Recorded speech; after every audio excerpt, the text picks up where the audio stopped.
Good evening, ladies and gentlemen, and welcome to the King of the Seas regional finals for the Asian server. My name's Dolby, mate. Nice to meet you all. I'm sure everyone already knows who I am and my counterpart for this evening. Well, ladies and gents, going to be an awesome evening. This should go for about 3 hours or so. It's best of 5 style game. The maps are going to be based upon the ban system and also the vote system for the selection based upon the two teams that are going to be playing. First game we're going to see today is the third place game final. Why do we have the third place game final? Well, because if one team cheats or gets dropped out or can't make it to the international finals, the third place team will move through. But so far we'll be seeing NFG versus TNNJJ for the first game, third place game. And for the grand final we'll have Vol versus FPM. Today, as always, with me I have Major Age, and you'll notice it is Mother's Day, so we've gone for a little bit of a softer feel for the shirts. Major's got his Hawaiian shirt on. I was going to wear a pink Hawaiian shirt, but I thought, I've got to wear the suit jacket. But for giveaways today, ladies and gents, we have plenty of doubloons up for grabs, both in Discord, on Twitter, and in the live stream. You can enter those with exclamation KOTS12. Likewise with resource containers, all the resource containers will be done live on stream. You can enter those with exclamation KOTS12. Contact one of the mobs, xbobalotx. You can also see Fitzy Mark and Black Death will be moderating for me, as well as Dirt Demon this evening. So contact one of those members if you have one. And of course, at the end of today's stream, we're going to be giving away a tier 8 Lennon. That'll be sent probably on Tuesday to a lucky winner. All you have to be is a follower. Legends, a big shout out once again and big thank you to the people who have been moderating and creating the overlays and organising the volunteers from King of the Sea themselves. Minor major jobs relatively easy. These guys don't get any recognition, accolades or anything. It's all purely volunteer work. So let's just jump over and let's say g'day to our good friend Mr. Major. G'day Mr. Major, how are you? Good sir, sorry for interrupting you. I always do. You're all good, mate. You're all good. How you going? Good, mate. You're looking $1 million. Thanks. Is that those horses or zebras? Which one is it? They're horses with jockeys on. My daughter bought it for me. She said it was the ugliest shirt she could find in the shop. Gotta love daughters, right? But yeah, it is Mother's Day in Australia, ladies and gents, so make sure you give your mum a call. Tell her you love her, and yeah, just have a chat to her. It's all about family in the end, ladies and gents. But I was just saying to everyone, Major, the room is open, by the way. I'll just ping you that code right now. And I was just saying to everyone, a best of 5 style event. You can obviously see, we'll have a look at the ships that are currently banned. Both teams have banned the Club Air today, which is what we saw last time. So basically, both teams just wanted to ban the Club Air. Don't forget, Petropavlovsk is also globally banned as such. That is due to not so much its power, but due to its, I guess, its attributions during King of the Sea, and they just don't want to saturate the game with those ships. So let's just jump over to see what the maps are in this one as well, ladies and gentlemen. So this is slightly different now. North will be first down the bottom right hand corner, and then you'll see the rest of the maps. At this point in time, they still might change, so I'll just have to update that for you guys. But this is the best of 5 style event. Knockout first to 3 will be the winner. This is for the third place, and this is between, as you can see on the screen, NFG versus TNNJJ. NFG on the alpha side, TNNJJ on the Bravo side. And we'll just jump back over to here. With the code today, ladies and gents, the code is Kots XII. May the best win. You can do that if you can't get your King of the Sea drop, but this will be drop number 5. You looking forward to today, Major? It should be a good one, sir. Who do you think is going to win this one? I don't know. Overall, yeah, I don't know. I hope Vor's up there. I was going to say Repoy, but they got eliminated yesterday, unfortunately. Yep. And a lot of the other clans I haven't heard too much about, but they seem pretty strong. Yeah, no, it was interesting to see FPM yesterday play, and also NFG. They played quite well. So I think NFG is going to take this one. We didn't see any TNNJJ, but given that they did beat, I believe, Rapoi, you never know until you go, I suppose. But yeah, so I think for this one, I'm going to back NFG, but overall, I think Vor will win the final. I actually don't think by much, though. I reckon it's going to be quite tight, and I reckon FPM will probably show it to them and give it to them, really, which is weird to say, but that's kind of what you want to see in a competition, right? You want to see an That's more true. competition, better skill set means better players. So, all right, legends. Well, that's pretty much the introduction done for today. Make sure you do jump over to Major's channel and his sorry, not his Discord, his YouTube. You can jump. Oh, do you still have a Discord? Yeah, I got a Discord. Jump into both in his YouTube channel. Enter on his YouTube !Kots12. Correction, enter, and also on his Twitch !Enter. So, legends, we'll see you when the game kicks off. We're just going to get everything squared away, confirm the maps, and we'll see you on the other side. Cheers, legends. Happy Mother's Day, and we'll see you shortly. Call your mum.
Alright, ladies and gents, well, the maps have been deliberated on, exactly the same maps, however, just different rotation.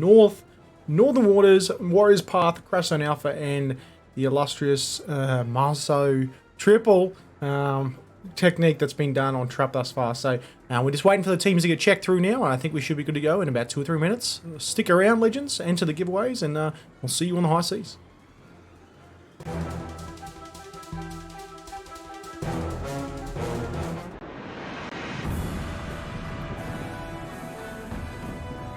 World of Warship's most prestigious competitive event is back for the 12th time.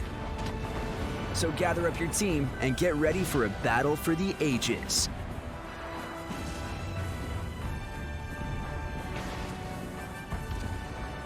Mountains of prizes await the bravest and most cunning of commanders. But only one team will be sailing away with the most priceless reward of them all. The title of King of the Sea. The king is sunk.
All right, ladies and gents, here we are. NFG versus TNN JJ. NFG on the Alpha side, TNN JJ on the Bravo side. As you can see right now, we have one Burgon, Shikishima, Des Moines, Venezia, two Nevskis, Gearing, Marceau, Hirugimo.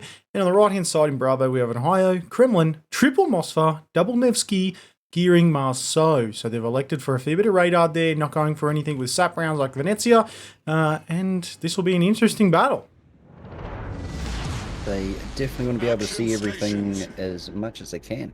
Yeah, there's going to be radars going off left, right, and centre. Obviously, it looks like potentially a mulligan of Venezia has. No, he's going backwards. It's all good on the Alpha side. Looks like we've got a split of a Gearing, Hirugimo, Nevsky, and a Des Moines heading over towards Alpha into the open water, with a Shikishima following suit, potentially backing up on the right-hand side there off Bravo. Venezia backing up, probably pushing behind that island to ensure no one pushes through in the Bravo straight or in Alpha.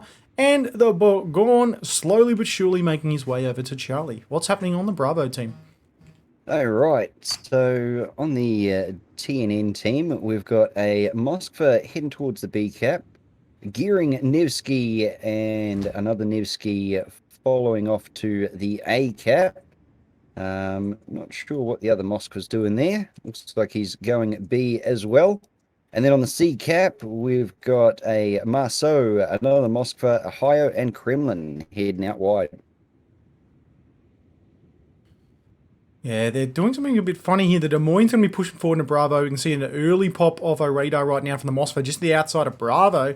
Let's see where they're going to be placing their ships now, ladies and gents. We're seeing some very, very good ship placement in this tournament thus far, in a position where basically you can see everything not get shot. Again, it's not always about attrition or damage attribution. Sometimes it's purely about spotting that can win you the game. No one wants to die, but as such, these two Marceaus are having at it already in Charlie.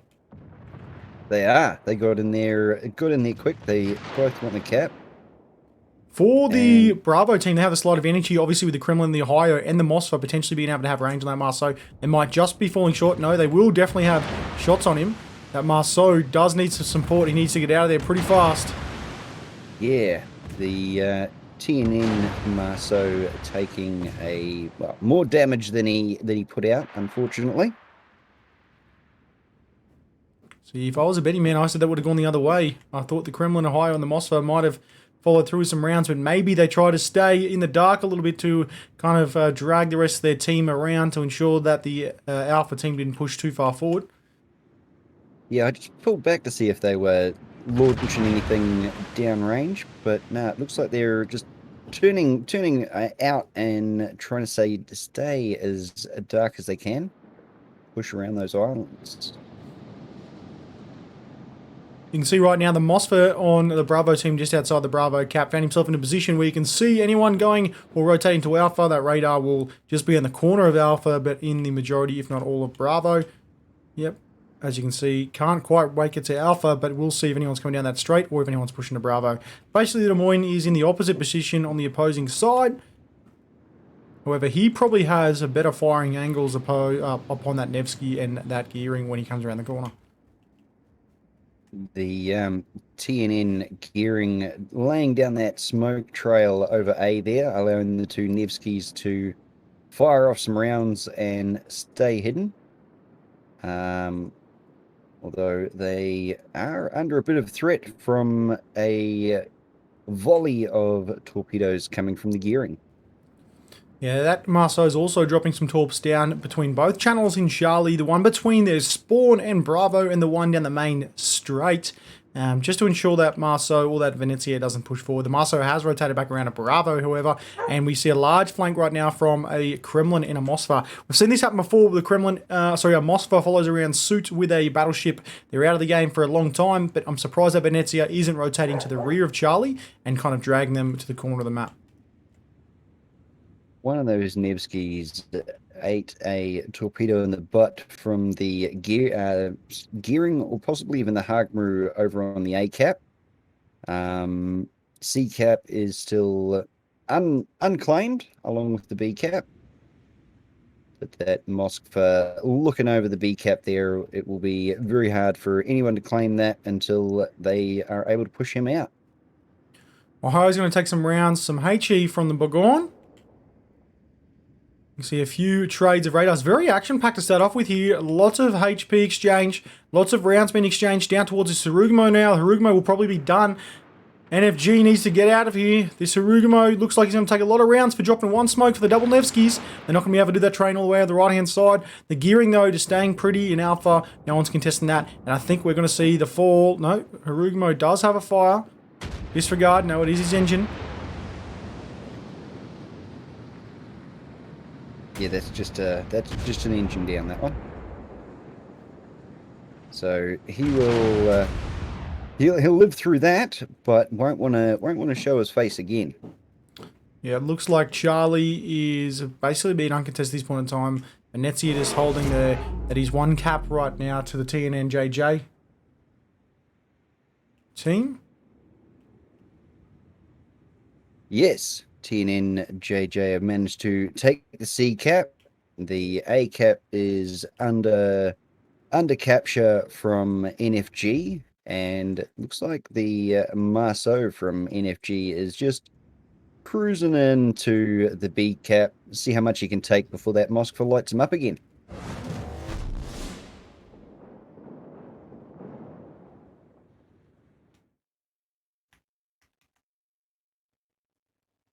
These two Nevskys on the TNN team have taken a fair amount of hiding. Both of them down on half health. Gearing has laying down another smoke screen across them. Hopefully they'll be able to continue on doing the damage that they are doing.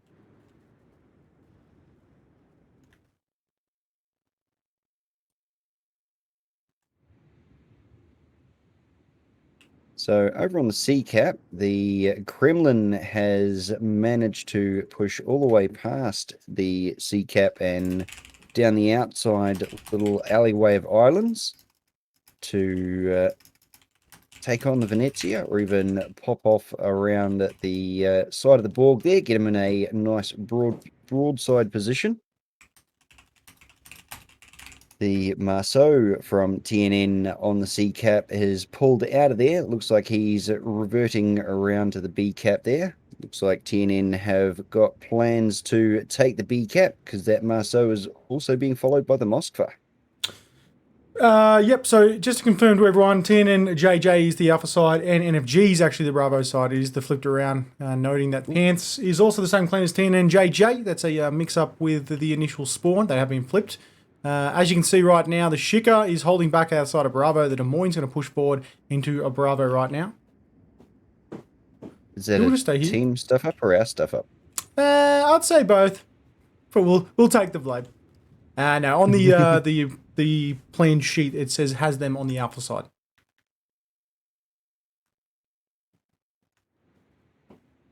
So Pants is TNN. Okay, I've been Correct. calling the wrong thing all night. You can see on the bottom of their clean tag down the bottom, it says Pants / or NTS 8.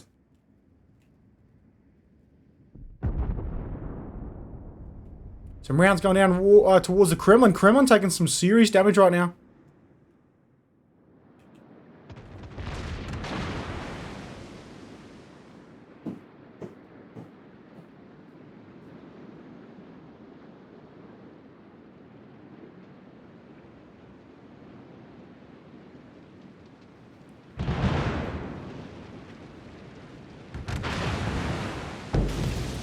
One torp in the front of that Kremlin. He's going to take about 4,000 damage. Puts him on 45,000. We've got 376 to 448k HP differential.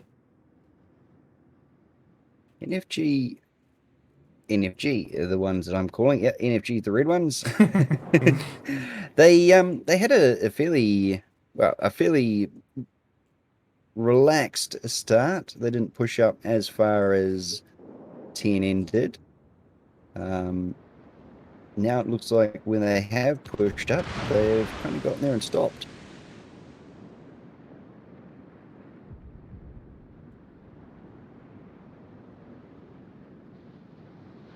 You have some rounds coming down towards the Ohio. Not a lot going on right now. Looks like the Bravo team of NFG is just holding there for a little bit. Pants, they're holding back. TNN JJ, they're just holding back for now. They are going to lose Alpha here to this gearing. The Hrugmo does need to watch out, as well as that Nevsky. This smoke will eventually run out. However, he is making the train go back, so hopefully that Nevsky does rotate back out. I think he's going to be forced to stay there to ensure this gearing doesn't push too far further forward. Nice set of torpedoes out from the gearing towards that Hagmu, but I don't think they're going to have enough steam. Correct. So just to go through for the next few games, ladies and gents, you will see this same format where TNN JJ is on the Alpha side, and then on the Alpha side for maps 4 and 5, you'll see NFG will flip, and that will stay there. So just to confirm for everyone that is a bit confused by 1, the calling, and 2, the clan tags. Obviously, in King of the Sea, you can join and create a clan that is not a real clan in-game. You can have a combination and collaboration of other members. It doesn't have to be a formed, structured clan. Shikishima now rotating back out. Ohio going to shoot rounds. So again, that will be the TNN JJ team on the Alpha side for the first 3 games, and NFG on the Alpha team 4, 4, and 5 if we do make it that far. Now, with both these teams being as cautious as they are, I dare say we're gonna see an even exchange of teams and maps tonight. Yeah, very much so. The Des Moines now going to just hold fast there, try a gun down that Ohio. We do have a lot of ships that are relatively low health all over the map. You can see right now Nevsky's being farmed down at the back of Alpha. From the Moskva, the Moskva's got good rounds, followed by the Nevsky as well. I think he'll be done here. He has pushed too far. The reason he's still firing is because he realizes he's not going to be able to be undetected in time. He's trying to get that opposing Nevsky. I don't think it's going to matter though. Nevsky now moving out. He's going to stop firing, and that'll make him undetected. Harugumo, though, now does need to watch out. Ooh. The B team Nevsky over on the A cap there is taking a big hit in the back. Taking a torpedo to start with, but then it looks like he's taken a couple of salvos, possibly from the Shikishima or even the Borg, and he is down at about 1/4 health. So yeah, as Dobby said, we've got a lot of ships and not a lot of health between them.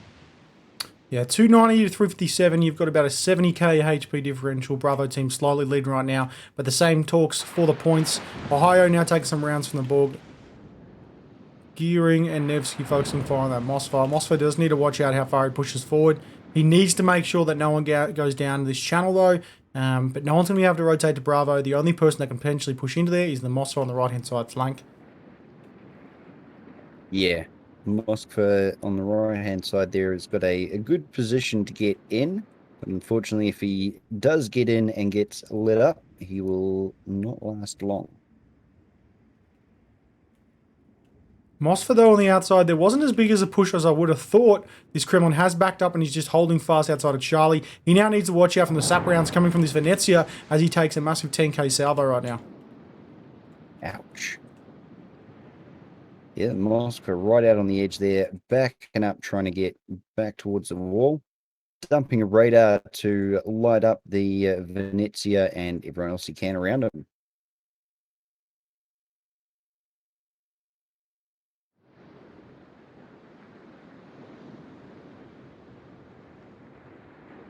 A lot of at-range fire as opposed to some of the games we saw last night where people were getting up close and personal.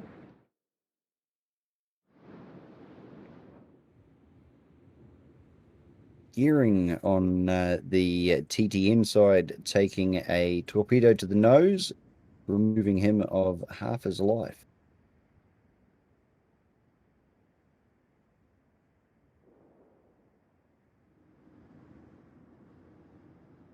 So right about now, we're seeing NFG taking control of the two outer edges of the map, pushing TNN around and towards the back of B. Yeah, a lot of low HP ships right now on the Alpha side. Bravo really needs to capitalise as well and force back the Alpha side by taking out this Harugumo or the Nevsky at this point in time. I don't think they'll be able to get the Harugumo. He's not going to come out of hiding. The Nevsky needs to ensure he doesn't fire. There is 5 minutes 44 seconds left in this game, 2 minutes 40 seconds approximately until Bravo team gets the win, unless Alpha team is successful and does kill a Bravo ship. Right now, the Nevsky is going to have to watch out for these torpedoes. He's going to take one.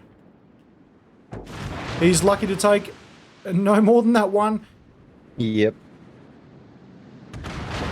He's lucky to keep the health that he did afterwards too. And he is dropping a heel right now. Going to want to get out of there with all that incoming fire coming at him. Bravo team's now going to pull out of the situations. The Mossfire might start to rotate around. He does need to watch out that he doesn't push too far forward and catch himself broadside to the Shikishima. And that Moskva from the right-hand side of B that we were talking about before has pushed on in to start capping B, or at least deny the Alpha team from any points that it could accrue. Speaking of game points, it's 814 to 866. Still fairly close, and no team has lost a boat yet. So everyone's pretty close though. We've got a Kremlin that's relatively low, Marceau that's horrendously low, as well as a Harugumo and potentially a Gearing right now that's getting rounds from the Nevsky. The Nevsky does have to watch out from the Des Moines though. The Des Moines got AP loaded. There goes our first trade of two ships, a Kremlin and a Marceau falling. The one team losing a battleship, one team losing a destroyer. The B team is still pulling ahead on points, so this is where the A team or TNN need to really start taking some of those caps back or finishing off some of those low health ships. Yeah, Mossfire's starting to pull back out now. That's two caps, all three caps rather, to none. 30 seconds left for Bravo team to win this one. NFG will have the slide upper hand. Remember, this is a best of 5 style event, ladies and gents. This is for the 3rd place in the regional finals for the sea server. Oh, decent rounds going down towards that Mosfa. He's on fire. Is taking a hell of a beating. Here goes one Mosfa from Bravo right now. Bravo's now lost 2 ships. Mosfa at the right-hand side. He does need to watch out. There goes... Oh, there. No, there goes the Nevsky at the rear. 10 seconds left. Alpha need a kill. They're not going to get it. 3, Some rounds going 2, out. 1. That Mosfa was saved. And there we go, ladies and gents. That will see the team of NFG take the win on the first map. All right, ladies and gents. Well, we can confirm it definitely is the team of NFG, not TNN JJ. That's a stuff up on our behalf on the first initial overlay. It's all good though. We corrected it in the end. But let's just jump back over to here. What do you think about that one, Major? Yeah, you can tell that these games mean a lot to these teams because they're not making mistakes. They're getting in. They're getting what they need done. And they're keeping their health points about them. Not seeing any ships dropping till the very end. Yeah, we saw this in the first game yesterday, first to 5 in the round of 8, where effectively both teams were quite reluctant to push forward, regardless of how aggressive a clan they are to start off with. So I think it might change next time. Obviously, now that the NFG clan has the slight upper hand, TNN JJ might focus fire back. As you can see, ladies and gents, in the clan tags, just to reiterate, for King of the Sea, and this question was asked in the King of the Sea Discord, I think a week ago, when we were watching, I think it was ANC, where there are a culmination of members of different clans that typically verse each other, but all wanted to get together for King of the Sea. The best of the best, we'll call it. You can do that in King of the Sea. That's typically what happens. You don't play as a single clan sometimes, or 2 clans might come together and do a bit of an agreement that they will submit the best of both clans for whatever position or play style they're going to go for, and they can rotate people in and out. And that's why you'll see Pants is also TNN JJ, and there is one member in that team that had the actual clan tag of NFG for that one. So Legends, we're still waiting for the next one. The next map will be, let's have a look. Northern Waters. Northern Waters, correct, with NFG taking on that first game. So again, this is a best of a 5 first to 3 style event. This is for 3rd place. There is no monetary value for this regional area or segment at this point in time. As you know, there is a total of $40,000 approximately for the total prize pool in the international scene, which you'll see just here in the trailer. And after the trailer, ladies and gents, we'll see you in the high seas. We'll don't forget to jump in to Major's YouTube channel and his Twitch, !enter, for his resource container giveaways, and !KOTS12 in my channel. And if you want to win a Tier 8 Lennon, that's at the end of today's stream, make sure you type in !Lennon and be here to claim it. Because otherwise, I'm not going to know who to send it to. Alright, Legends, we'll see you guys and girls on the next map, Northern Waters. As we said, NFG, TNN, JJ. See you then, Legends. See you.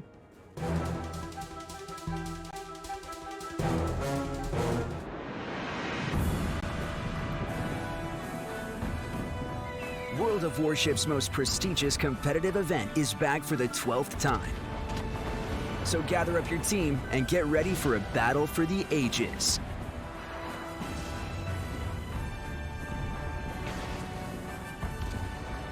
Mountains of prizes await the bravest and most cunning of commanders. But only one team will be sailing away with the most priceless reward of them all. The title of King of the Sea. The king is sunk.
All right, ladies and gents, as you can see, TNNJJ on the Alpha side, NFG on the Bravo side. On Alpha, we have Shikishima, Kremlin, Des Moines, Goliath, Moskva, Stalingrad, Triple Marceau, and on the Bravo team, that of NFG, we have Montana, Kremlin, Worcester, Moskva, double Stalingrad, Marceau, Z52, and Hirugamo. Obviously going for a slightly different layout to that Triple Marceau. They want a bit of smoke with the Hirugamo for a train, potentially for a Stalingrad and a Moskva, and that Hirugamo also providing that HE damage. That and the Z52 with its radar and, I guess, pretty fast ability to move into that Bravo cap more likely. Let's have a look what the Alpha team does. We're going to see a split of a Marceau going over towards Charlie, Marceau split. So it's not a Triple Marceau push here. They're going for one a piece by the looks of things, with a Moskva, Des Moines, Stalingrad heading over to Alpha, Goliath, Kremlin, Marceau heading down towards Charlie, and a Shikishima, which looks to be have spawned in. Yes, has spawned in. Probably just going straight down the middle at the back right-hand side of Bravo. What's happening on the Bravo side for NFG? At the moment, they're all dancing around, reshuffling to take their positions. But from what I can see at the moment, the Z52 is going straight up the guts for B, which we've seen a lot of Z52s do in this King of the Sea. We've got a Hagmaru, a Worcester, a Kremlin, and a Stalingrad heading towards C, and a Marceau, Stalingrad, Moskva, and Montana heading for the A cap. And Z52 cruising on up to the B cap there. It does not look like he's... Oh, yep, he's starting the turn. Unsure if he's actually going to do a turn. No, it looks like he's just going to go straight in. Or turn at the very last minute, make me look like an idiot. One of the two. Double Marceau heading towards Alpha. They are going for a bit of a kill squad here. The Des Moines rotating back around in a not too dissimilar fashion to what we saw of Venezia in yesterday's gameplay. Z52, like we said, would most likely go to Bravo. Calling that one, the Marceau heading down towards Charlie. He's going to push in behind the island and kind of rotate around. He does have to watch out for the Hirugamo, though. The Hirugamo does have the Worcester and the Stalingrad following suit. And it looks like the only ship he has to support him in Charlie here, as far as the Marceau is concerned, is at the Goliath.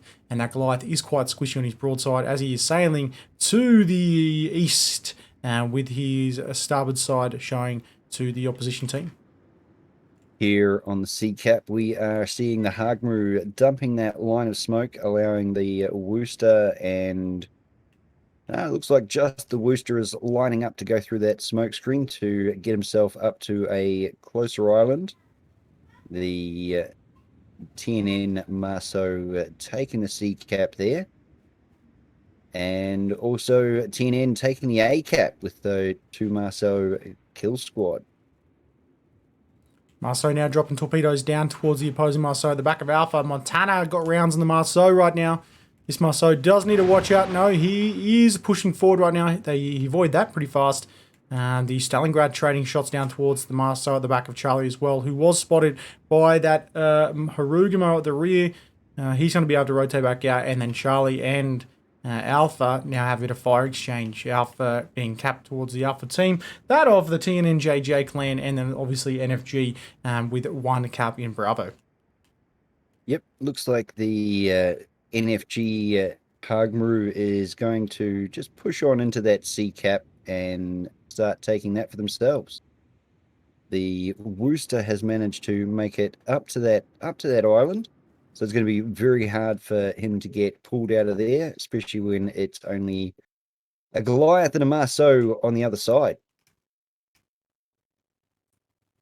Back on the A cap, the Marceau kill squad from TNN seems to have split up, leaving one Marceau behind to lay torpedoes down on the NFG Marceau, pushing him further and further back to that back island there.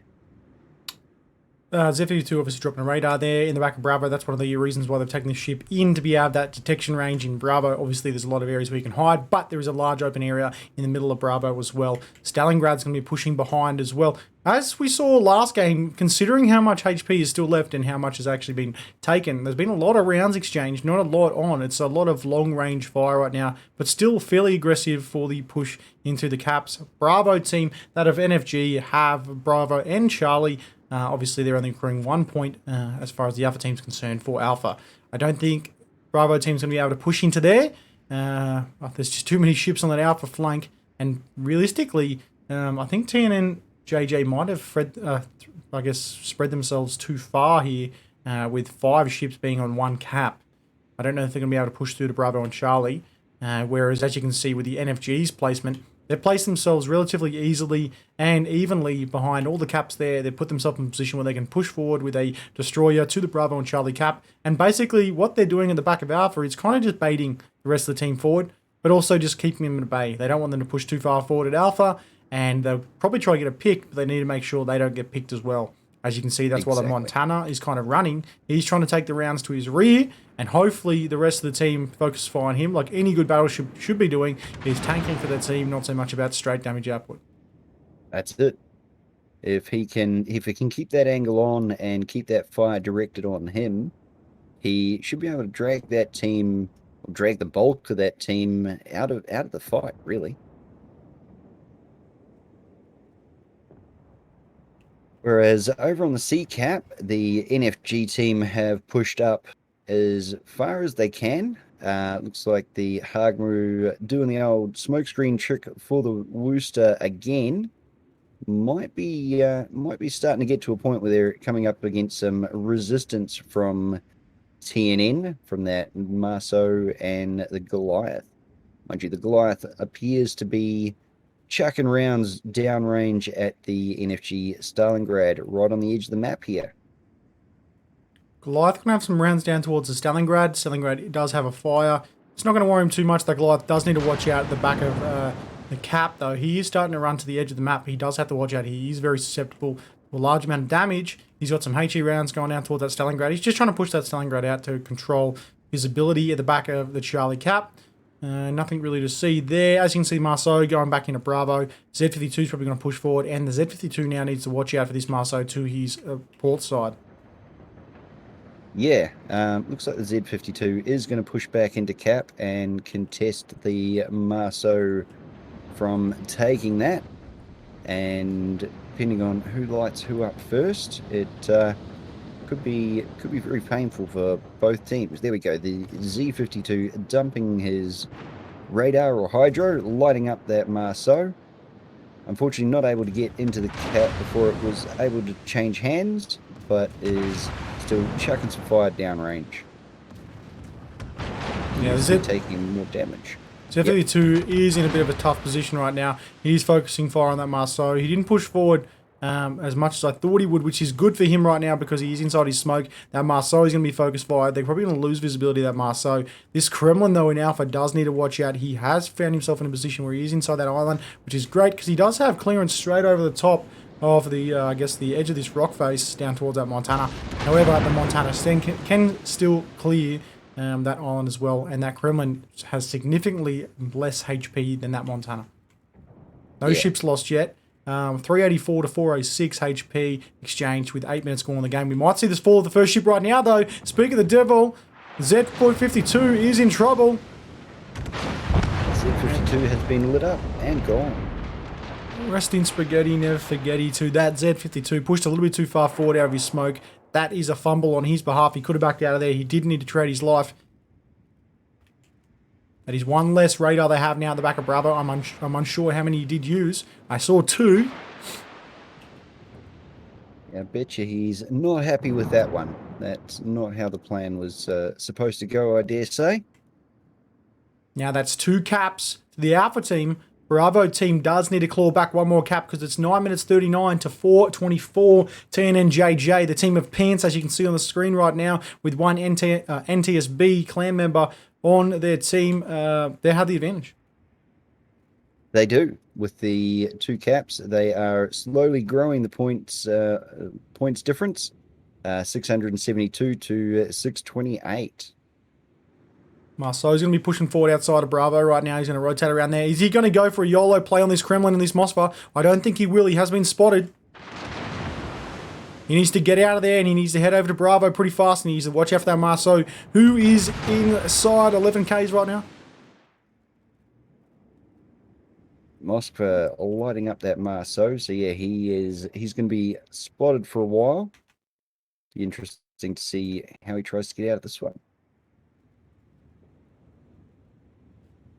Some good rounds coming down towards the Kremlin. Kremlin does have a fire on his main deck. Yes, I said deck. He's not going to DCP it.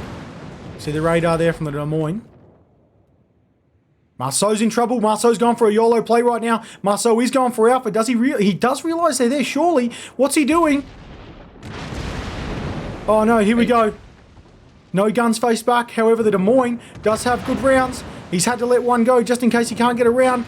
He does have a fire on his rear, and also his engine is out. Will he get anything here? Did he drop a second rack? He did get a second rack. He's going to anticipate that Kremlin going around the corner right now. Alpha team does have the advantage. Is he going to get one of these on this Kremlin? I don't think he will. I think this Kremlin's going to be able to claw his way out of it. Kremlin does have a fire on the rear, though. He has missed that one.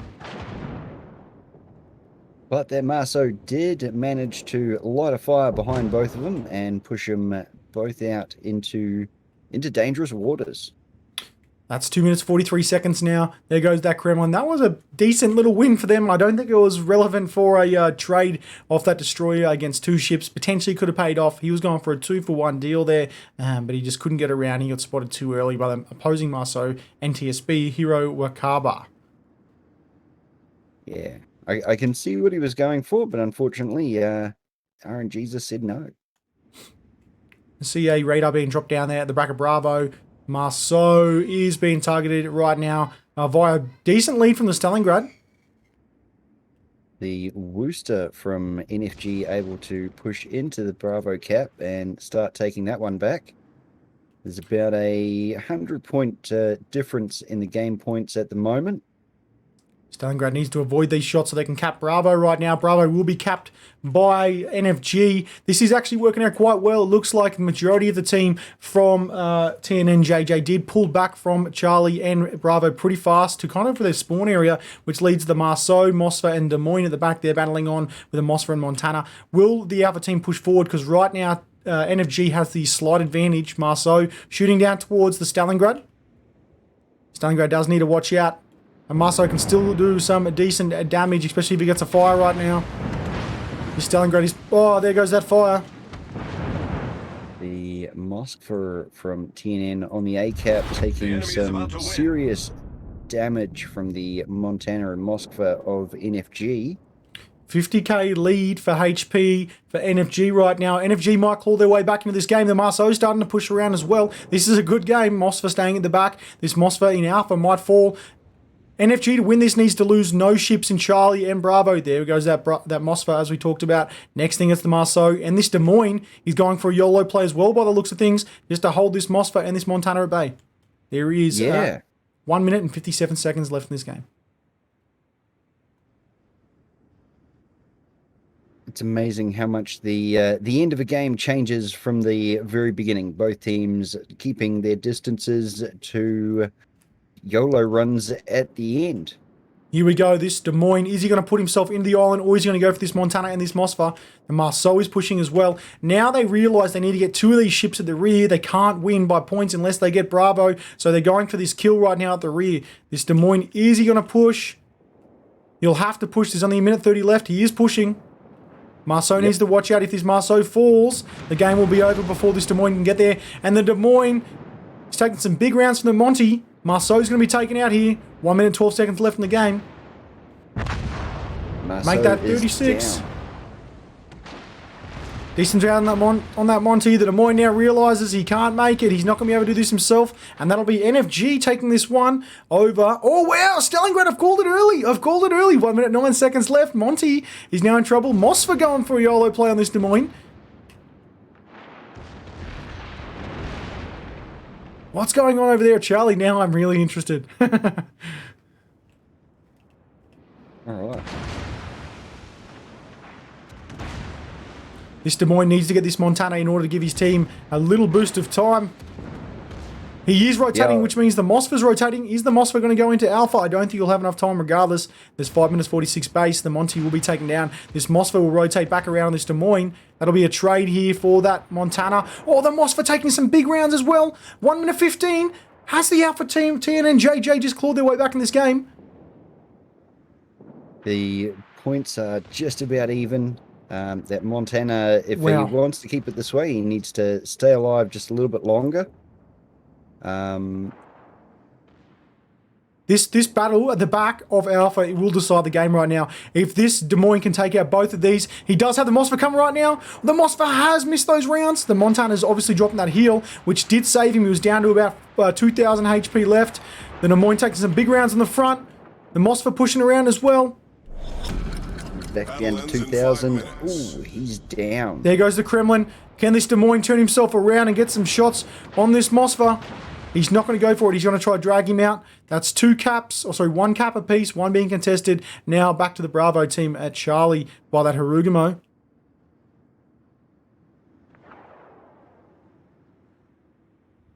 Okay, so over on the Charlie cap, the Hagmu has managed to push his way in and is slowly contesting that cap. 24 seconds till Alpha team wins right now. There goes the Worcester. Alpha's going to claw this game back. The Worcester might be done. Or the Des Moines. Alpha team's going to win this. Wow. Worcester taking shots on the Stalingrad. What's going on? We've just lost the Des Moines. There goes the Des Moines. Down the back corner. I'm just going to keep my mouth shut. I don't know who's going to win. Under fire. Stalingrad under fire. There goes Stalingrad. From NFG down. 21 seconds now. TNNJJ is going to have this. 18 seconds. NFG need to get a kill. 3 ships to 5. Clear advantage right now. TNNJJ. Stalingrad, Worcester. Harugamo, and that's game. TNNJJ taking the win with that one. Wow.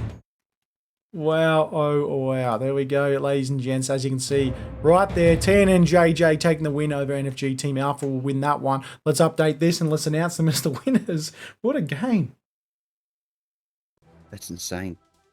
TNNJJ taking that one. Well, Major, I would say, what do you have to say about that one? But I'm a little bit lost for words. I guess to start off with, first of all, Bravo team, NFG had the slight advantage to start off with. They didn't have the advantage, had the disadvantage to start off with. TNNJJ had 2 of the caps. They pushed forward, and then I think they kind of pulled back prematurely against NFG, which allowed NFG to claw their way back in the game. We saw that loss of that Marceau in the middle there, that Z52 in the middle there, from the NFG team, which kind of cost them a little bit. It wasn't too bad. There was just that extra radar. And then as soon as I saw that Marceau go to rush that Kremlin and that Mossfer in the middle of Charlie, I was like, all right, well, this is going to turn the tide of the game right now. He still got the kill by the Kremlin because he had the fire, which the Kremlin pushed forward. And then Bravo team had a clear advantage of about a minute to win the game. It got down to 20 seconds. 20 seconds. They were about to kill up that one ship, and that Des Moines rotated around the corner, and then basically the ships just started to fall like dominoes from NFG. Yeah, I was thinking the whole way through the game how TNN seem to they move up, grab what they need, and then they pull back just to defend it. Whereas NFG will hold back until the end of the game and do a mad rush. Some of the YOLO stuff that we saw there, that we haven't seen that so far in any of the games. So I think we saw it once. We saw it once. One time we saw Ed Marceau do a rush. That was it. Nothing out of 20 games or 25 games or so we've casted. Yeah, so you can tell the guys are they're having a bit of a fun with it. But again, I mean, other than potentially someone being knocked out right now and Accolade saying you come third, realistically, there's nothing to lose, right? It's old school game style play. They can do their best. They will get a shirt, I believe, package. I think that's the prize for the qualifiers and this stage. No monetary value at this point, though. But nonetheless, a great game. I'm glad to see it's one apiece. I'm looking forward to the next one. That Z52, that loss of that radar in the middle probably cost them, I think, in the end. It just pushed extended out from that smoke, gave them that little bit less of detectability as they would have been able to see. And I'll say this again, ladies and gents, no one knew. They can't see, obviously, when a team retreats and they start to push forward. That was almost like a kind of like a sway effect. It was it was like they were pushing forward and then they were pulling backwards without even knowing they were going. So, ladies and gents, next map will be Warriors Path. I'm keen. I'm pumped. This is looking good. One apiece, and we'll see you guys and girls in the next game. Stick around, jump in, enter the giveaways. There's plenty of stuff still to give away, and we'll see you all very shortly. Cheers, legends. Yep. See you.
ladies and gents, here we are. On the left-hand side, you can see the team of TNN, JJ, Pants, and NTSB versus NFG, Pants and NTSB, TNN, JJ, coming in with a Shikishima, Kremlin, Des Moines, Moskva, double Stalingrad, double Marceau, versus the Bravo team with the Ohio, Kremlin, Des Moines, double Nevsky, Stalingrad, Daring, Marceau, Hirugamo, obviously for going an extra Marceau there and having an extra destroyer on the Bravo side, which in turn has cost them one potentially extra radar there. Yeah. Obviously, you got the double Des Moines, Moskva, and a double Stalingrad combo. I think you're going to see a Stalingrad and a Moskva go either side, Alpha and Bravo. You'll probably see a Marceau double team push down to one side. I think these Marceaus will either split on either side of the map or push the same cap in order to cap it out. But as we can see right now, we're going to see one Marceau go down towards Bravo, one potentially go to Charlie, hook back around by the looks of things. A Moskva going down towards a Bravo, looks like more of a J-hook kind of split style, and a Des Moines, Stalingrad, Shikishima heading over towards the Alpha cap. What's the Bravo team doing over on your side with NFG there, Major? They're also dancing around, swapping sides. It looks like the Marceau...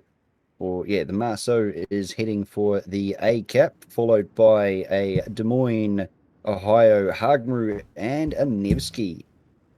And on the other side, we've got a Stalingrad. Looks like he's actually heading between the B and C cap, whereas the Daring, Nevsky, and Kremlin are pushing out wide to the C cap. Yeah, Marceau's going to be pushing in relatively fast down towards Bravo. He's going to use that island to his advantage. He does have the slight advantage. It looks like it's ever so much just further to the north, plus those two smaller islands to each side, which pretty much gives him cover.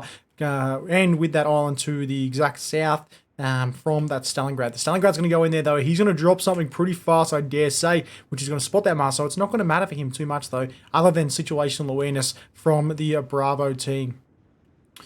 Daring is going to be going in relatively slow. He is kind of waiting for his Nevsky and his Kremlin. He doesn't want to be isolated. I think the last thing NFG want to do is get picked off with a single ship like that Z-52 last game. And then we see that Marceau heading in towards Alpha. That's one cap, two TNNJJ. That's it. All right.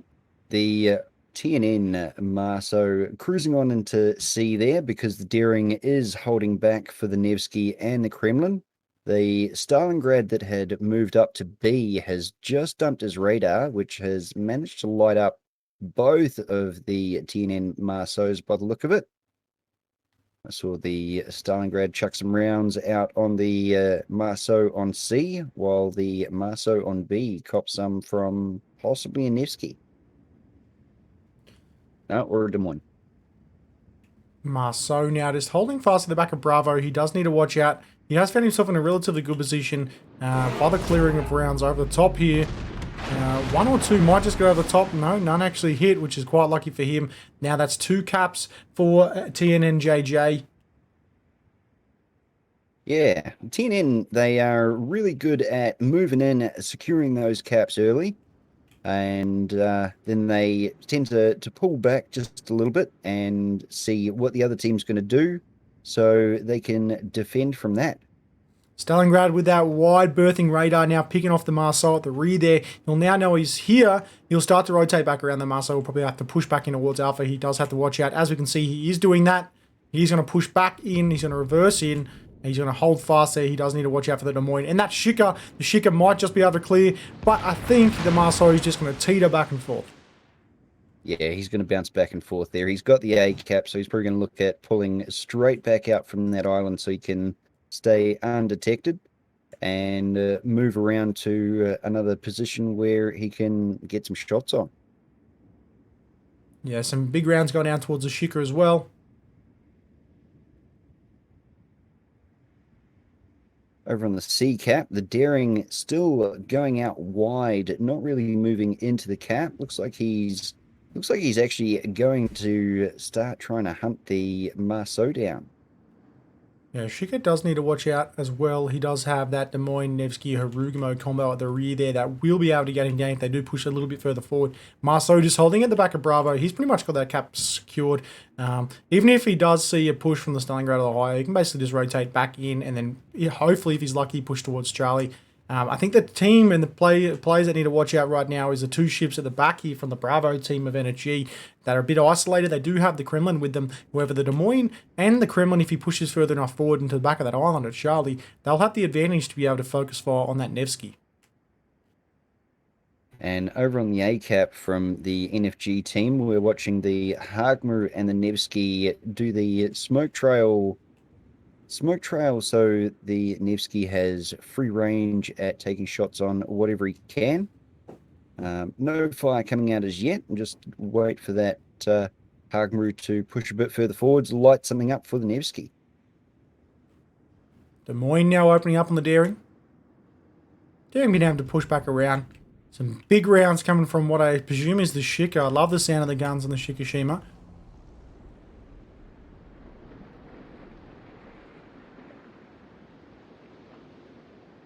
The Nevsky in that smoke trail from NFG opening up on Shikishima and the Stalingrad by the look of it.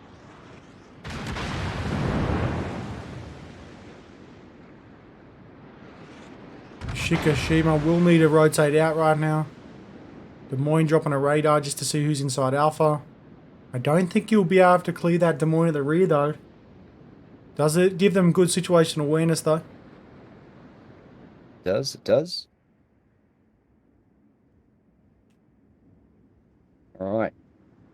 TNN starting to make a bit of a gap on the game points, 600 to 440.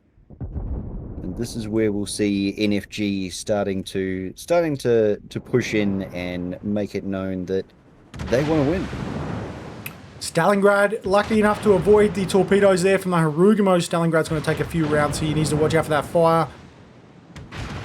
This is what I talk about. The Harugamo teams bring this in for that pure spamming ability. It's all about that fire damage, and they're lucky enough to be able to get a pick with a torpedo. It is happy days. Stalingrad doing all right to take most of that damage on the nose and not catching fire as of yet, but if that Hagenru keeps that up, he'll catch sooner or later. There's a lot of comments coming down, ladies and gents, in regards to me being a sports commentator. It would be good, but I'd have to be a radio commentator, I believe, as I have a face that is made for radio.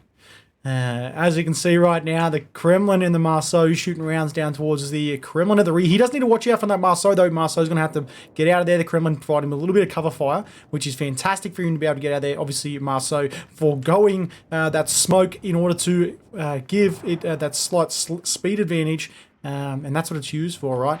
Marceau has a decent amount of damage output as well on that Kremlin. He's hoping for a fire. 2 caps to 1.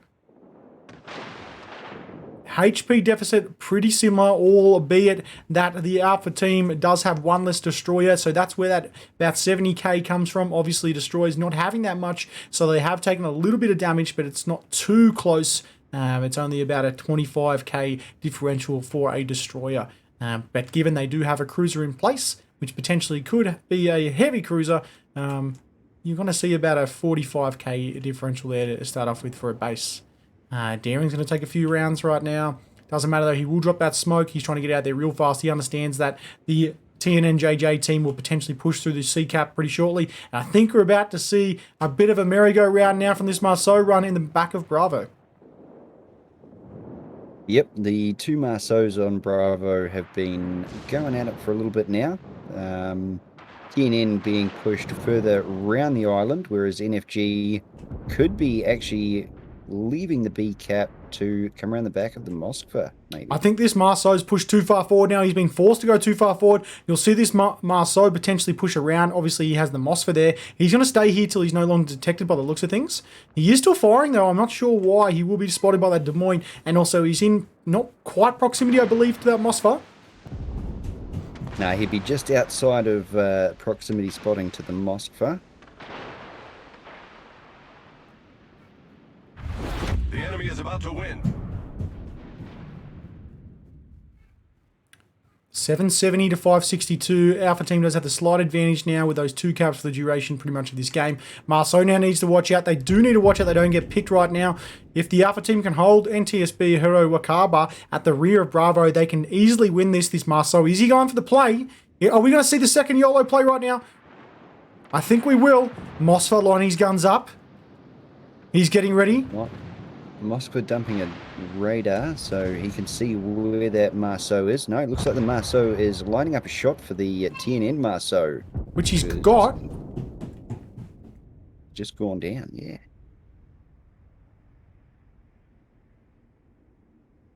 So in response to TNN's Marceau going down, they're bringing the Marceau from CCAP across. The Moskva, unsure of what the NFG Moskva, Marceau is going to do there, has started backing back just to keep himself alive a bit longer, whereas the NFG Marceau, I think, is just going to stay there and take that B cap.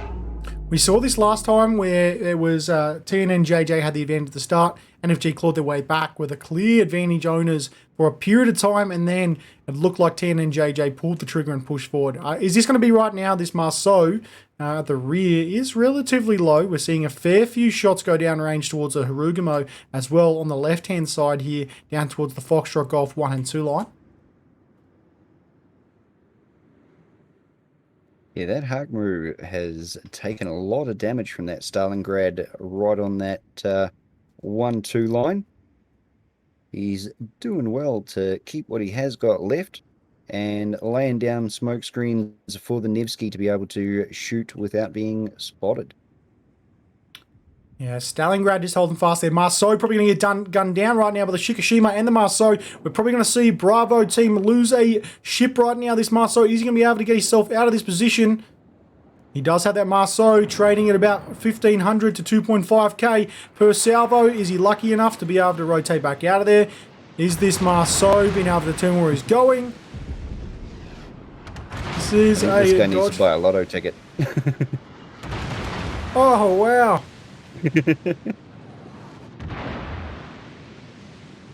He has got out of there indeed. The enemy is about to win. Managing to get far enough away and get unlit whilst keeping the B cap, which has not quite turned the cap numbers around yet, but is definitely evening it up quick. There goes that radar. 415 to 233. Stalingrad on the 1-2 line, taking one torpedo to the nose, giving him 7,000 health left. Looks like he's just dumped a heal. The Hagru and Nevsky want to move in and capitalize on that damage. The A cap is completely owned by NFG. The Ohio pushing through the back end of it. Looks like he's going to start trying to chase down the Des Moines and Shikishima at the back of TNN there. And right about now, we're going to see the cap numbers even out. 860 to 860. Yeah, Alpha team has obviously had the slight disadvantage in this one. Bravo team with the 2 caps. He's working well for them. The Alpha team really need to go ahead and kill some members from NFG right now. Very low from both sides of their house, 362 to 299. That's about a 61k differential. Oh, Ohio taking massive rounds from the Shika and the Des Moines right now. The Ohio might be taken out. Is this Des Moines going to get some good rounds?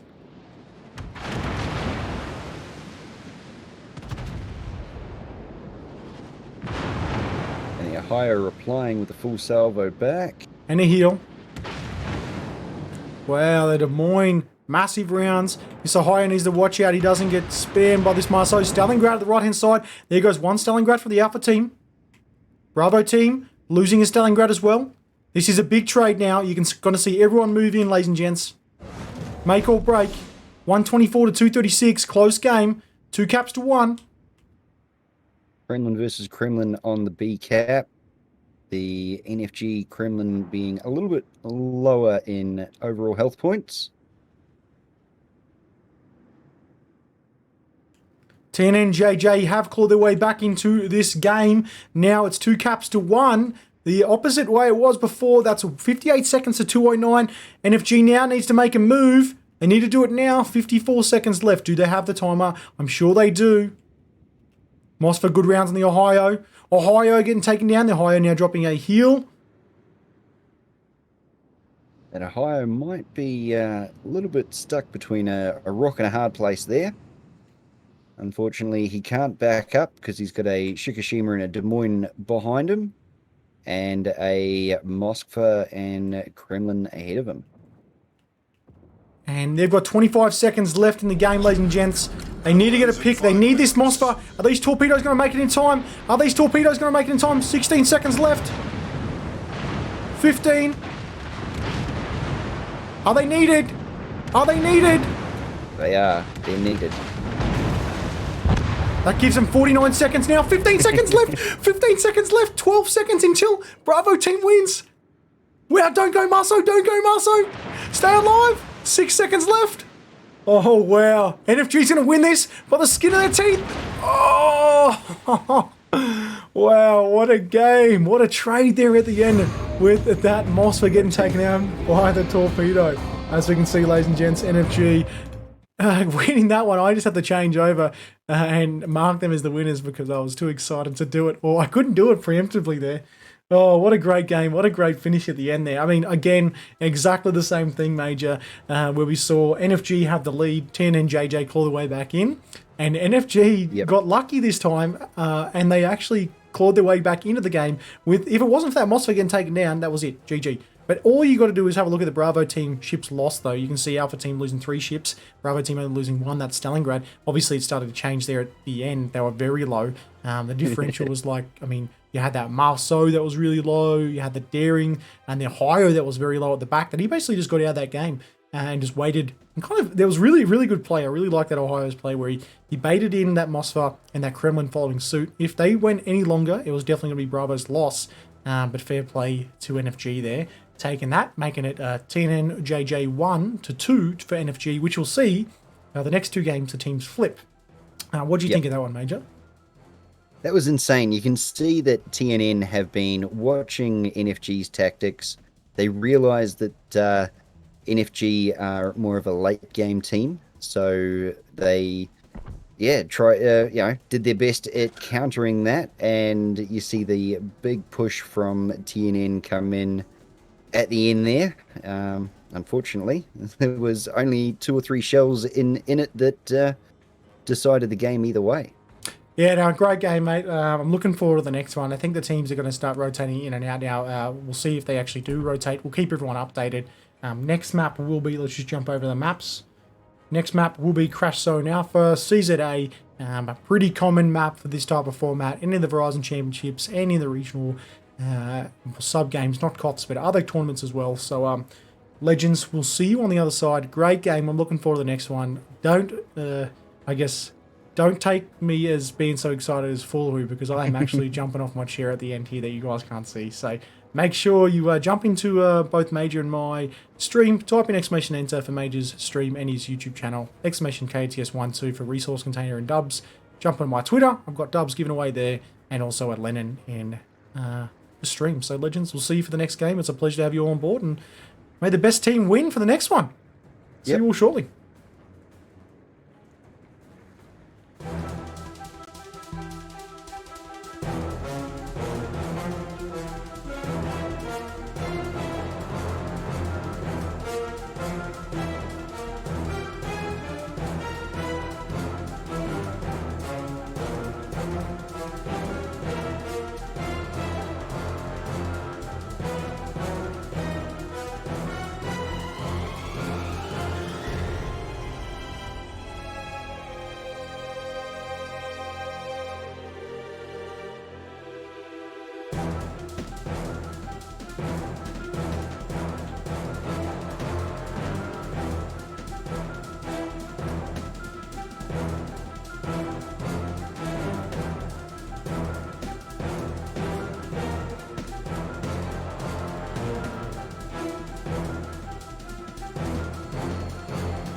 All right, ladies and gents, well, hopefully the actual overlay has been updated, which it has. NFG on the alpha side this time, which I did call, and lucky enough, I mentioned it in the side chat because they weren't going to swap.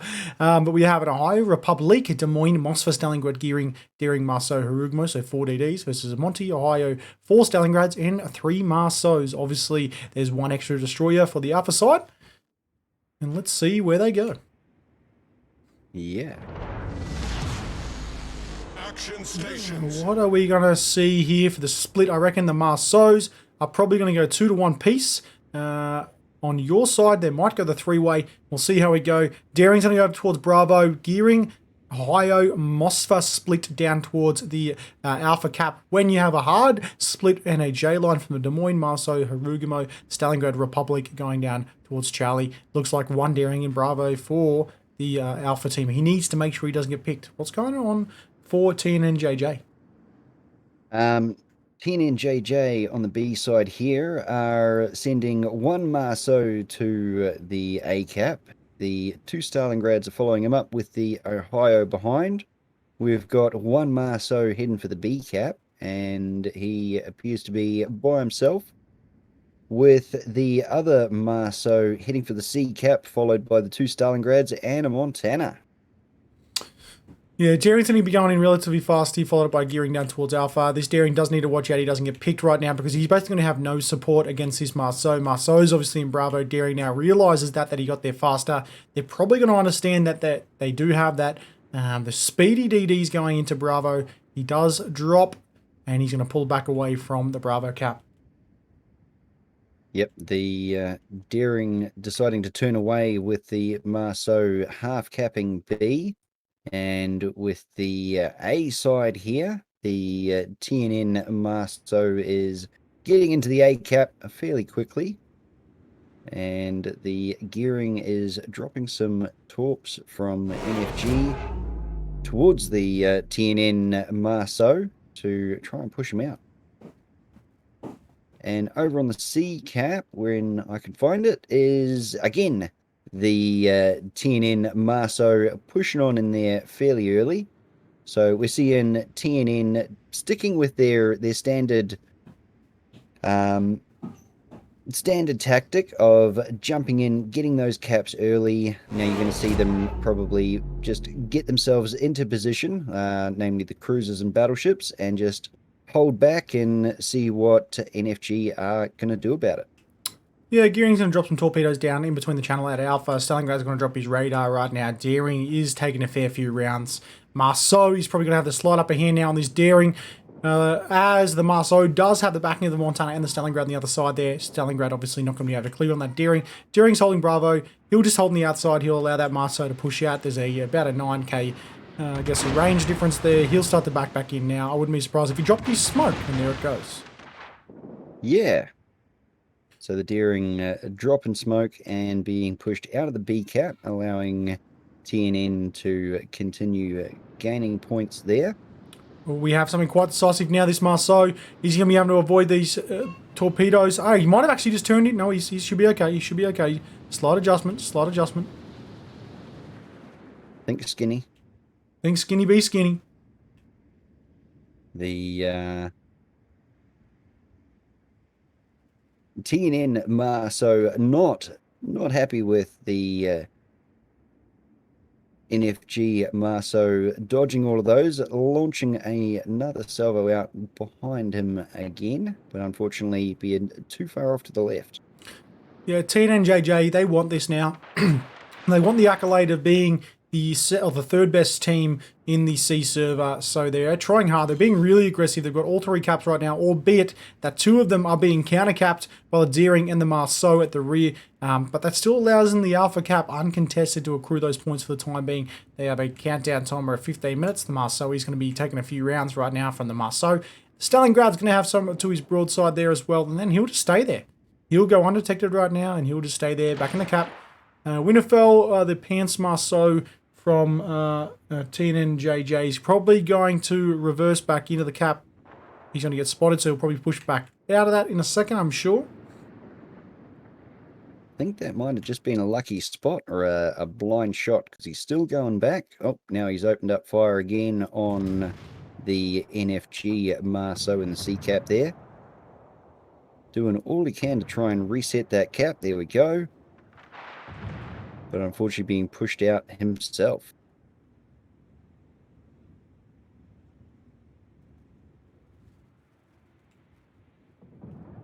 Now, NFG over on the Alpha side here, we've got a tight grouping of the of ships. The Marceau, the Moskva, Ohio, and Gearing. Looks like they're taking shots back on the B side there, with TNN replying with shots from the A side, taking a fair chunk of health out of the Ohio. Yeah, obviously with NFG having 1 extra destroyer, 1 less cruiser, that has left them with a large HP and damage output differential right now. You can see there's 416 to 538. That's 110k-ish, 118k-ish, I guess, difference between their HP pools. The Des Moines now focusing fire on that Stalingrad. Is it going to cost them, though? They might be playing purely for caps here, but they don't have the caps. Deering will back in. He does have his smoke there. It's a single smoke. He'll hold back outside the smoke, which is actually quite a smart move. He doesn't want to be caught inside the smoke with torpedoes or someone staying there. He'll just hold here right now. Obviously, the Marceau is contesting that. And now that basically makes it 1 cap apiece. Alpha and Charlie being the 2 caps. Bravo's being contested right now. Yep. Now, NFG doing well at pushing TNN off the C cap, taking it for themselves and pushing further around to the outside to get those torpedoes off on the... Looks like the Hagmu was trying to line up Stalingrad there. And I think that Stalingrad's going to eat at least a couple of them. At this stage, I'd say he's going to eat 2. He has pushed forward, which will mean potentially he might avoid that rear one. No, he won't. It will touch him in the butt. And he's going to take a fair few. He does have that flood. We're going to see the first ship fall right now. TNNJJ. They brought it back down to 400, 471. That's the first ship lost. That is very costly for Charlie. They do have that second Stalingrad at the back of Charlie.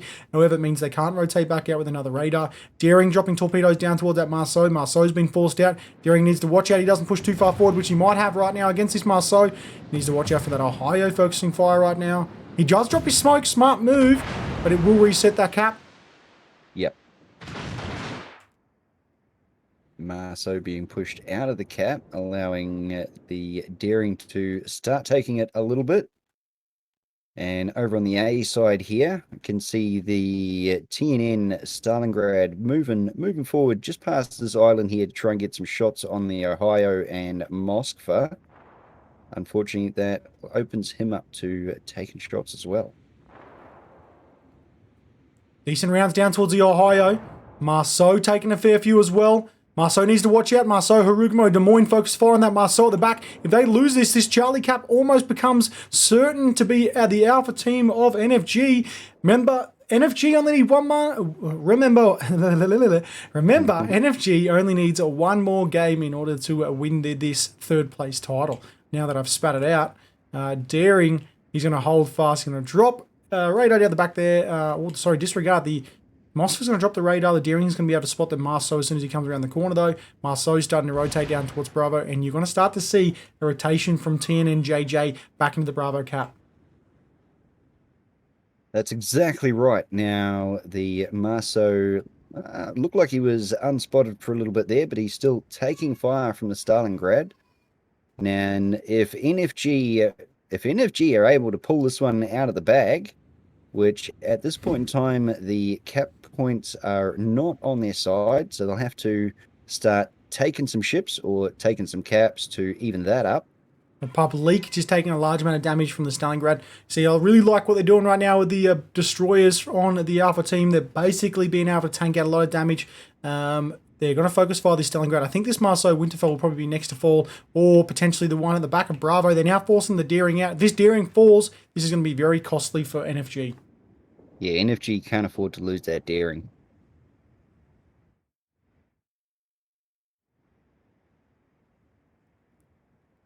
And Winterfell, the Marceau, opening fire on the Stalingrad at the back of the sea cap. Everyone seems to be migrating across to B because of the Republic, Des Moines, and Hagamaru making their way down that 10 line. TNN are not going to be liking the fact that they are getting herded.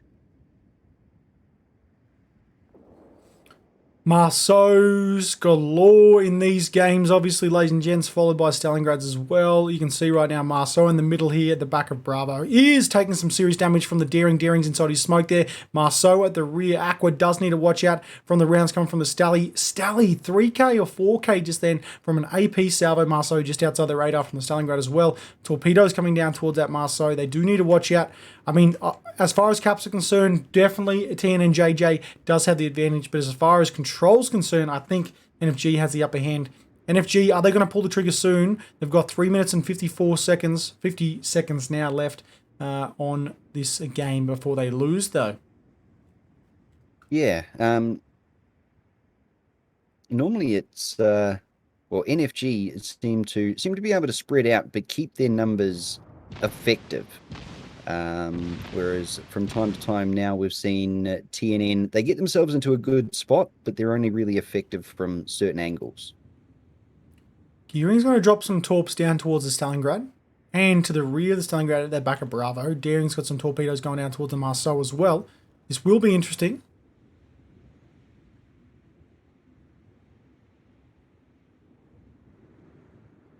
Lots of torpedoes out on both the Stalingrads around that A cap. Stally does need to watch out for these torps coming down range. Cocoa Bean Page, he's going to take one. Oh, will he take one? Yes, he will.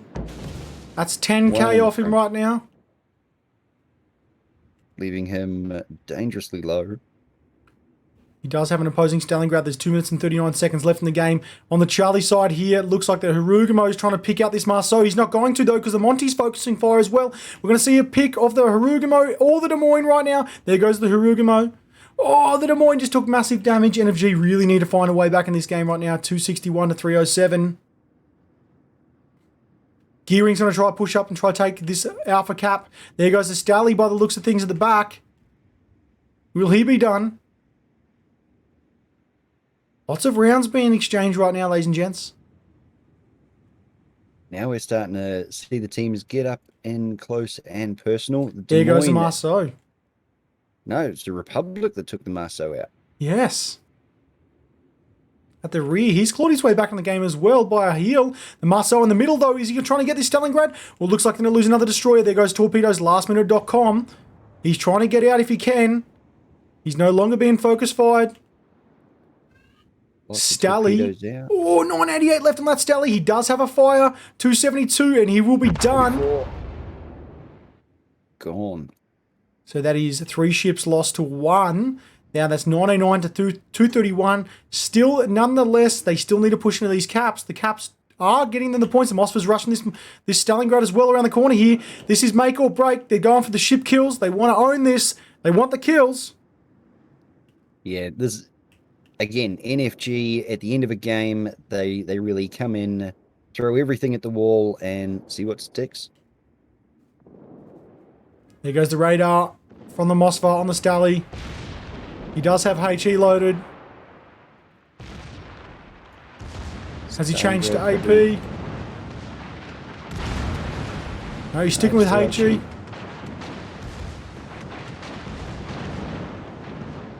And this Stalingrad will be done. at those sort of angles, he probably doesn't want to risk a ricochet salvo. So yeah, sticking with the HE. And he's staying in there. Structure and taking him down. Ohio, though, from the Marceau's got some decent rounds there. Looks like a lot of ships from Alpha Team right now really low. They do have to watch out. It's 157 to 216. They need some more caps. Alpha Team, or Alpha's going to be capped out right now. Marceau's focusing fire on that Ohio in the smoke. He'll stay there for a bit. He'll hope that he doesn't get picked. The Ohio at the rear. Marceau dropping torpedoes. Are these torpedoes going to be the deciding factor of this game, ladies and gents? Stalingrad coming in a little bit too far right now against this Ohio. Oh, he's so lucky.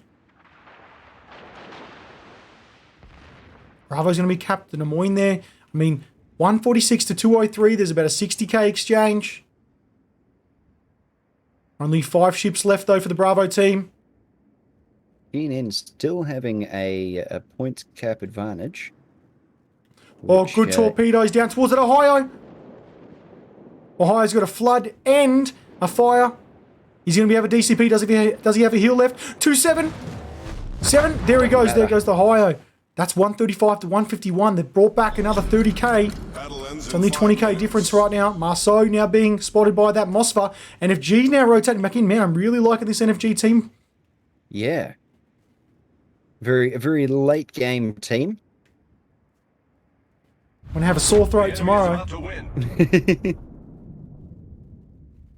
All jokes aside. Let's go in the Daring. Daring's going on this Marceau now on the right-hand side. They get... Oh, that Des Moines does need to watch out, though, from the Monty. They do still have one battleship at the rear. That Monty potentially could decide the game. There goes the Stalingrad. 3 minutes and 22 seconds till the Alpha team. NFG now wins. Montana over on the backside here, launching all of his secondaries at the Des Moines. The Des Moines we're going to see here gets pushed out of his little area. Unfortunately, into the jaws of death by the look of it. Yeah, Marceau, he's going to gun him down. He does have to watch out for this Stally. He's not going to be able to push around. I know in his heart he wants to YOLO this Stally. The Stally is just waiting there. Here he goes.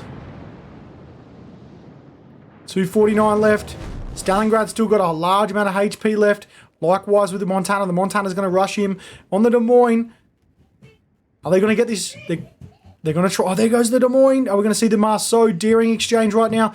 2 low Marceaus at the rear. Daring knows where this other Marceau is. He's going to rush him as well. He does need to watch out.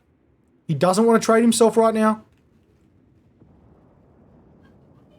We thought... Daring is 932 to 778. Alpha team cannot afford to lose a single soul right now. Here we go. Here goes the Marceau. There goes those torpedoes. He's lucky. Oh, the Daring, though.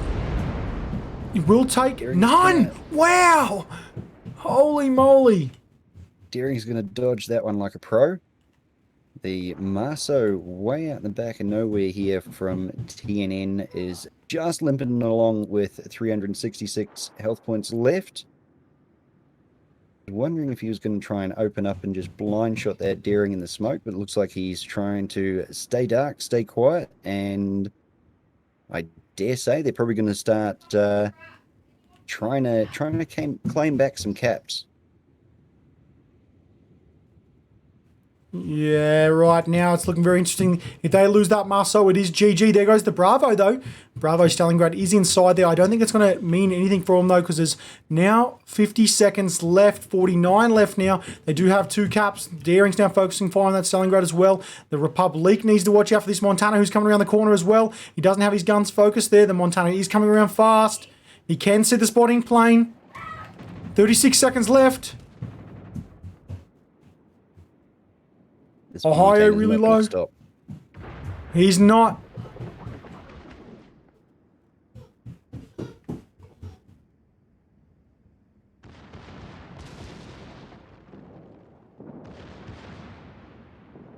All right, Montana opening up full salvo on the back end of the Republic. The Republic.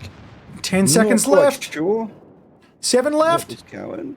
Here we go. 5 seconds. If they can hold on right now, they've got it. 2, 1, and that'll be NFG done for the win here. I've got someone running down my hallway as well. The Gus Bus is Everyone's at happy. it. He's happy for NFG winning that one and taking third place in the C server. Congratulations to NFG. Unfortunate for TNNJJ. I mean, Yes. all in all, though, I mean, I really both great games. I mean, I think NFG is the perfect team to counter TNNJJ. However, I think TNNJJ is a great team. They were just like it was just a yo-yo top event, right? It was like NFG and then TNNJJ takes the majority of the game, and then NFG claws their way back. And then you see the flip side in game 2 where NFG has the upper hand, then TNNJJ has the upper hand. They hold it for the whole game. NFG and then TNNJJ comes back again.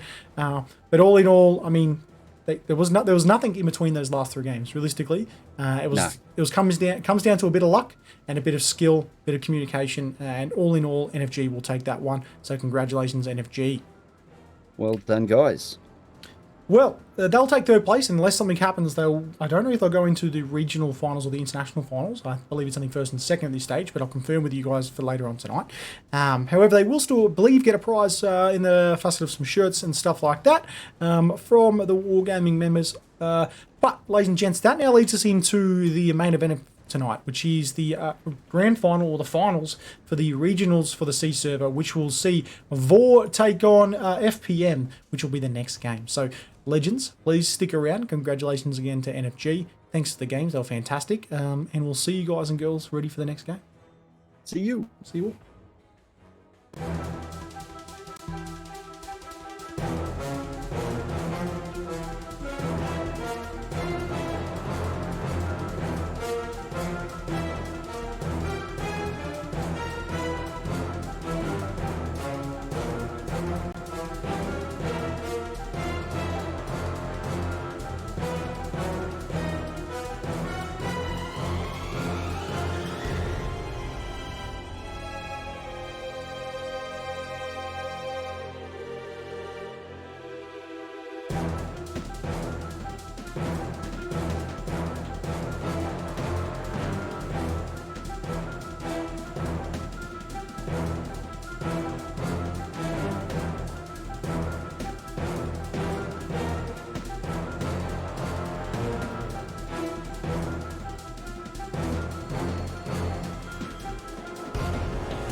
All right, ladies and gents. Well, I do have some confirmation. We've got Major up on the screen again about the prize pools for the regional prizes because they are slightly different for everyone. So, ladies and gents, for first place, 10,000 doubloons plus 5,000 steel reward for one player, or 60,000 doubloons in total. There's no monetary value for this one. So they do have prize pools, which is awesome for the different contestants, all the way up to 32, and participation in general. So you'll get 25 Kots camos and a Kots shirt each person, and 10,000 doubloons plus 5,000 steel for first place. Second place will take 8,000 in total, 4,000 doubloons, 4,000 steel plus 15 Kots camos. Third, 2,500 doubloons plus 3,500 steel, which is awesome. And if it's a team with 12 players, they'll get 30,000 in total or 42,000 steel. Fourth, still 4,500 and 3,000 steel. 1,500 and 3,000 steel, so 4,500. 1250, 250 for 5 to 8. 9 to 16, 1,000 doubloons per person, plus 5 Kots camos. And then all the way down to participation, you get Kots camos and hardened camos with 25, 32, and 32, and 40 getting 350 doubloons per person. So you still get a fair bit. So yeah, that's pretty cool. And ladies and gents, I want to talk about the next maps for the next team matchup, which will be Vor versus FPM. Let's have a look at that. The maps have been decided. Vor will take the majority for Alpha. FPM will take the majority for Bravo with only one swap, and that'll be, I believe, a Land of Fire at this stage. North, Warriors Path, Crash Zone Alpha, Land of Fire, and Trap. And interestingly enough, let's have a look at the bans, ladies and gents, because this is a massive, massive move and a power play and a bit of a finger towards the Vor clan, considering what we've seen from them over the last few days. So Vor has elected to ban the Kleber, and FPM has elected to ban the Marceau. Noting that we have seen the triple Marceau rush kill squad heavily, and if they haven't had the Marceau, they've gone a triple Kleber. Will they go a triple Harugumo, or what will they counter? Will they not take in the triple, or will they take in a triple daring for a smoke? Will they split with double daring? Will they go Z52 with the radars this time, obviously foregoing that speed? Who knows, but a very interesting move nonetheless. But, ladies and gents, we are getting ready. The game, or the teams are starting to come in. It's a little bit slower this time due to, I guess, the short intermission and running a little bit late from the last game. So, Legends, we'll see you on the high seas, and the next time we'll see you is the first map, North, Alpha versus Bravo, Vor versus FPM. May the best team win. See you all on the other side. See you soon.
World of Warship's most prestigious competitive event is back for the 12th time.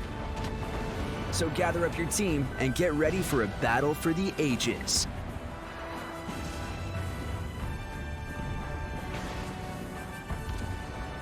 Mountains of prizes await the bravest and most cunning of commanders. But only one team will be sailing away with the most priceless reward of them all. The title of King of the Sea. The king is sunk.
All right, ladies and gents. Well, there is a slight issue.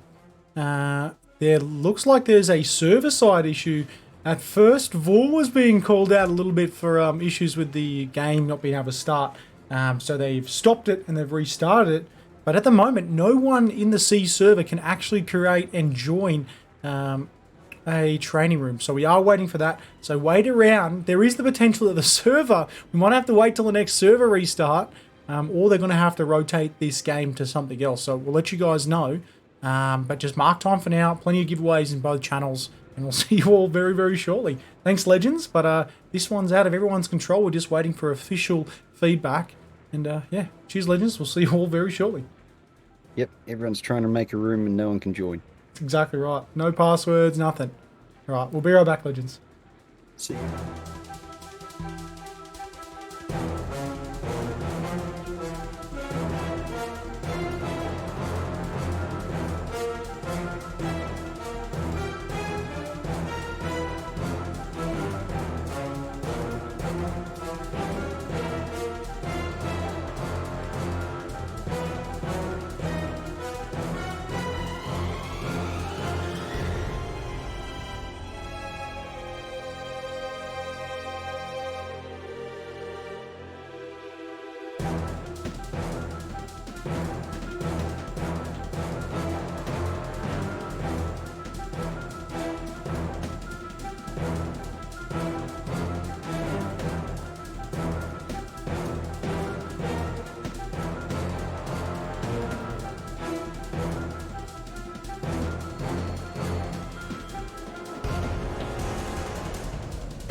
World of Warship's most prestigious competitive event is back for the 12th time.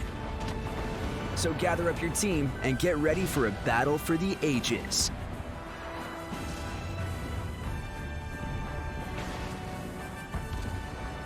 Mountains of prizes await the bravest and most cunning of commanders. But only one team will be sailing away with the most priceless reward of them all. The title of King of the Sea. The king is sunk.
All right, ladies and gents, well, we still are waiting, so apologies. It is completely out of Minor Mage's control. If you would have known this, we thought tonight was going to go for a measly 3 hours, but it's now gone for, let's have a look, probably close to 4 hours or 3.5 hours whenever we started. So, Legends, what we're going to do is if we do hit 110 subs, I'm going to give away an extra Lennon to the global here, but we're probably going to bring this Lennon forward. We're going to add an extra 2,500 Dobuloons into the giveaway pool. There is a giveaway in Twitter right now. There is a base 60. Whoop, just gave it away. A decoding challenge. A decoding challenge, which you can send me through Discord of what the language is. There is a quiz in the giveaway channel. Sorry, the screenshot channel in Discord where you can win yourself some balloons. Doubloons, those will be given away on the 15th.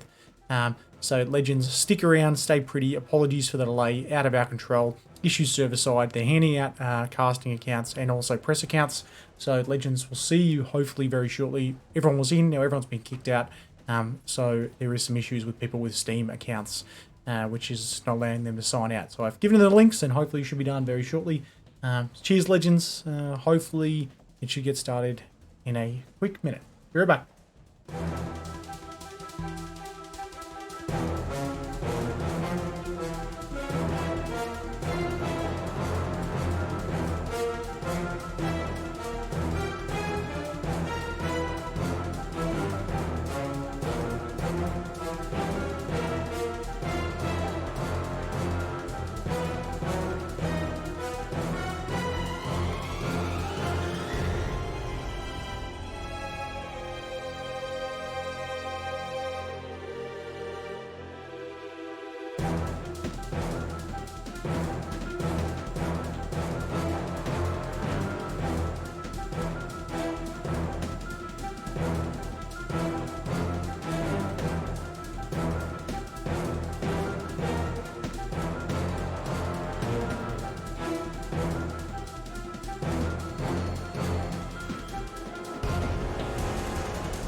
All right, ladies and gents. Well, hopefully I don't come up too pixelated here. I am just downloading the last of a video.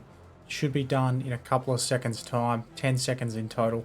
But Legends, the reason why we are waiting is there is issues with some accounts. It's an account-based thing based upon server corruption where they can't join training battles. As such, Wargaming is having to give out press accounts to the viewers and streamers in order to cast.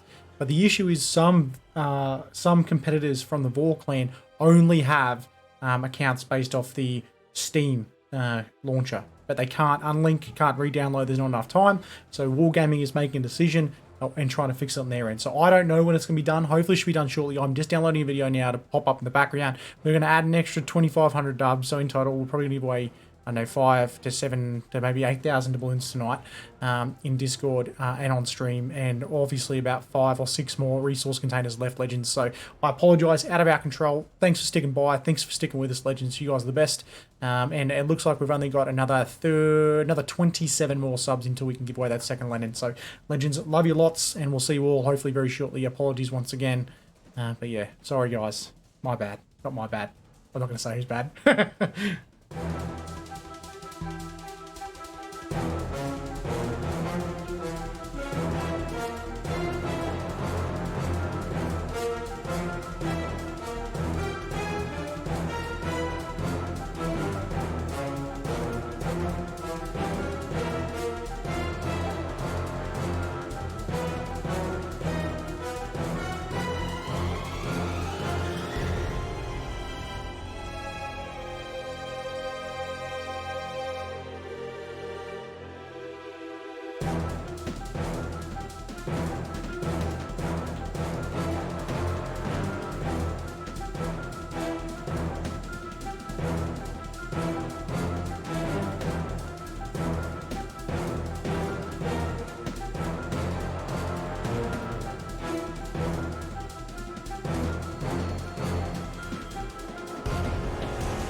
Really even looking teams. Very, very even. Obviously, Monty, Ohio, and then Des Moines versus Worcester, their exchange. Otherwise, not too bad. Obviously, we can see there is one more destroyer on the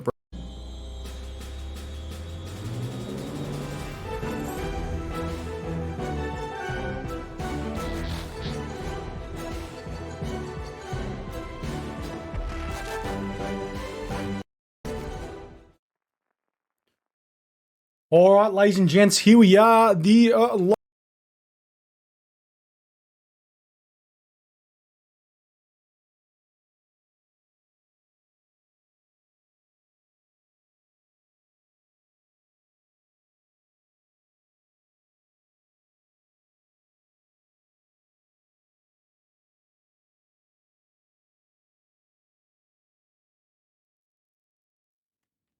fairly even looking teams. Very, very even. Obviously, Monty, Ohio, and then Des Moines versus Worcester, their exchange. Otherwise, not too bad. Obviously, we can see there is one more destroyer on the Bravo team to Alpha.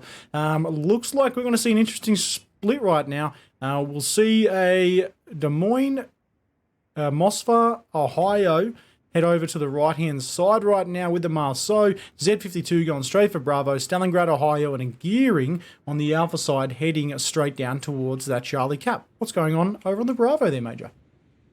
All right, so we've got the Hagmu, Des Moines, and Ohio making a beeline for the A cap. The two Marceaus and the Montana appear to be heading C cap way. And going straight up the guts is a Z52 and Des Moines. Yeah, I think this Z52 is going to go straight into Bravo here. They're going to be met with power towards each other right now. This will be interesting. It will. Vor looks like it's going to be in there first. Yeah, Vor is making some good ground. Looks like he's going to try the turnaround. Looks like he's deciding whether he's going to try.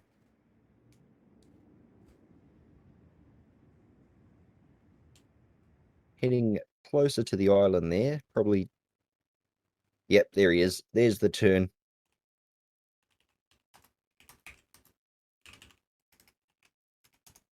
Which is going to allow Faith to be able to jump in first. Get in there first. That's fine, though. He's going to go straight forward. He's going to get caught out.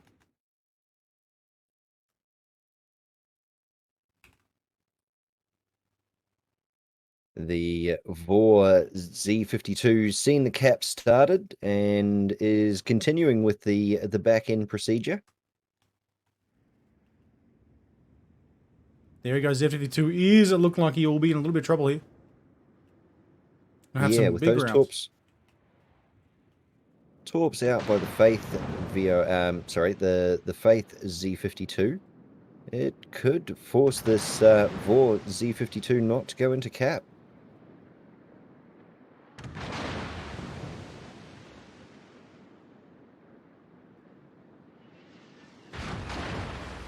Meanwhile, it looks like we will see the cappage, or the capture, I should say, of Charlie from Vor. Vor dropping some torps down towards the Gearing right now. The Gearing moving forward into Charlie. Charlie, it does look like, again, that Gearing's so great for the the smoke train and the smoke concealment for the Worcester there. Ohio will probably sneak into there as well to push into Charlie, contest it. However, the Marceaus, the double DD Marceau hunt squad is going to be dropping some torpedoes down there, which the Worcester really has to watch out for. Yeah, the Worcester is really in line for at least that first couple of salvos.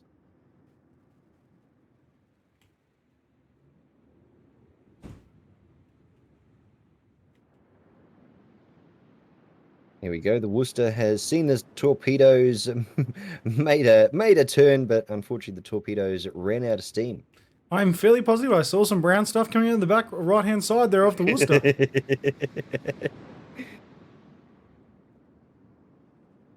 Back on the B cap, the Vor Z52 has managed just to make it inside the outside of the cap. That makes sense somehow. And is halfway through taking that one. Whilst the Marceau for the Faith team has snuck into the A cap.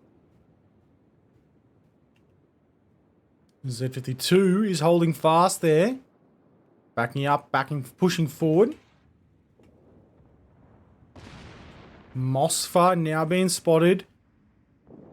He is pushing back. We do see this angle right here all the time. Mosfa now dropping a radar to make sure that Harugamo, all the Des Moines, not going to push around and flank him right now. Taking shots from the Des Moines in the center there. He might not keep that position.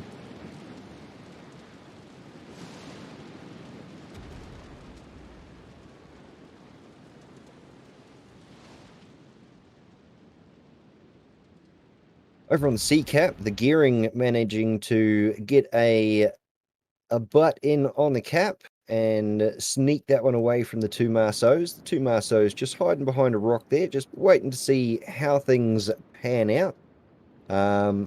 looks like they're actually splitting the kill team now. One of the Marceaus for VOR sneaking back into the C cap to take that one, while the other one looks like he's heading over to the B cap to assist with the Z52. Interestingly enough, you can have a look at the Ohio from the VOR team here, backing up all the way. Look at him go. He is really showing his rear end to the opposition team. He does have to watch around for that Marceau push right now. Mosfer dropping some radars. This is looking pretty good for Faith right now. However, VOR VOR likes to claw their way back into it. Dobby, mate, the rap god here. As you can see right now, Charlie's being capped by that gearing and then contested by the Marceau now in order to get it back, which will mean VOR potentially get Charlie and have 2 caps. At the moment, it's 1 cap apiece as far as monetary value and points is concerned. Yep, VOR slightly ahead on the cap points according to my screen, but that could all change with losing a ship. Z52 has to watch out for these torps right now. Might take one. He's got to angle off right now. Oh, he's got himself in a pretty bad spot. Ooh, he's going to be start alright. thinking skinny. He's going to be alright. There we go. It's like he knew. Got to admit, the way some of these guys play, they've definitely got a sixth sense for what's coming at them. Correct. Yeah, I mean, well, what is it? Like, you know, if you're playing in this high level, you kind of know what the opposition team's going to do, because if you were in their shoes, you'd be doing the same thing, right? Well, that's true. And I think that's kind of the reason why VOR is so good, is because they do the unexpected. And even when you expect it sometimes, then they do the expected. It's like, what do you want from us? As you can see right now, Z52 is being spotted by that radar. He's going to take a few rounds. He's going to back up. He is on fire, pushing out of the cap right now. The VOR team really wants to hold this Bravo cap. Yeah, that Z52 on the VOR team is really doing the hard yards there, getting in and out of the cap, taking it back whenever it does get contested. Big on rounds. the C cap. Oh, sorry, carry on. No, you go, mate. You go. After you. I was going to say on the Z cap, classic noun in the VOR Mercedes is doing the hard yards as well, trying to take back the C cap that they once owned. Or at least stop the numbers from ticking over there.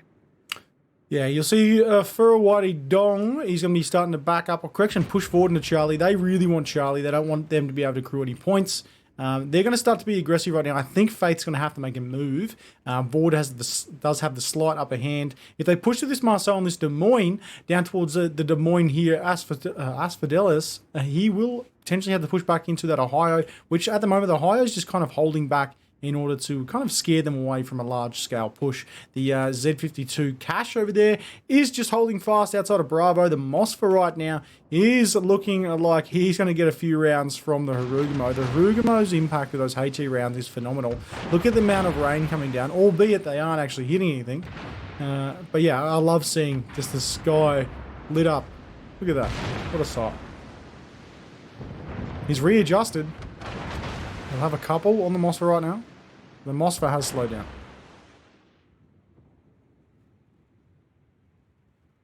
Over on the C cap, the Faith Worcester under a massive barrage of torpedoes. Again, more brown stuff coming out the back of that boat. The Let's just hope it's two not another leak. Marceaus. Yeah, exactly. Digital Peter will be up them. Two Marceaus are really laying fire into that Faith Worcester. Yeah, that Worcester is getting out of there, though. This is the thing. See how VOR's pushed them back? They've forced the pushback now, which means Charlie is basically uncontested. Bravo's been a bit of a stalemate, but the Z52, Renegade just holding there, literally taking no damage, which means he does have the upper hand versus Cash. They're not going to go force the rush here. I mean, I must say, VOR is so good at this regimented approach when they know when to hold them, and they know when to fold them. They know when to push, they know when to hold back, and they're not, I guess, too emotional. I see sometimes teams get very emotional when they start losing. It's like, well, it's my time. I'm the hero. I can push this and I can win this. Vor is quite good by holding back here. And yes, you can probably tell I'm a bit of a Vor fanboy at the moment. Yeah, they're doing good. Faith, though, don't discount them. Faith have done very well to at least keep the amount of health points that they've got, especially under the massive barrages like the Des Moines and the Hagmu here, just laying down fire on the Moskva, and he's just shrugging it off.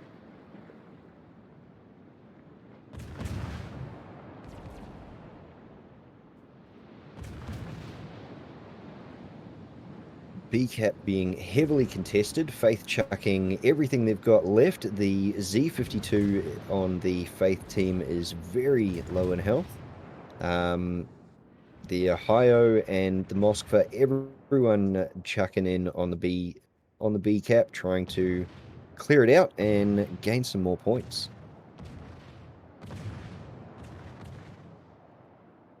The Faith gearing doing the smokes the smoke Massive trail shot from again. Marceau here. Sorry, mate, to cut you off. Marceau, Vor, Book, he's taking some big rounds. We might see our first ship lost here. I didn't think it was going to be the Marceau from Vor, but by the looks of things, it will be.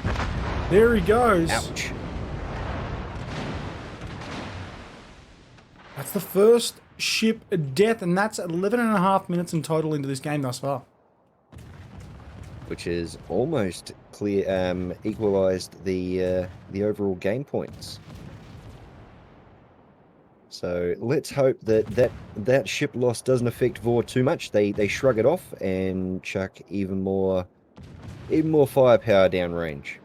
Ooh, Renegade does have to watch out right now, backing up too much. It's like he already knows that radar has been dropped right now by the Moskva. The Moskva is targeting that Z52. Correction, disregard. He is targeting that Z52. You can see those torpedoes coming down range. Renegade has avoided those torpedoes, luckily enough. That Z52, the name off a cache at the back there, running. The Moskva taking a lot of rounds, though. The Moskva is on fire. He hasn't DCP'd. Does he have a DCP ready?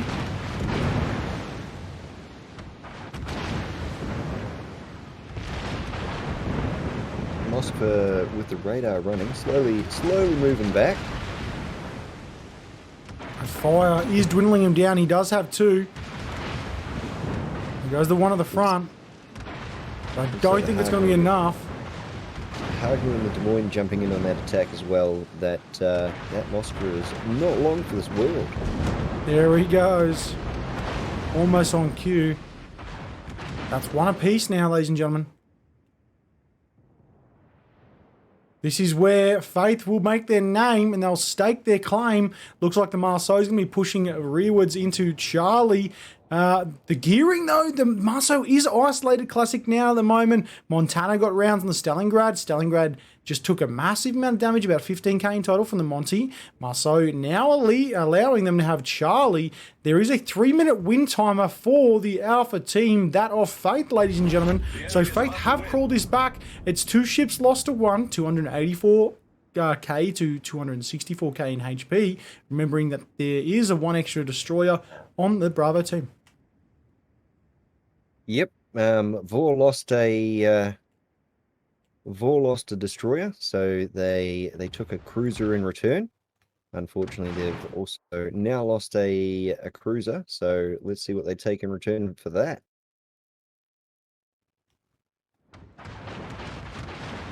Over on the A-cap, the Vor Des Moines pushing into the A-cap, and looks like the Vor Ohio is going to start pushing around on that Des Moines from Faith, so that's either going to push the Faith Des Moines forwards into fire from the Ohio, or rearwards into fire from the Vor Des Moines.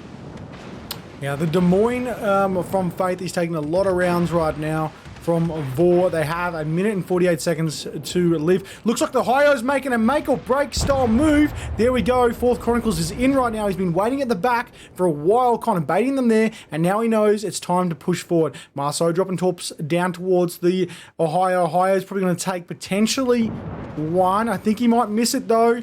Think skinny, be skinny. Think fast, be fast. Not. Oh, wow. Oh, my goodness. There we go. He's going to turn back in right now. He's going to watch those torps coming from the Marceau. He's going to be focusing fire on the Ohio. The Marceau is going to be spotted right now, though. They'll focus fire on the Marceau. We might potentially see the Fall of Faith. They did have the upper hand right now. No one's on Alpha.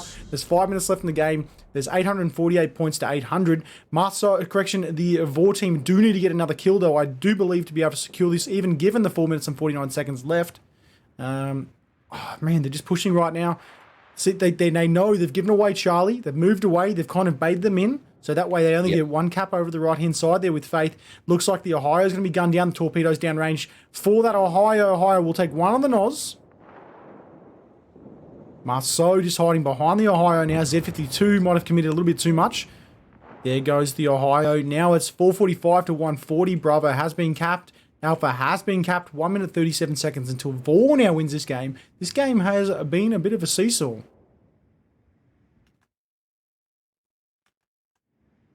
All right, so yeah, the Vor Des Moines being able to cap A, push all the way through the back there. Looks like he's trying to take shots now on the Faith Marceau. The Faith Z52 is going to want to get out of there. He does not want to get hit by a stray shot right now. Does not have the health for it. Good rounds coming down towards that Ohio. Oh, wow, massive shots. Massive shots. Fourth Chronicles might be done here. The Stalingrad, good shots. Same with the Worcester. Ohio will be taken down right now. 55 seconds in total. This will bump it up to about 1:20. He needs one more good round on that Marceau. Doesn't matter. He will be taken down regardless. 1:20 left. Clawing. He survived longer than I thought he would. How has he survived this long? How has he survived this long? Wow, he had 120 HP left. He had a fire. He DCP'd immediately before he took any damage. And now he's up to 7,000 HP. Oh my goodness. Well, this is a good game, this one.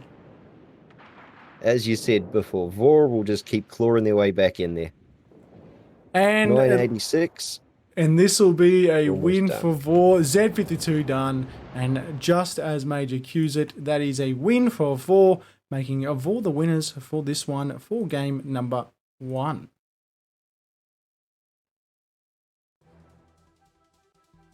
Congratulations, Vor. What do you think about that one, Major?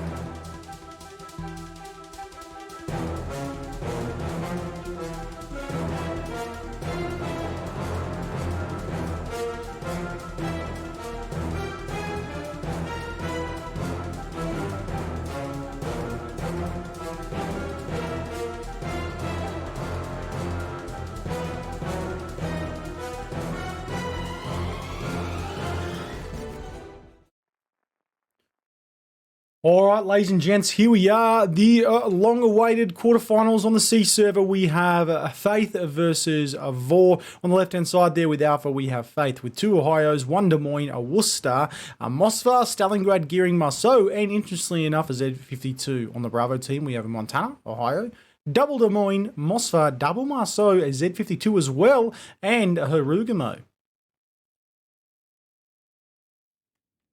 Really, even looking teams. Very, very even. Obviously, Monty, Ohio, and then Des Moines versus...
He is pushing back. We do see this angle.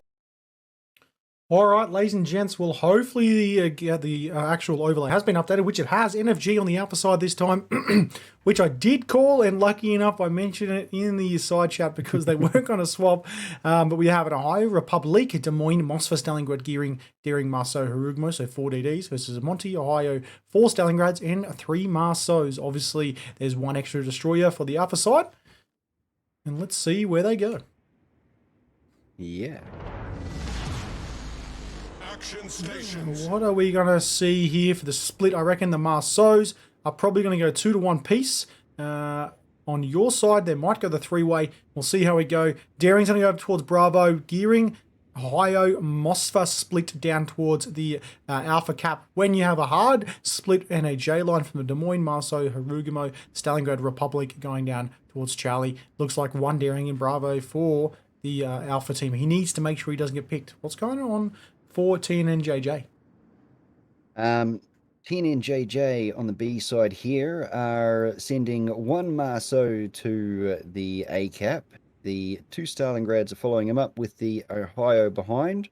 We've got 1 Marceau heading for the B cap, and he appears to be by himself, with the other Marceau heading for the C cap, followed by the 2 Stalingrads and a Montana.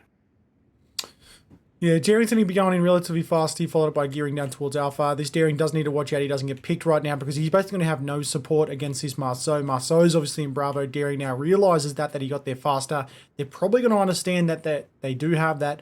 The speedy DD's going into Bravo. He does drop, and he's going to pull back away from the Bravo cap. Yep, the Daring deciding to turn away with the Marceau half capping B. And with the A side here, the TNN Marceau is getting into the A cap fairly quickly. And the Gearing is dropping some torps from NFG towards the TNN Marceau to try and push him out. And over on the C cap, when I can find it, is again the TNN Marceau pushing on in there fairly early. So we're seeing TNN sticking with their standard standard tactic of jumping in, getting those caps early. Now you're going to see them probably just get themselves into position, namely the cruisers and battleships, and just hold back and see what NFG are going to do about it.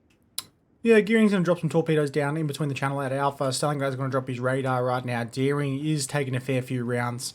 Marceau is probably going to have the slight upper hand now on this Daring. As the Marceau does have the backing of the Montana and the Stalingrad on the other side there. Stalingrad obviously not going to be able to clear on that Daring. Daring's holding Bravo. He'll just hold on the outside. He'll allow that Marceau to push out. There's about a 9k, I guess, a range difference there. He'll start to back in now. I wouldn't be surprised if he dropped his smoke, and there it goes. Yeah. So the Daring dropping smoke and being pushed out of the B cap, allowing TNN to continue gaining points there. We have something quite decisive now. This Marceau, is he going to be able to avoid these torpedoes? Oh, he might have actually just turned it. No, he should be okay. He should be okay. Slight adjustment, slight adjustment. Think skinny. Think skinny be skinny. The TNN Marceau not happy with the NFG Marceau dodging all of those, launching another salvo out behind him again, but unfortunately being too far off to the left. Yeah, TNN JJ, they want this now. They want the accolade of being the third best team in the C server, so they're trying hard. They're being really aggressive. They've got all 3 caps right now, albeit that 2 of them are being counter-capped by the Daring and the Marceau at the rear, but that still allows them the Alpha cap uncontested to accrue those points for the time being. They have a countdown timer of 15 minutes. The Marceau is going to be taking a few rounds right now from the Marceau. Stalingrad's going to have some to his broadside there as well, and then he'll just stay there. He'll go undetected right now, and he'll just stay there, back in the cap. Winterfell, the Pants Marceau from TNN JJ is probably going to reverse back into the cap. He's going to get spotted, so he'll probably push back out of that in a second, I'm sure. think that might have just been a lucky spot or a blind shot because he's still going back. Oh, now he's opened up fire again on the NFG Marceau in the C cap there. Doing all he can to try and reset that cap. There we go. But unfortunately being pushed out himself.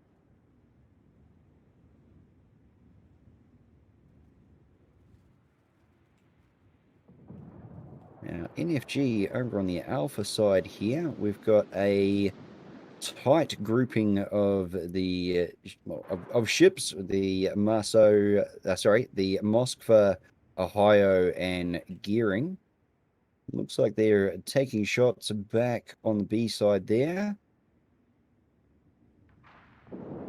With TNN replying with shots from the A side, taking a fair chunk of health out of the Ohio.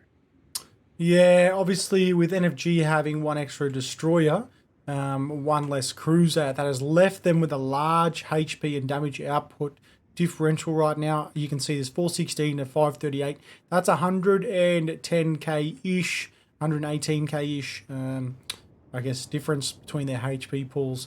The Des Moines now focusing fire on that Stalingrad. Is it going to cost them though? They might be playing purely for caps here, but they don't have the caps. Daring will back in. He does have his smoke there. It's a single smoke.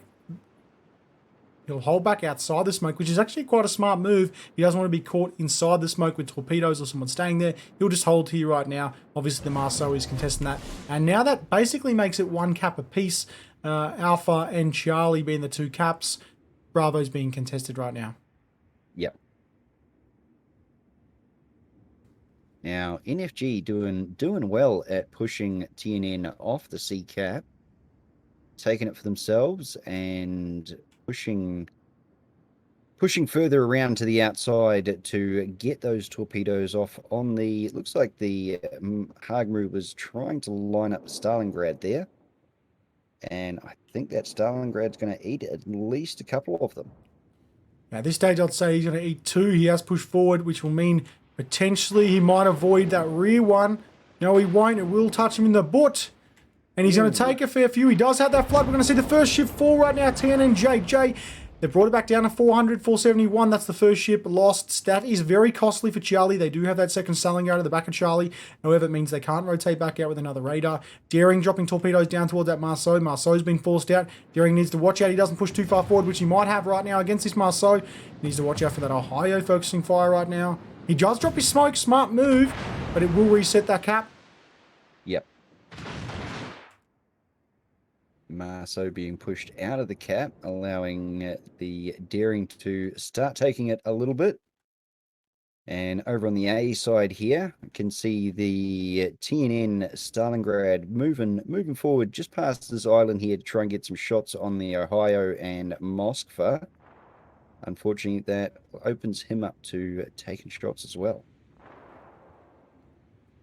Decent rounds down towards the Ohio. Marceau taking a fair few as well. Marceau needs to watch out. Marceau, Harugumo, Des Moines focus fire on that Marceau at the back. If they lose this Charlie cap almost becomes certain to be the alpha team of NFG. Remember, NFG only need one more. Remember, NFG only needs one more game in order to win this third place title. Now that I've spat it out, Daring, he's going to hold fast. He's going to drop radar down the back there. Disregard the Moskva's going to drop the radar. The Daring's going to be able to spot the Marceau as soon as he comes around the corner, though. Marceau's starting to rotate down towards Bravo, and you're going to start to see a rotation from TNN JJ back into the Bravo cap. That's exactly right. Now, the Marceau looked like he was unspotted for a little bit there, but he's still taking fire from the Stalingrad. And if NFG are able to pull this one out of the bag, which at this point in time, the cap points are not on their side, so they'll have to start taking some ships or taking some caps to even that up. The Public just taking a large amount of damage from the Stalingrad. See, I really like what they're doing right now with the destroyers on the Alpha team. They're basically being able to tank out a lot of damage. They're going to focus fire this Stalingrad. I think this Marceau Winterfell will probably be next to fall, or potentially the one at the back of Bravo. They're now forcing the Daring out. If this Daring falls, this is going to be very costly for NFG. Yeah, NFG can't afford to lose that Daring.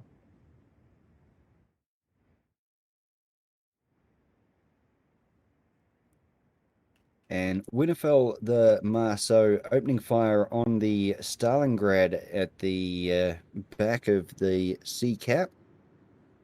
Everyone seems to be migrating across to B because of the Republic, Des Moines, and Hagmaru making their way down that 10 line. TNN are not going to be liking the fact that they are getting herded. Marceau's galore in these games, obviously, ladies and gents, followed by Stalingrads as well. You can see right now Marceau in the middle here at the back of Bravo is taking some serious damage from the Daring. Daring's inside his smoke there. Marceau at the rear. Aqua does need to watch out from the rounds coming from the Stally. Stally, 3K or 4K just then from an AP salvo. Marceau just outside the radar from the Stalingrad as well. Torpedoes coming down towards that Marceau. They do need to watch out. I mean, as far as caps are concerned, definitely TNN JJ does have the advantage. But as far as control's concerned, I think NFG has the upper hand. NFG, are they going to pull the trigger soon? They've got 3 minutes and 50 seconds now left on this game before they lose, though. Yeah. Normally it's NFG seem to be able to spread out but keep their numbers effective. Whereas from time to time now we've seen TNN, they get themselves into a good spot, but they're only really effective from certain angles. Gearing's going to drop some torps down towards the Stalingrad and to the rear of the Stalingrad at their back of Bravo. Daring's got some torpedoes going down towards the Marceau as well. This will be interesting.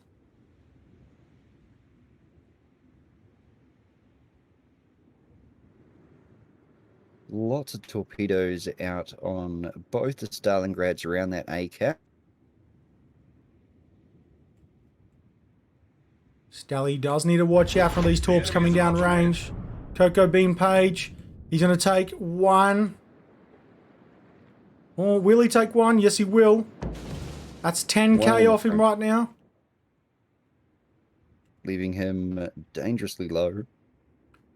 He does have an opposing Stalingrad. There's 2 minutes and 39 seconds left in the game. On the Charlie side here, it looks like the Harugumo is trying to pick out this Marceau. He's not going to, though, because the Monty's focusing fire as well. We're going to see a pick of the Harugumo or the Des Moines right now. There goes the Harugumo. Oh, the Des Moines just took massive damage. NFG really need to find a way back in this game right now. 261 to 307. Gearing's going to try to push up and try to take this Alpha cap. There goes the Stally by the looks of things at the back. Will he be done? Lots of rounds being exchanged right now, ladies and gents. Now we're starting to see the teams get up and close and personal. There goes the Marceau. No, it's the Republic that took the Marceau out. Yes. At the rear, he's clawed his way back in the game as well by a heel. The Marceau in the middle, though, is he trying to get this Stalingrad? Well, looks like they're going to lose another destroyer. There goes Torpedoes, lastminute.com. He's trying to get out if he can. He's no longer being focus fired.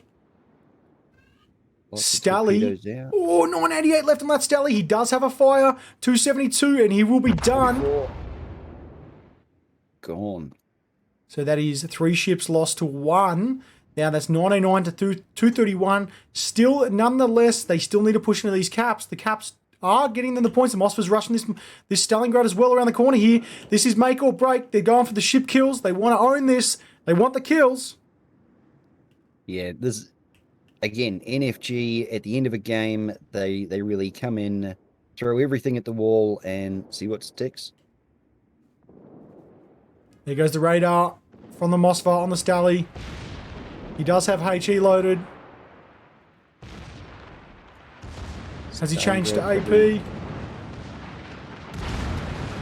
No, he's sticking with HE.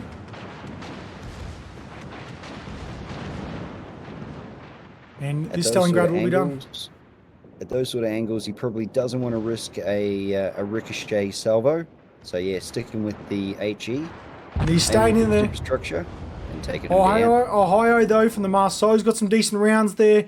Looks like a lot of ships from Alpha Team right now really low. They do have to watch out. It's 157 to 216. They need some more caps. Alpha Team, or Alpha's going to be capped out right now. Marceau's focusing fire on that Ohio in the smoke. He'll stay there for a bit. He'll hope that he doesn't get picked. The Ohio at the rear.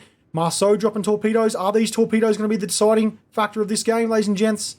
Stalingrad coming in a little bit too far right now against this Ohio. Oh, he's so lucky. Bravo's going to be capped. The Des Moines there. I mean, 146 to 203. There's about a 60k exchange. Only 5 ships left, though, for the Bravo team.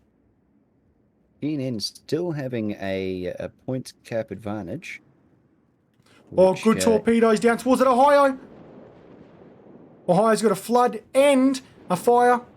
He's going to have a DCP. Does he have a heal left? 2-7.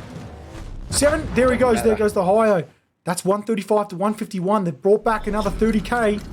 It's only 20k difference right now. Marceau now being spotted by that Mosfa. NFG now rotating back in. Man, I'm really liking this NFG team. Yeah. A very late game team. I'm going to have a sore throat tomorrow.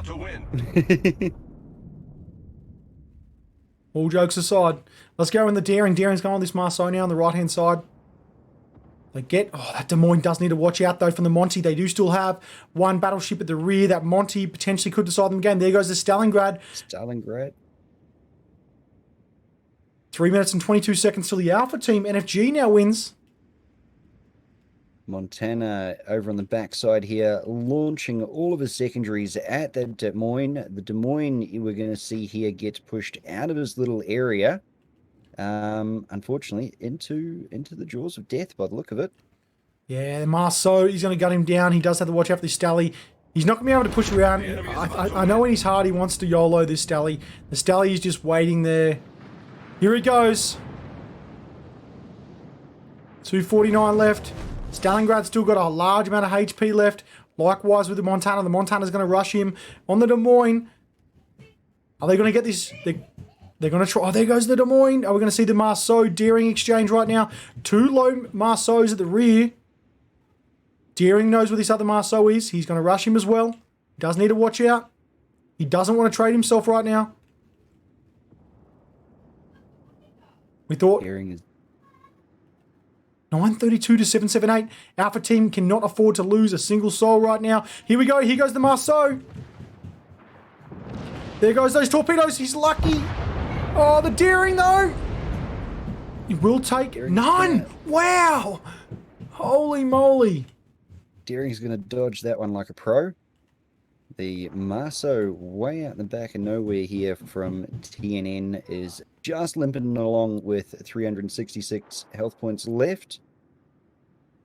Wondering if he was going to try and open up and just blind shot that Daring in the smoke, but it looks like he's trying to stay dark, stay quiet, and I dare say they're probably going to start trying to claim back some caps. Yeah, right now it's looking very interesting. If they lose that Marceau, it is GG. There goes the Bravo, though. Bravo Stalingrad is inside there. I don't think it's going to mean anything for them, though, because there's now 50 seconds left, 49 left now. They do have 2 caps. Daring's now focusing fire on that Stalingrad as well. The Republic needs to watch out for this Montana, who's coming around the corner as well. He doesn't have his guns focused there. The Montana is coming around fast. He can see the spotting plane.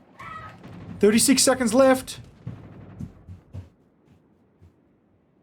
This Ohio Montana's really not gonna low. stop. He's not.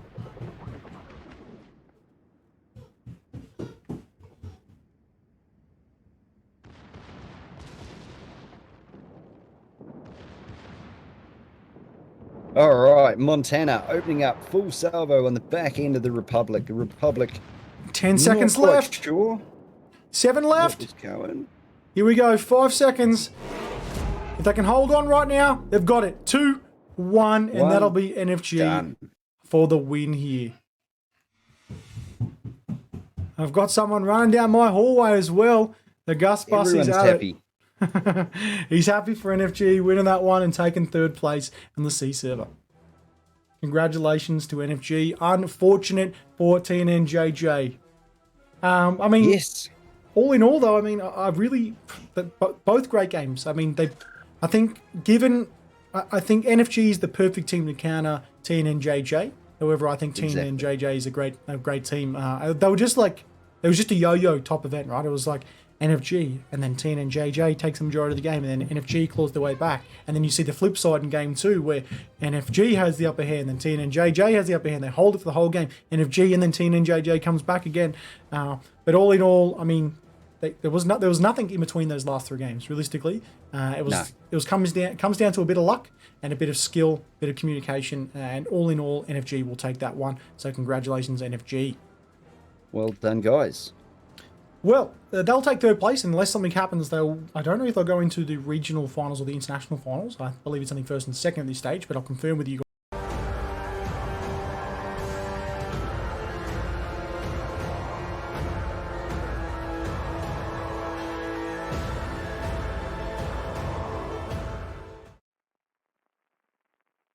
All right, ladies and gents, here we are. On the left-hand side, you can see the team of TNN, JJ, Pants, and NTSB versus NFG, Pants / NTSB, TNN, JJ, coming in with a Shikishima, Kremlin, Des Moines, Moskva, double Stalingrad, double Marceau, versus the Bravo team with the Ohio, Kremlin, Des Moines, double Nevsky, Stalingrad, Daring, Marceau, Hirugamo, obviously for going an extra Marceau there and having an extra destroyer on the Bravo side, which in turn has cost them 1 potentially extra radar there. Yeah. Obviously, you got the double Des Moines, Moskva, and a double Stalingrad combo. I think you're going to see a Stalingrad and a Moskva go either side, Alpha and Bravo. You'll probably see a Marceau double team push down to one side. I think these Marceaus will either split on either side of the map or push the same cap in order to cap it out. But as we can see right now, we're going to see one Marceau go down towards Bravo, one potentially go to Charlie, hook back around by the looks of things. A Moskva going down towards a Bravo, looks like more of a J-hook kind of split style, and a Des Moines, Stalingrad, Shikishima heading over towards the Alpha cap. What's the Bravo team doing over on your side with NFG there, Major? They're also dancing around, swapping sides. It looks like the Marceau... the Marceau is heading for the A cap, followed by a Des Moines, Ohio, Hagmu, and a Nevsky. And on the other side, we've got a Stalingrad. Looks like he's actually heading between the B and C cap, whereas the Daring, Nevsky, and Kremlin are pushing out wide to the C cap. Yeah, Marceau's going to be pushing in relatively fast down towards Bravo. He's going to use that island to his advantage. He does have the slight advantage. It looks like it's ever so much just further to the north, plus those 2 smaller islands to each side, which pretty much gives him cover.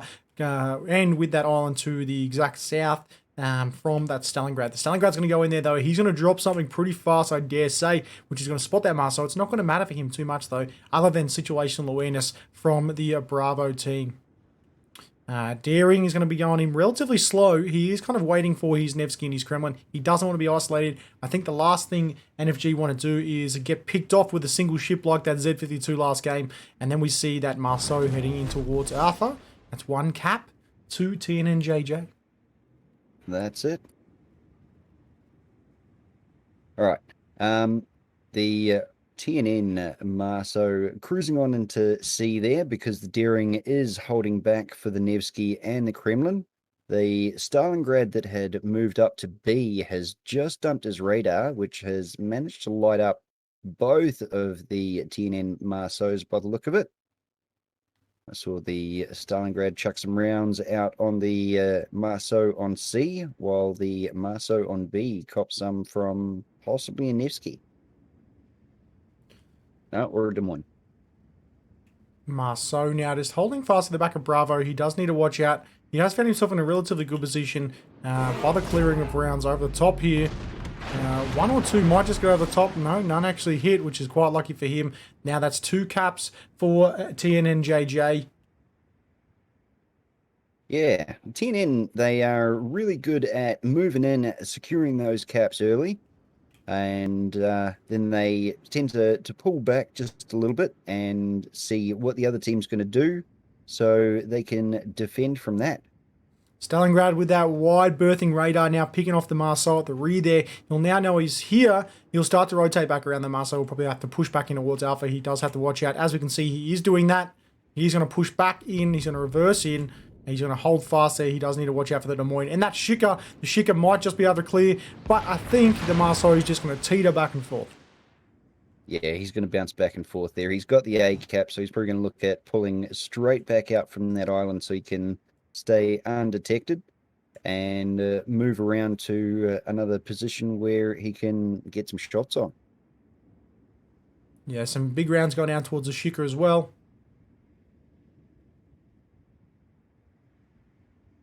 Over on the C cap, the Daring still going out wide, not really moving into the cap. Looks like he's actually going to start trying to hunt the Marceau down. Yeah, Shika does need to watch out as well. He does have that Des Moines, Nevsky, Harugumo combo at the rear there that will be able to get him down if they do push a little bit further forward. Marceau just holding at the back of Bravo. He's pretty much got that cap secured. Even if he does see a push from the Stalingrad or the higher, he can basically just rotate back in and then hopefully, if he's lucky, push towards Charlie. I think the team and the players that need to watch out right now is the two ships at the back here from the Bravo team of NHG that are a bit isolated. They do have the Kremlin with them. However, the Des Moines and the Kremlin, if he pushes further enough forward into the back of that island at Charlie, they'll have the advantage to be able to focus fire on that Nevsky. And over on the A cap from the NFG team, we're watching the Hagmu and the Nevsky do the smoke trail. So the Nevsky has free range at taking shots on whatever he can. No fire coming out as yet. Just wait for that Hagmu to push a bit further forwards, light something up for the Nevsky. Des Moines now opening up on the Daring. Daring being able to push back around. Some big rounds coming from what I presume is the Shika. I love the sound of the guns on the Shikishima.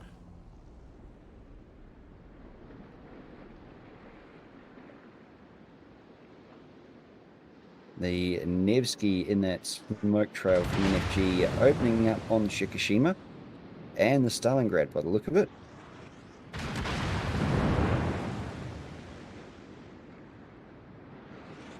Shikishima will need to rotate out right now. Des Moines dropping a radar just to see who's inside Alpha. I don't think you'll be able to clear that Des Moines at the rear though. Does it give them good situational awareness though? It does. All right. TNN starting to make a bit of a gap on the game points, 600 to 440, and this is where we'll see NFG starting to push in and make it known that they want to win. Stalingrad, lucky enough to avoid the torpedoes there from the Harugumo. Stalingrad's going to take a few rounds here. He needs to watch out for that fire. This is what I talk about. The Harugumo teams bring this in for that pure spamming ability. It's all about that fire damage, and they're lucky enough to be able to get a pick with a torpedo. It is happy days. Stalingrad doing all right to take most of that damage on the nose and not catching fire as of yet, but if that Hagenru keeps that up, he'll catch sooner or later. There's a lot of comments coming down, ladies and gents, in regards to me being a sports commentator. It would be good, but I'd have to be a radio commentator, I believe, as I have a face that is made for radio. As you can see right now, the Kremlin and the Marceau shooting rounds down towards the Kremlin at the rear. He does need to watch out from that Marceau, though. Marceau's going to have to get out of there. The Kremlin provide him a little bit of cover fire, which is fantastic for him to be able to get out of there. Obviously, Marceau foregoing that smoke in order to give it that slight speed advantage, and that's what it's used for, right? Marceau has a decent amount of damage output as well on that Kremlin. He's hoping for a fire. 2 caps to 1. HP deficit pretty similar, albeit that the Alpha team does have 1 less destroyer, so that's where that about 70k comes from. Obviously, destroyers not having that much, so they have taken a little bit of damage, but it's not too close. It's only about a 25k differential for a destroyer. But given they do have a cruiser in place, which potentially could be a heavy cruiser, you're going to see about a 45k differential there to start off with for a base. Daring's going to take a few rounds right now. Doesn't matter though, he will drop that smoke. He's trying to get out there real fast. He understands that the TNNJJ team will potentially push through the C-cap pretty shortly. And I think we're about to see a bit of a merry-go-round now from this Marceau run in the back of Bravo. Yep, the 2 Marceaus on Bravo have been going at it for a little bit now. TNN being pushed further around the island, whereas NFG could be actually leaving the B cap to come around the back of the Moskva, maybe. I think this Marceau's pushed too far forward now. He's been forced to go too far forward. You'll see this Marceau potentially push around. Obviously, he has the Moskva there. He's going to stay here till he's no longer detected by the looks of things. He is still firing, though. I'm not sure why. He will be spotted by that Des Moines. And also, he's in not quite proximity, I believe, to that Moskva. No, he'd be just outside of proximity spotting to the Moskva. The enemy is about to win. 770 to 562. Alpha team does have the slight advantage now with those 2 caps for the duration pretty much of this game. Marceau now needs to watch out. They do need to watch out they don't get picked right now.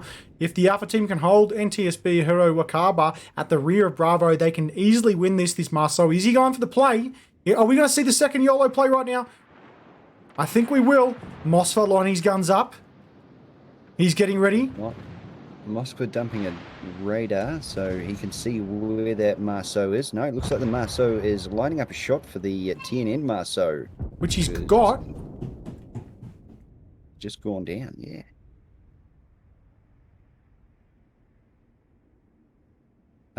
So in response to TNN's Marceau going down, they're bringing the Marceau from CCAP across. The Moskva, unsure of what the NFG Moskva, Marceau is going to do there, has started backing back just to keep himself alive a bit longer, whereas the NFG Marceau, I think, is just going to stay there and take that B cap. We saw this last time where it was TNN JJ had the advantage at the start. NFG clawed their way back with a clear advantage owners for a period of time, and then it looked like TNN JJ pulled the trigger and pushed forward. Is this going to be right now? This Marceau at the rear is relatively low. We're seeing a fair few shots go down range towards the Harugamo as well on the left-hand side here, down towards the Foxtrot Golf 1 and 2 line. Yeah, that Hagmu has taken a lot of damage from that Stalingrad right on that 1-2 line. He's doing well to keep what he has got left and laying down smoke screens for the Nevsky to be able to shoot without being spotted. Yeah, Stalingrad just holding fast there. Marceau probably going to get gunned down right now by the Shikishima and the Marceau. We're probably going to see Bravo team lose a ship right now. This Marceau, is he going to be able to get himself out of this position? He does have that Marceau trading at about 1,500 to 2.5k per salvo. Is he lucky enough to be able to rotate back out of there? Is this Marceau being able to determine where he's going? This is this guy needs to buy a lotto ticket. Oh, wow.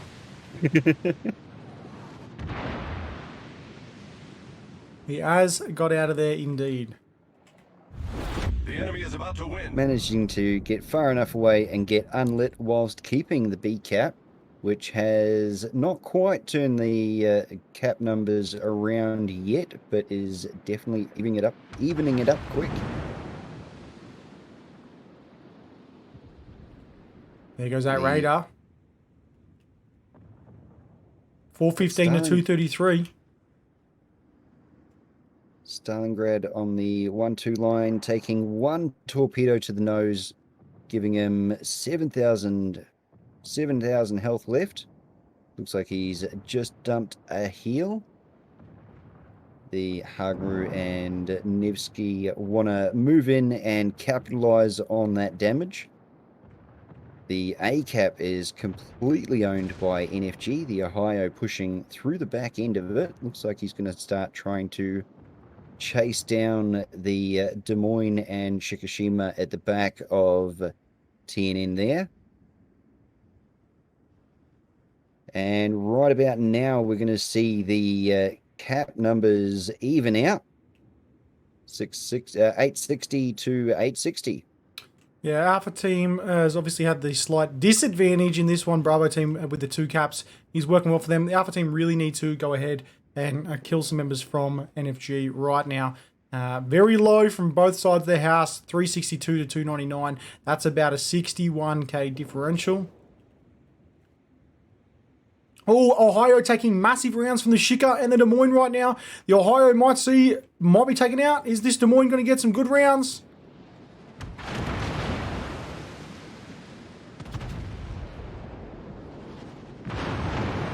Higher replying with a full salvo back. And a heal.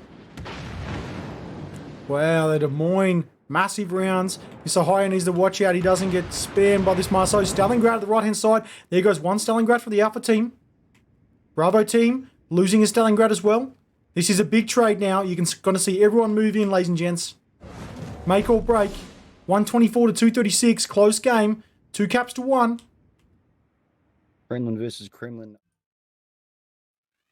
All right, ladies and gents. Well, you wouldn't read about it. We are finally in. As you can see, Vor on the Alpha team. I believe they have confirmed that. And on the Bravo side of PM, we have Montana, Kremlin, Minotaur, Venezia, Mosfa, Daring, Yu Yang, and Montana, Kremlin, Des Moines, Salem, Goliath, double Venezia, Daring, and Shimakaze. Let me just confirm the teams are on the right side, as it looks like there has been a slight, obviously, as everyone can see, it's Kots backup accounts right now. Let's just jump over to here really quick, just to confirm that these are the right teams so we don't call it incorrect. Let's have a look. Let's scroll all the way up here, ladies and gents. Apologies, just need to confirm that these are the right teams. Finals. If I can find it. It's way up there. Hang on. Room FPM versus Vor, so shit, that proper or not. All right, here we go. It is Vor on the Alpha side. All right, that is confirmed, ladies and gents, on map north. All right, we have a Daring, Mosfa, Kremlin heading over down towards the left-hand side, down towards Charlie. Daring going in towards Bravo. Yu Yang, Minotaur, Venezia, Montana. And might I remind everyone, the 2 banned ships for this game were the Clabert banned by Vor and the Marceau cleverly banned by FPM. Obviously, I said potentially we'll see a Daring or a Gearing, and they have gone 2 Darings and a Yu Yang. What's going on Bravo side there, Major? All right, on the Bravo side, the FPM team is sending a Shimakaze out to the A cap with 2 Venezias backing him up. They've left a Montana just overseeing on the B cap there, while a Salem pushes up to the BC side of the islands there. We've got a Daring and Goliath, Kremlin and Des Moines heading way out to the C cap. Yes, you'll have to excuse us. We weren't really doing a whole heap in the background, but we were trying to, actually, Major and I were a bit of the organisers, confirming if people could get into games and how to fix things with Steam accounts. But it seems like everyone's all sorted. You can see the Shimakaze now going down. So now there's no favoritism opposed to players, right? And if you thought we stuffed up the first game with calling, and on the Alpha side with Vor versus FPM, then you're going to see some big stuff after this one. But this is best of 5. Reminder, ladies and gents, this is the grand final, King of the Sea for the Asia region. This is to decide international playoffs and also bragging rights and also the prizes for the regional teams. Shimakaze dropping torps down towards Alpha at the back there with Minotaur. Down the middle here we got the Daring, which is taking some rounds from the Daring. Again, this is dangerous right now. Torpedoes coming down range from Kots back up 39 down towards Charlie. The Mosfet has to make sure he doesn't push out too far. This Daring still in his smoke. Still in the smoke and able to put a fair amount of firepower out on backup 39. The Salem in the middle there, slowly moving forwards, also firing on the backup 33, Daring in the C cap. So Vor taking a bit of damage there.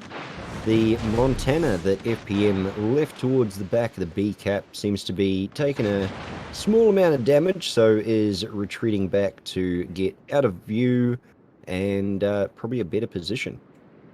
Yeah, Daring is backing up now. He's going to back up ever so slowly into Charlie. That'll potentially mean he has that cap. However, he needs to make sure he doesn't turn too far out on his side there, because those torpedoes are coming in very fast, and he might be in the line for that first torpedo. If he spots them now, he should be okay. If he backs up complete, he will be backing up complete right now. He'll find himself a nice little gap in between those torpedoes, in between that rack there, and he'll be safe, but ever so sure out of that Charlie cap there. Moving back over to Bravo, Daring will be having that cap. He'll be backing in himself. Montana is shooting rounds down towards him right now. I think he might have got spotted by that Salem. He is going to get the reset there, so Bravo isn't going to be capped. If we look at Alpha, now we can see Vor has the caps, Shimakaze and double Venezia at the rear as well. Those dual Venezias at the back of Alpha are going to be dangerous. Looks like right now 471 to 492. I think Alpha Team has a slight HP disadvantage, but has taken less damage overall. Exactly right. The none of the Shimikaze's torps that he has let out on the ACAP have connected with anything. So he's just pulling back in to get out of view range and waiting for that those 3 racks to reload.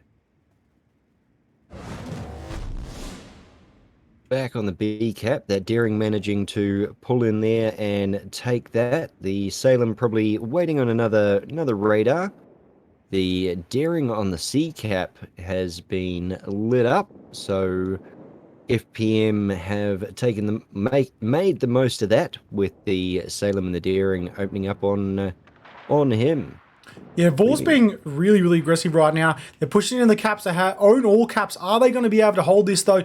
FPM, they're going to be quite good for pushing back here. As you can see right now, they have a good frontal other than Alpha, the Montana, Salem, Daring, Kremlin, Goliath, with the Des Moines over the left-hand side there and Charlie out to the east. They are holding pretty fast. They're going to be able to flank around if need be with that single Kremlin at the back. And there's a few ships that have taken a fair bit of damage, including that Daring and that Venezia on the Alpha side. Torpedoes going down range from the Shimakaze right now. He does have a wide spread going down towards the Minotaur. Minotaur's going to be able to see those because the Yu Yang has just spotted them, so he's going to be able to retreat out, which is great for him, and a good spotting by that Yu Yang.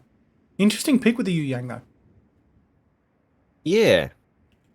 Not the Hagmaru that we've seen other teams take. This Montana needs to make sure he doesn't back up too far here. He will likely take one in his guts right on the side. Right now, he's not going to be able to avoid that first one, but he does avoid the rest. Oh, he avoids it because it's timed out. There we go. That was close. I think I saw a bit of brown stuff hanging off the back right-hand side there of that ship yet again. All right, he will be going up that channel, which is, like we said, dangerous with the Salem there. He's going to be pushing forward. The Mosfa and the Daring are just holding fast at the back. Montana focusing fire on that Daring. We might see the first ship done here if these Darings rounds can hit. No, they can't. Straight over the top. Now, FPM getting a little more aggressive here. The FPM Daring managing to push into the C cap and also letting out a very tight cluster of torpedoes towards that Moskva to catch him just in case he manages, was able to stick his nose out. Yeah, Daring, he's going to take a few shots now, though, from the Daring himself. He's going to drop his smoke. There's going to be a dual smoke here. He needs to back out of there. That means Charlie will be there, capped. Shimakaze now making his way into Alpha. Yu Yang does have to watch out over here. I think he will avoid them all. Luckily enough, very skinny thoughts. Very, very skinny thoughts now. But he does have some torps coming down from the right now. He's going to back into that cap. Alpha's going to be contested.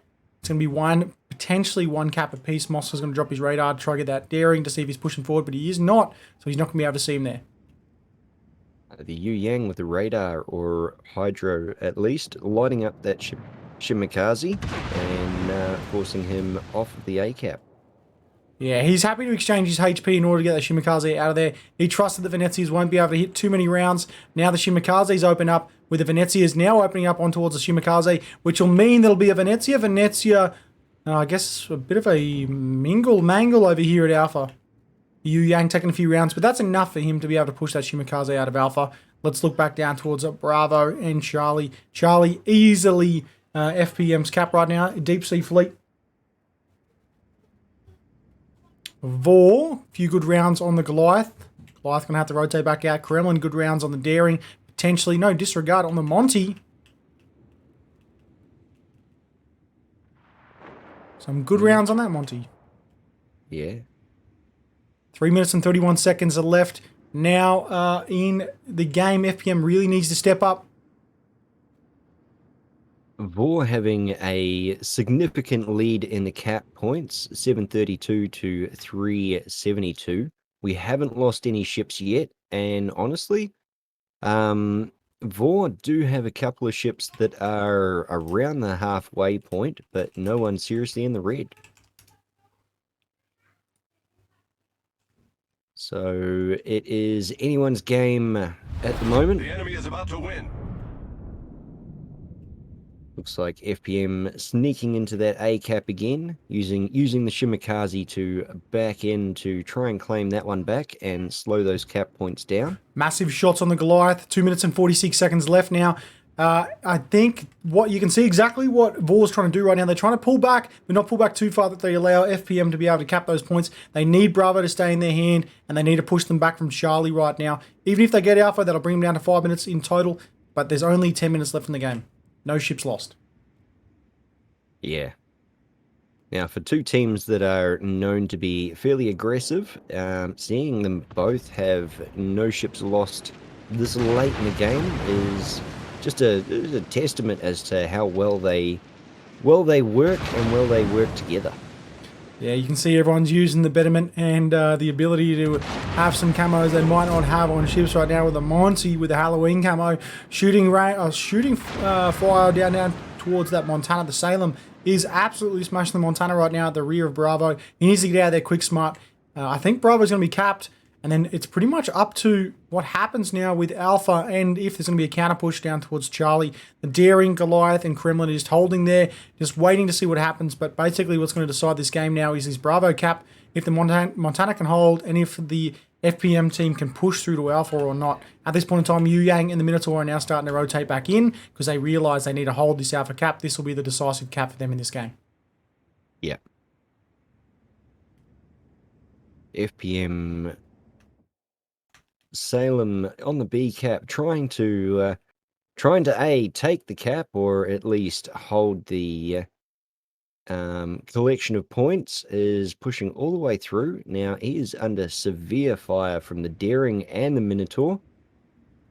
And with the angles that he's given to the bad guys at the moment, I would assume that he is not long for this world. Well, we just lost the Montana at the rear right now. Salem doesn't look like he's going to be there much longer either. Bravo means that that'll remain in Alpha's side. That's bad. That's bad for the Bravo team right now. If they can't get the Bravo cap, that means GG potentially for them. Obviously, Alpha now being capped out by that Montana. Are we going to see a push now from the Yu Yang? Yu Yang does need to watch out. There are torps coming down range from that Venezia. They do need to rotate back in right now. The Yu Yang isn't facing the way he would like to be facing. That is difficult for him. Yeah, that Yu Yang is just probably waiting for that Montana to stick his nose a bit further around that island to get some torps in on him. Radar being dropped from the Daring. Radar being dropped from the Mosfar. Yu Yang holding fast in Alpha right now. I think the Yu Yang will make a play in a couple of minutes' time. He needs to watch out for this Monty. Monty is starting to dart around right now. He's going to try to angle off. He's not going to be able to, though. He does have to watch out. Here he goes. Monty is coming around. Yu Yang is holding there. Yu Yang realizes. Yu Yang's going to drop one rack now. No racks. Oh, there we go. There's the rack. Ooh. That is very costly. He's got a second rack off. He will probably get two. No, just one. And the Monty's going to realise Yu Yang has made a bad decision here, but is that going to be enough to push the Monty out?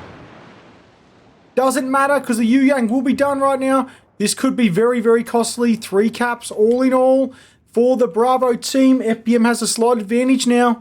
We saw this last competition, ladies and gents. 4 come in as heavy favourites and lost the first game.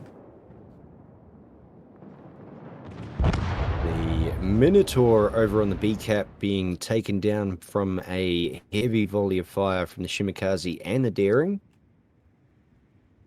The Vor Daring trying to come in and at least help out there, but I think he's realized that he's not going to be able to do what he wants to do, so he's going to push around the other side of that island and see where he goes from there.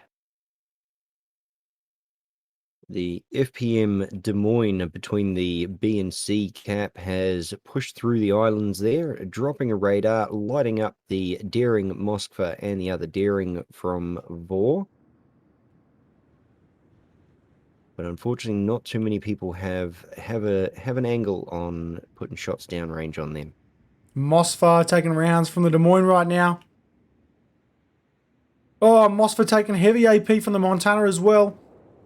I think we are seeing the fall of Vor.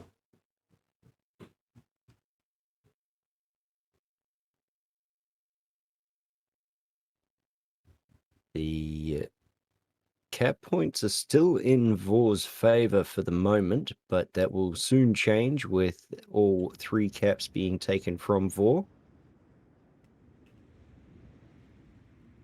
3:03 left in the game in order for Bravo to get this. Daring is going in for the Daring right now. He does have to watch out. They are trying to claw this back. Are they going to be able to produce a miracle right now? Is their torpedoes going down towards this Kremlin? Is this Kremlin going to eat these? He potentially will eat a couple. Are we going to see a miracle right now? This Kremlin could be done. 1, 2, 3. Plus a few from the second rack. Potentially 2. Only 1. Oh, none! Wow! None. Battle ends in Well 5 done. minutes. Daring dropping torps down towards the Daring at the back there. Now that's 1 cap to 2 caps. Daring's using his smoke screen to get out of there. Venezia taking out the Venezia on the right-hand side now. Venezia versus Venezia. 2 versus 1 over here. We're going to lose 1 Venezia at the rear, though.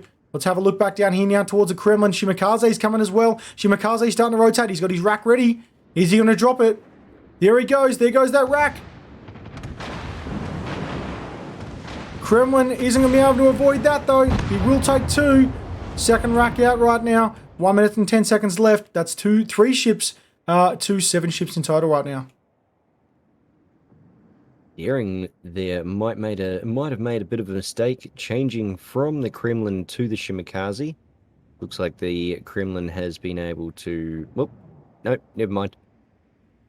I thought he got a heal off, but I guess the points were going the wrong way. Yeah, this will be FPM's game. They are now capitalizing. Congratulations, FPM. You get the first win here. It's 55 seconds left. We can call it early here because there is 3 ships left. Then again, though, we did call it early last time. 49 seconds left in the game for Bravo team to win. Bravo team being FPM. I'm crossing my fingers that this hasn't changed, and it definitely is FPM. But according to the current plan and schedule we have, FPM is on the Bravo side right now.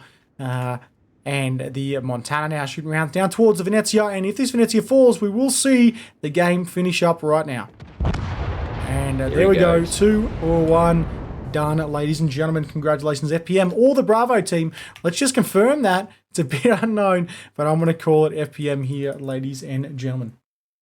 Yeah, I'm with you. If we both call it FPM, then we're only half wrong. Correct. That's half glass full or half empty, mate. And I think we're going half full. So, ladies and gents, there we go. FPM taking the win on this one. I mean, that's a very interesting, very interesting game there to start off with. As you can see, FPM being quite aggressive, a little bit, I guess, more structured. I said this before, how structured FPM is and how aggressive FPM is. They can actually counter Vor's kind of counterintuitive, kind of atypical gameplay that they normally do, where they do something a bit variant. Like they do a rush with a Marceau, or they do a triple Marceau kill squad. When you see how structured, and if you look at the line that FPM held, you almost knew they were going to do that. Obviously, the banning off the Marceaus and the Kleber probably chucked a bit of a spanner in the works. So, congratulations to FPM there. What do you think of that one, Major? Yeah, exactly. The way FPM... Sorry, I've lost my little overlay. So. The way FPM got in there and then tried to just keep pushing in Vor, exposing their weak points and taking advantage of it. Very structured team. But, ladies and gents, I can now confirm it is definitely FPM that was on the Bravo team. FPM does win that one. The next map will be Warriors Path. Let's just jump over to here real quick. Next map will be Warriors Path, and we will see the Alpha side again be that off of Vor for this one. But the teams are getting ready, ladies and gents. They are trying to really rush this one through, so we'll see you on the other side. Just a quick reminder about the 2 ships that are banned, the Marceau and the Kleber. Vor banned the Kleber, and FPM banned the Marceau. So, legends, we'll see you on the next game. Ready to go. Warriors Path, tournament domination. This is the finals for King of the Sea on the Asian server. Thank you so much for sticking around with Major and myself. Please go ahead and jump into Major's stream. ! Enter. for his giveaways and on his YouTube as well. Click that subscribe button. Completely free. Legends, thank you all for being here, and we'll see you on the next game. Game number 2, best out of 5, King of the Sea, Asia Finals. Cheers, Legends. See you soon. See you.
All right, ladies and gents, VOR remaining on the Alpha side and FPM remaining on the Bravo side. We have an Ohio, Kremlin, Des Moines, Moskva, Nevsky, Stalingrad, Daring, Shimakaze, Montana, Ohio, Des Moines, double Venezia, a single Nevsky, a double Daring, and a single Shimakaze.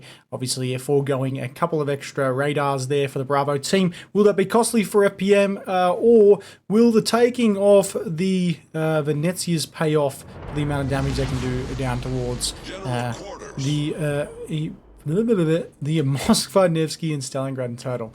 It's been a long night, legends. It might seem like 2 hours waiting, but I'm still coming down. I'm still coming back from a sore belly and a cold over the last week, so I do apologise. And I know Major's also a bit tired himself, but doesn't matter if we're tired because we're going to be waiting even longer because there's a mulligan for a Nevsky not spawning in. Yep. Sounds like we are doing a restart. So we'll see you guys and girls in a second. Hashtag soon.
All right, ladies and gents, we'll take number 155 for the game right now. As you can see, Ohio, Kremlin, Des Moines, Moskva, Nevsky, Stalingrad, double daring, Shimakaze versus that Montana, Ohio, Des Moines, double Venezia, Nevsky, daring, Shimakaze split for the Bravo team of FPM. Let's see where they go this time, and let's touch wood.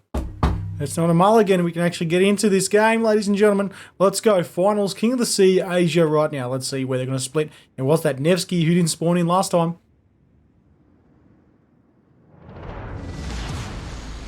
Battle starts. All right, ladies and gents. Looks like We do have everyone moving. in. Shimakaze, Daring, Des Moines heading over to the left-hand side right now. Daring followed by a Moskva, Ohio heading over towards Alpha, with potentially a Daring going straight into the back of Bravo. What's happening on the Bravo team there, Major? Okay, looks like we've got a Daring heading straight up the guts. A Daring, Shimakaze, Venezia, and Montana heading for the A cap, with a Des Moines, Nevsky, Ohio, and Venezia heading towards the C cap. So, very interesting setup, taking two DDs one way and a couple of cruisers and a battleship the other way.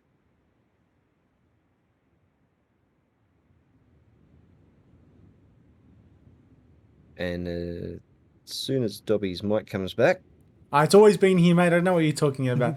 Ladies and gents, just a reminder, if you are seeing the Kots names, we have had a tremendous amount of difficulty with the server. No one's fault as such, just a bug on user profiles at this point in time where we have had to change over to press accounts, and Major and I have reverted to the lucky CC accounts. So it is FPM versus VOR, FPM on the Bravo side, VOR on the Alpha side. VOR has unfortunately lost the first game, best of 5 style gameplay. This is the grand final for the C server.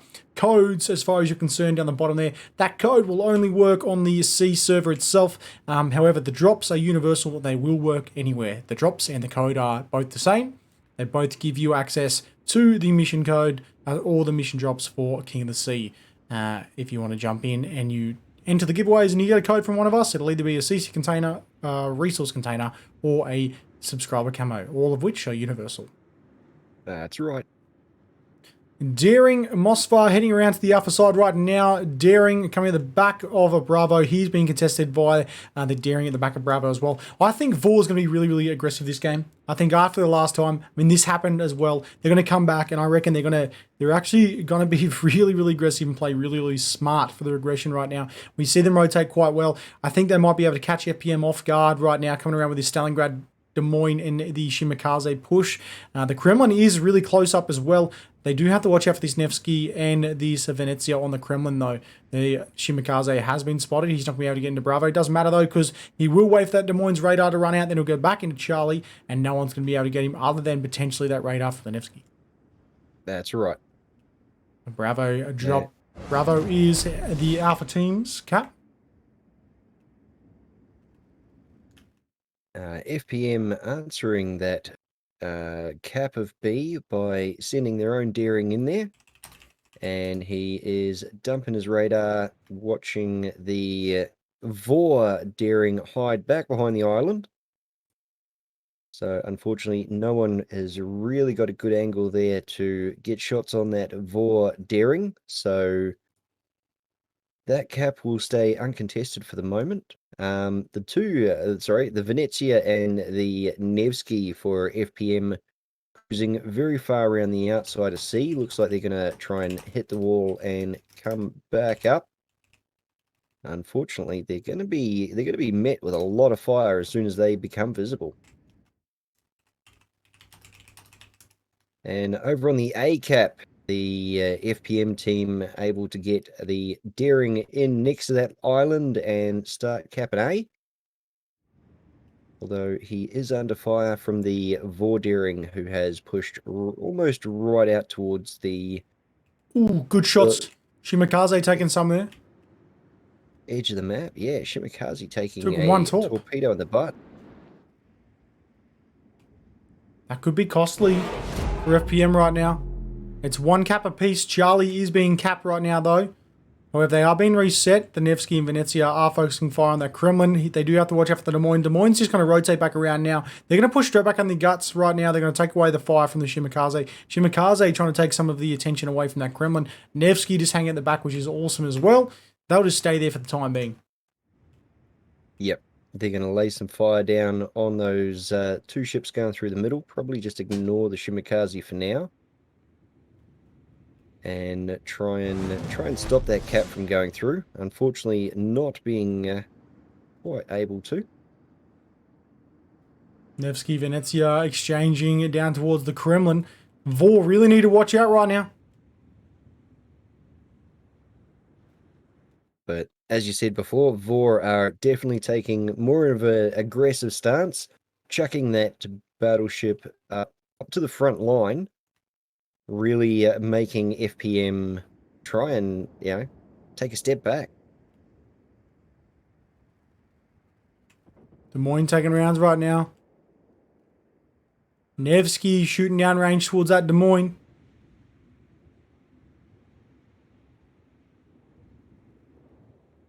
Des Moines taking a couple of hits there. Nevsky taking a few more in return. Now the the Nevsky and the Venezia for FPM way out the back of C here are starting to turn back in. Nevsky is going to have to negotiate with these torpedoes from the Shimakaze, but it looks like he's thinking skinny thoughts and is going to be able to get through that one fairly easily.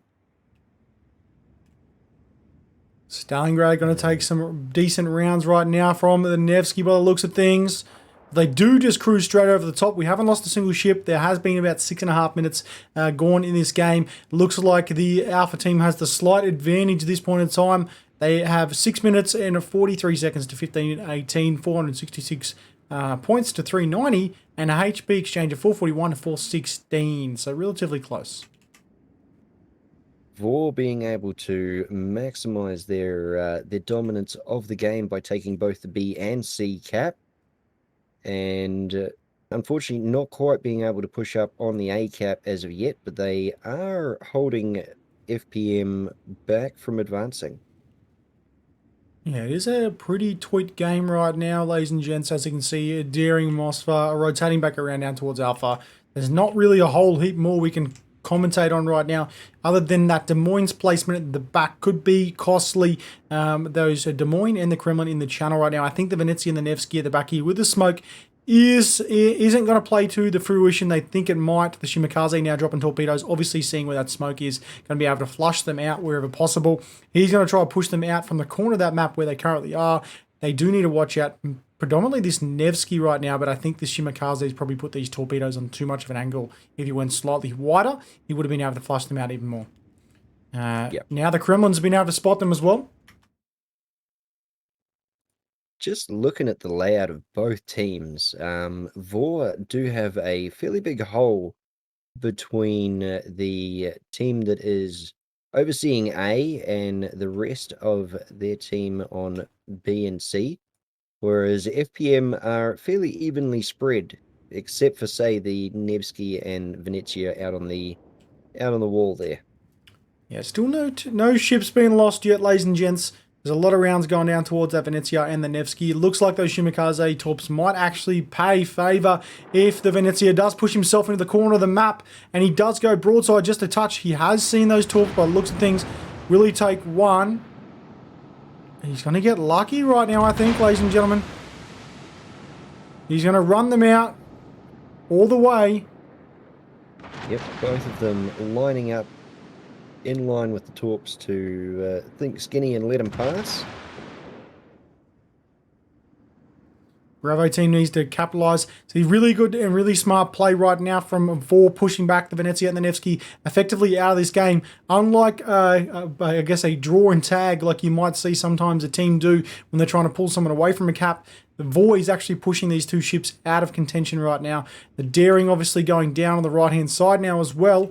That's the first ship gone, so Vor do lose a ship. Good thing about the Shimakaze torps is it denies a lot of area for a long time. Watching that Venezia And wow. and One torp there. And he's going to Just avoid the any amount more. of distance they've been pushed. I mean, not only that, it's also about, right, like, look how, so that the first rack, the first 2 racks have already, they just reached those ships right now, and he's ready to drop another set. They are slow. They're not fast moving torpedoes, however, they're quite effective at a long range like this. As you can see, they are about 12.5 Ks away. They're making the distance quite easily, and they're really just pushing them back. He's just going to keep on pushing them further and further back until they're in the corner as they go, with the Des Moines and the Kremlin just staying where they are, just making sure no one rotates back from that cap. So, Vor definitely the better placement in this game. Yeah. Now, over on the B cap, the FPM Shimakaze dropping torps down the aisle. Looks like he's aiming for a Stalingrad, maybe, or at least just trying to catch a daring on the far side of the island. Daring it from FPM also moving up to the B cap to chuck some torps on the Vor daring that is keeping that B cap in check. Might actually be semi-close here. Yeah, they are going to be very close, mate, by the looks of things.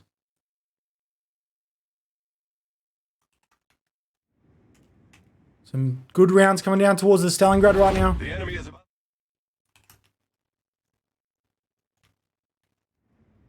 There's The FPM daring pushing into the B cap. Montana taking some rounds right now. You're going to see a push right now from FPM, I think. FPM's going to counter-attack. They're going to push up. They're going to take Bravo by the looks of things with the Ohio and the Des Moines. We're going to see a very, very big fight right now. Shimakaze rotating around. Nevsky and the Venezia. They're actually doing really good right now to be able to drag the Shimakaze and the Nevsky back with them as well. So that's 2 ships out of the fight. So it's whoever wins this fight in Bravo that potentially could win this game. Daring dropping smoke just at the back right-hand side. Now it's 1 cap apiece effectively. You can see Alpha now being capped out.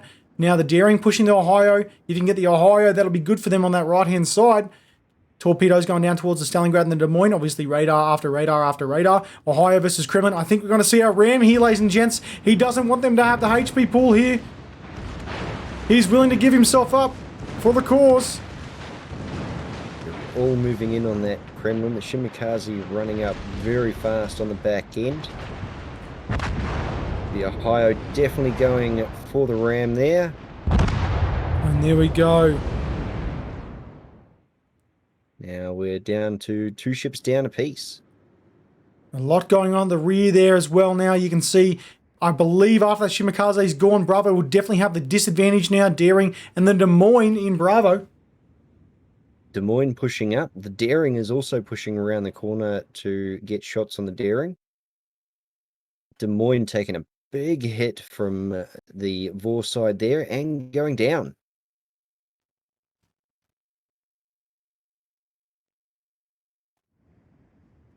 Oh, Daring coming around now on the Des Moines. This is going to be interesting right now. Let's have a look. Let's see what he does. He's going to go. He's coming for the Des Moines. The Des Moines that island. didn't get the best rounds off. Oh, wow.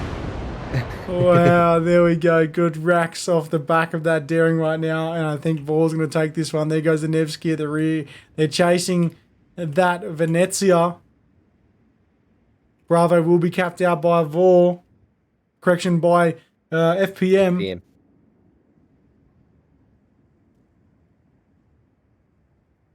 Vor being 900 cap points to 524.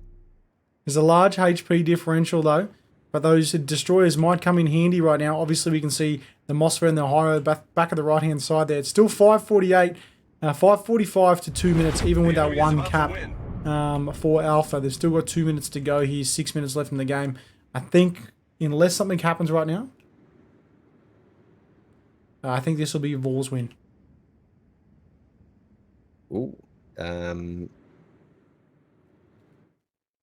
FPM Daring chucking a fairly tight salvo down towards that Stalingrad.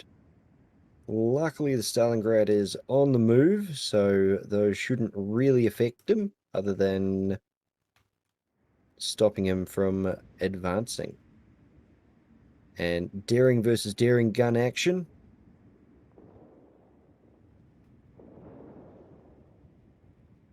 One minute and 12 seconds until Vor takes this one.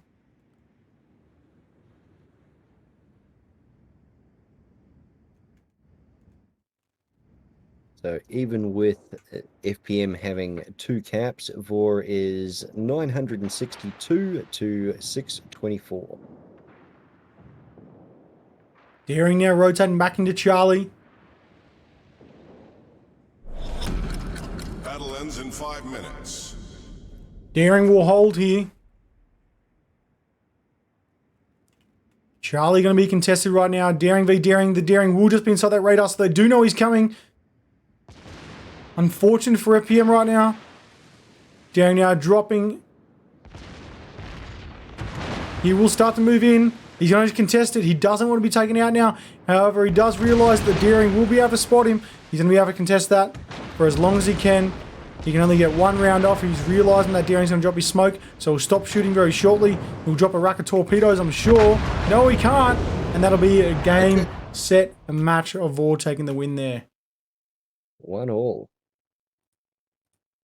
Why do I feel like we're going to be up for a while tonight, Major? Because it's going to go 5 for 5.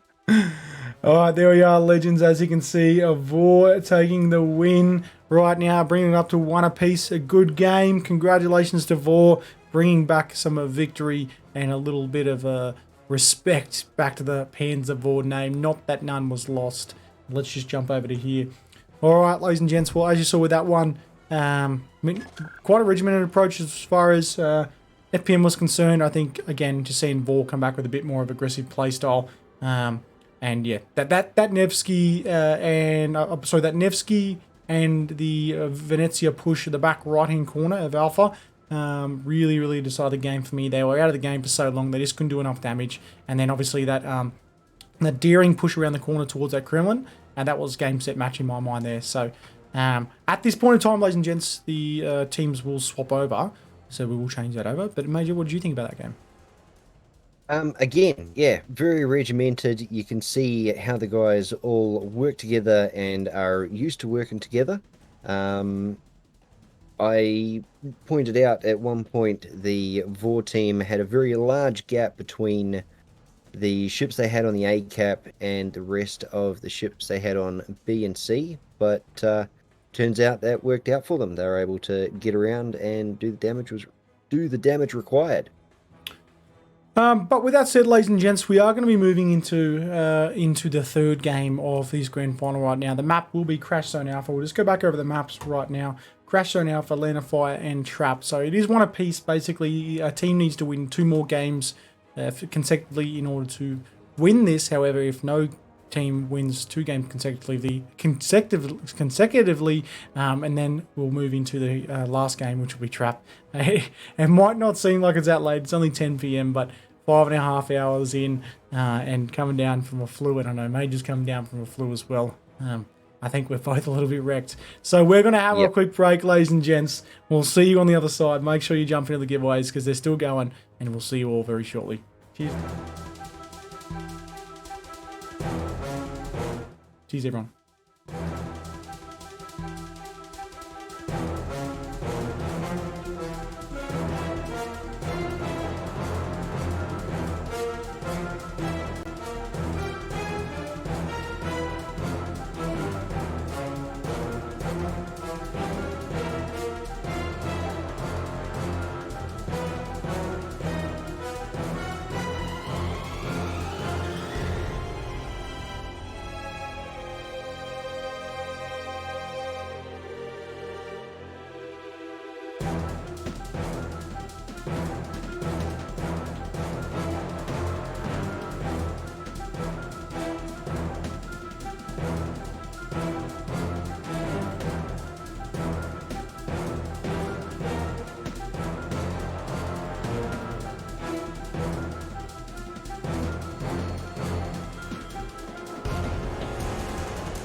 All right, ladies and gents, slight change up as far as teams are concerned. As FPM are now on the Alpha side and Vor on the Bravo side.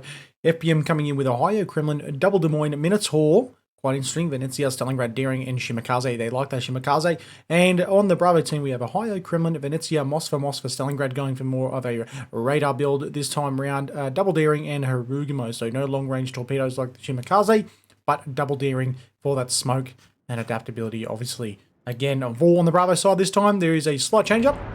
So I will jump back over to the Alpha side. And this time I'll be calling FPM's move. So FPM heading over down towards Deering, Des Moines, Ohio, Venezia split down towards the Charlie cap. And if we have a look right now, we can see a Des Moines, Stalingrad, Shimakaze, and potentially a Minotaur heading out towards Alpha. Minotaur will probably go down towards Bravo. Kremlin hold fast at the back of Bravo, in between Bravo and Alpha. What's Bravo doing there, Major? At this point in time, they are definitely sending a Daring straight up the guts to B. Appears they are sending a Daring, Ohio, and Venezia over to the A cap, whilst the Hagmu, Stalingrad, Kremlin, Moskva, and the other Moskva cruise over towards the C cap. So a hard C push this time around by the look of it.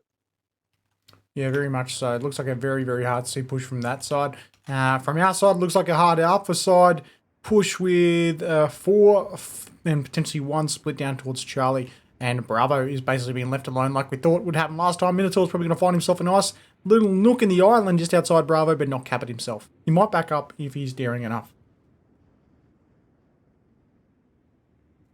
Looks like the Hagmu, Stalingrad, and the rest of the hard C push are taking a fairly wide angle at the attack. They're probably going to go on up there and just wait and see if FPM are going to chuck something into the cap.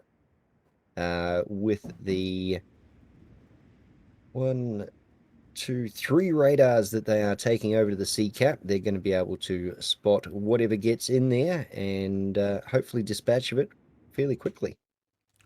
Yeah, right now the back of Bravo, you'll have that one Daring. He's just holding fast.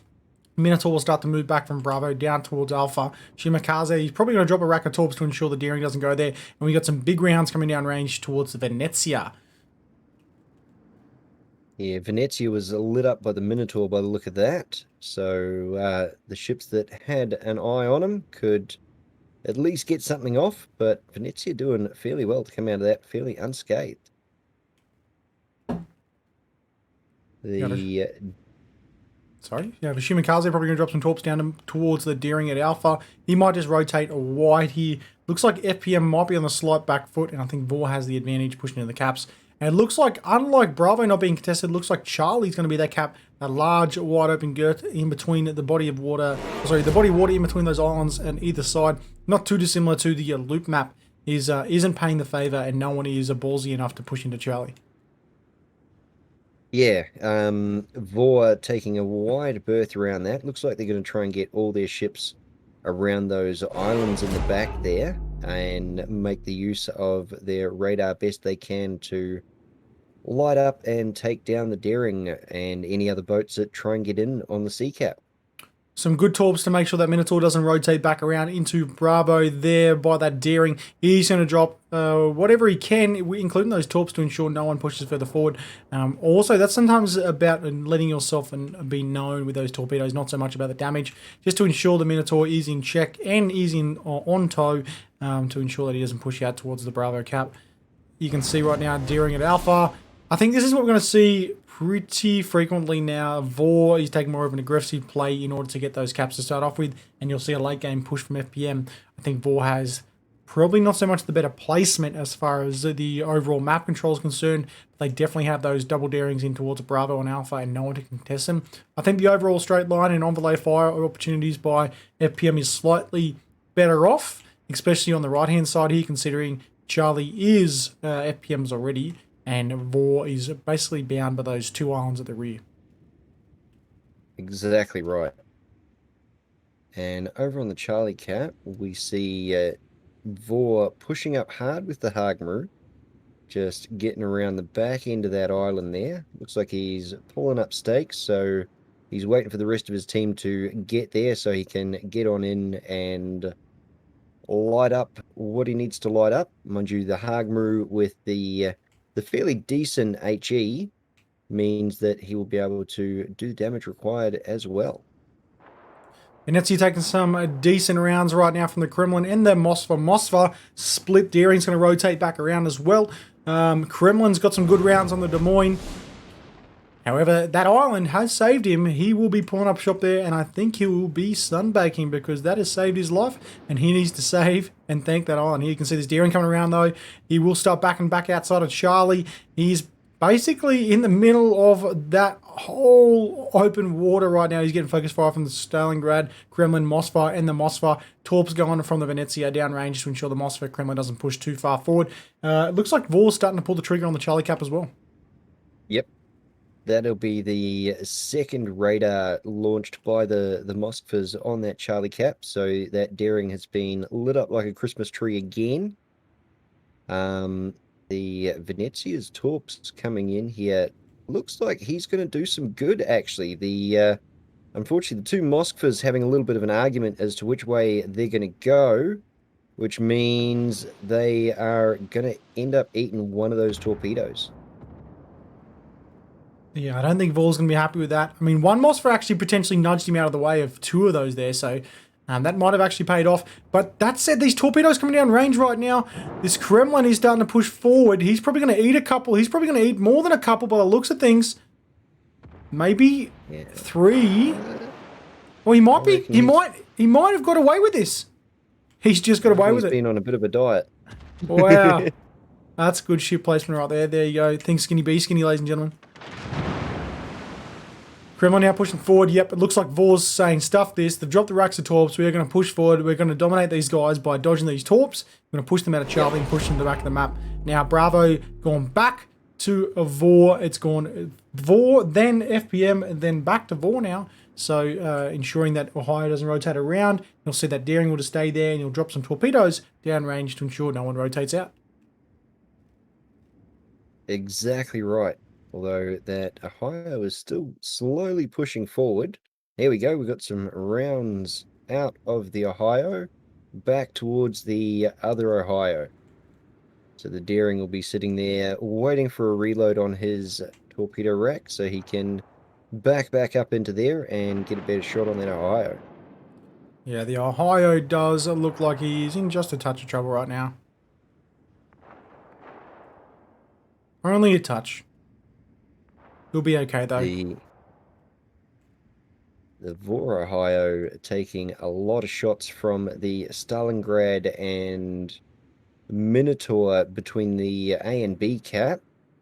He's looking at getting out of that position as fast as possible.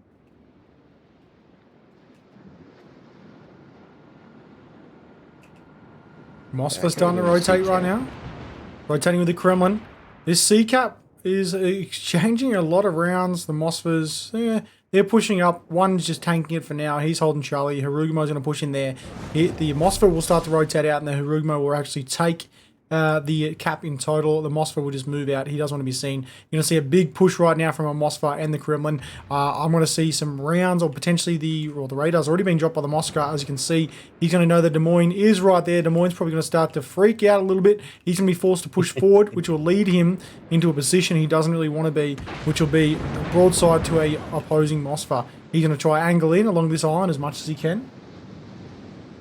Yeah, unfortunately, angling for that Des Moines on the over the sea cap means he's going to open himself up to that Stalingrad on the other side of the sea cap. So that Des Moines better start making a plan, or at least making a will.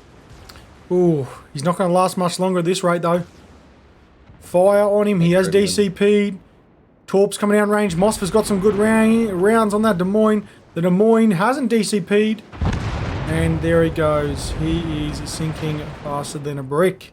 As you can see right now, Kremlin coming around the corner right now. He does have some torps to watch out for from a Daring, so he does have to watch out. Doesn't want to dare too much, or dare I say, dare at all. He has to hold himself behind that island right now. And the Daring, the Venezia, not too dissimilar to what FPM did to Vor. Vor is now doing to FPM, pushing them back. At the back there, Venezia and Daring pretty much out of this game at this point in time. Ohio, though, rotating back into Bravo, trying to cap that, or at least, at the very least, contest it. Yep, but he is under a lot of fire from the Daring and a Moskva over on the C cap. And if there's Stalingrad over the C cap that took down the Des Moines is on track, he will be opening fire very shortly as well. Minotaur on the B cap from FPM trying to get some shells downrange on Daring, trying to take his attention off the Ohio. Doesn't appear to be working as of yet. That Ohio is losing a lot of health. Ohio is being dwindled down. FPM are in a bad position right now. 2 fires on him. He's not going to last much longer. Not longer at all. As you can see, the Minotaur now taking the focus fire. Ohio still had his spotters playing up. That's gone now. That's dissipated. The Minotaur needs to watch out from these big rounds coming from both the Moskva and the Kremlin. Oh, massive salvo right now. He needs to watch out for a fire that's going to lead his way. He has dropped a heel.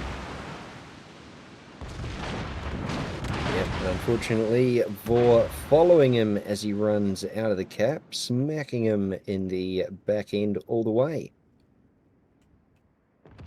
So I'm sure, I don't think he did drop a heel. I think it might have been the back end. He might have just done a DCP.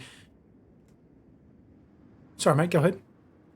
So the A cap completely uncontested, owned by FPM, but Vor managing to take the B and C cap and have really pushed. There goes a Daring at the back there as well on the right-hand side. That's the first ship there for Vor. First ship down for Vor.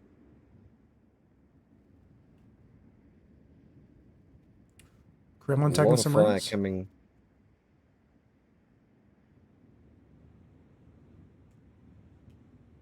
A lot of fire coming from the Daring and Venezia on the FPM team back at the Kremlin and Moskva.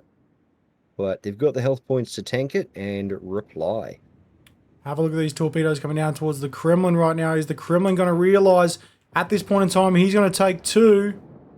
Yep, I he's think gonna it's eat 2 of them. too little, too late right now. He will definitely eat 2. Yeah, unfortunately he slowed down, which killed all his momentum, which means he had no chance of turning into those. Vor does have the advantage right now. 3 minutes and 13 seconds left. They are taking some big rounds down towards his Venezia. Also, the Moskva at the back right-hand side there from the Daring and the Venezia are also playing games. It looks like the team of FPM has really pushed further far forward The here. enemy is about to win. Venezia taking some rounds. FPM definitely owning that A side of the map, just unfortunately have not been able to creep back into B and even out this cap points. I'm impressed by this Daring's perseverance against his Moskva. He's got a Kremlin to worry about at the back here, and he's trying to dodge this Moskva, trying to get a fire, and he's probably going to get caught by these AP rounds from the Kremlin, which might we say, the AP rounds on a destroyer from a battleship of late in the last 2 or 3 patches have been insane. It wasn't like that before, I swear.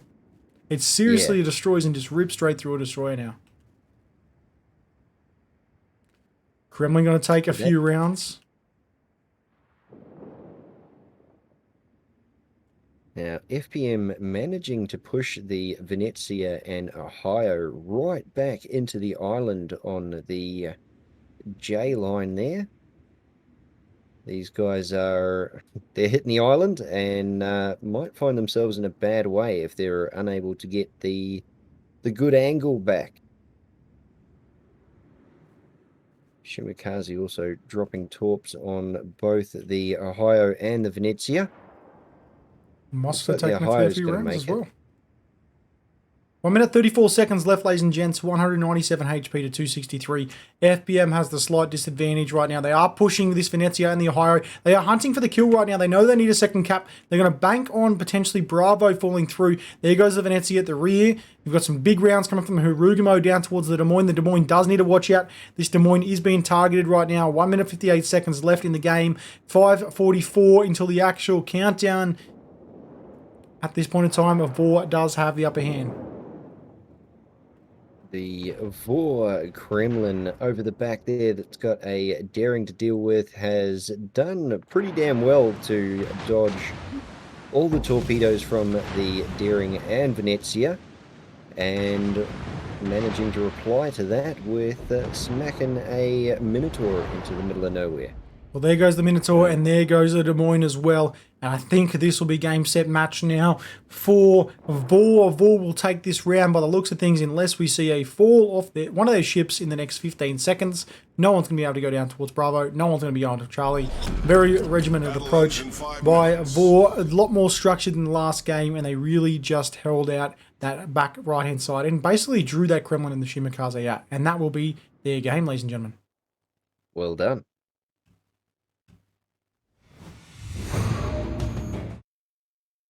And that'll be Vor's game there, ladies and gents. Vor taken up to 2-1 apiece. Again, let's just quickly review that game. All right, Major. Well, let me hear what you have to say about the game this time.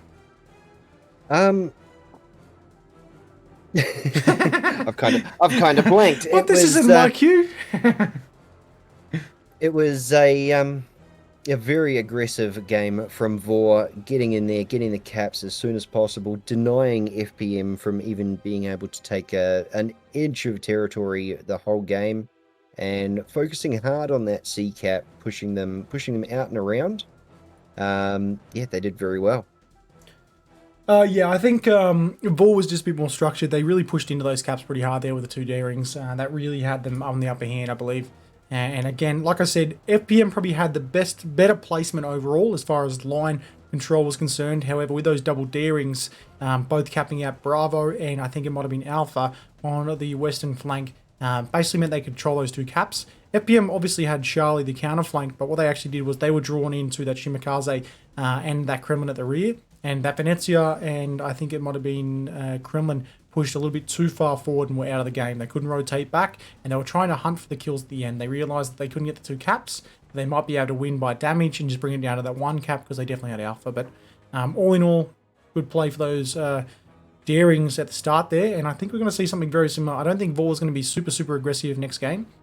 And bringing it up 2-1 means that they only need to win one more game. So I think they're going to be a bit more focused on their approach. They're going to wipe out the first game and say, well, we just went a little bit too regimented, a little bit too stalemate to start off with an FPM counters, but I'm really looking forward to potentially FPM coming back here with a hard, aggressive show and trying to be able to counter what Vor does. But it's very evident that if the Vor team does get the Marceau's banned, or the Clabert's banned, in any game from this point onwards, it doesn't rule them out. That is clearly one of their strongest points, is that triple Marceau push, that triple destroy, whatever it might be, but obviously not having the Marceaus and the speed, they can't get around the map as much. So that is costing them a little bit, but I mean, they've only really introduced that this season mainly. They did similar plays last season as well, but yeah, they're just an unconventional style of play regardless. So it's good to see them go back, and it's also good to see some rounds be fired. But the next map, ladies and gents, will be, let's have a look.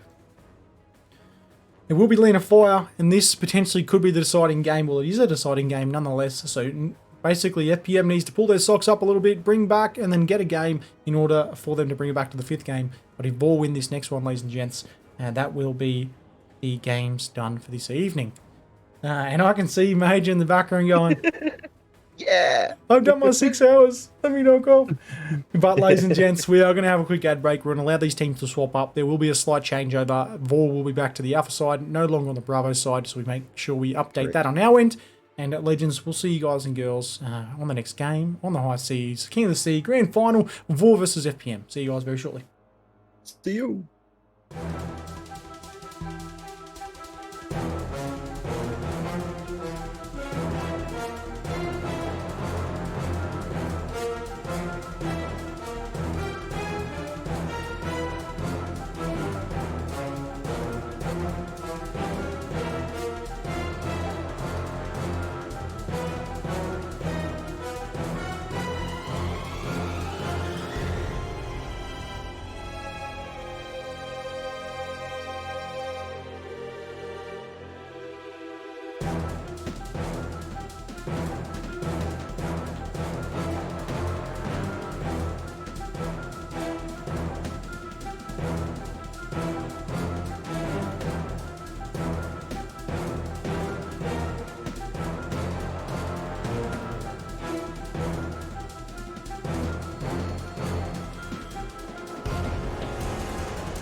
All right, ladies and gents, Vor back on the Alpha team and FPM on the Bravo team. We have Ohio, Kremlin, Double Des Moines, Mospa, Daring, Harugamo on the Alpha side. And on the Bravo side, we have Ohio, Kremlin, Salem, Goliath, Double Stalingrad, Double Daring, and a single Shimakaze.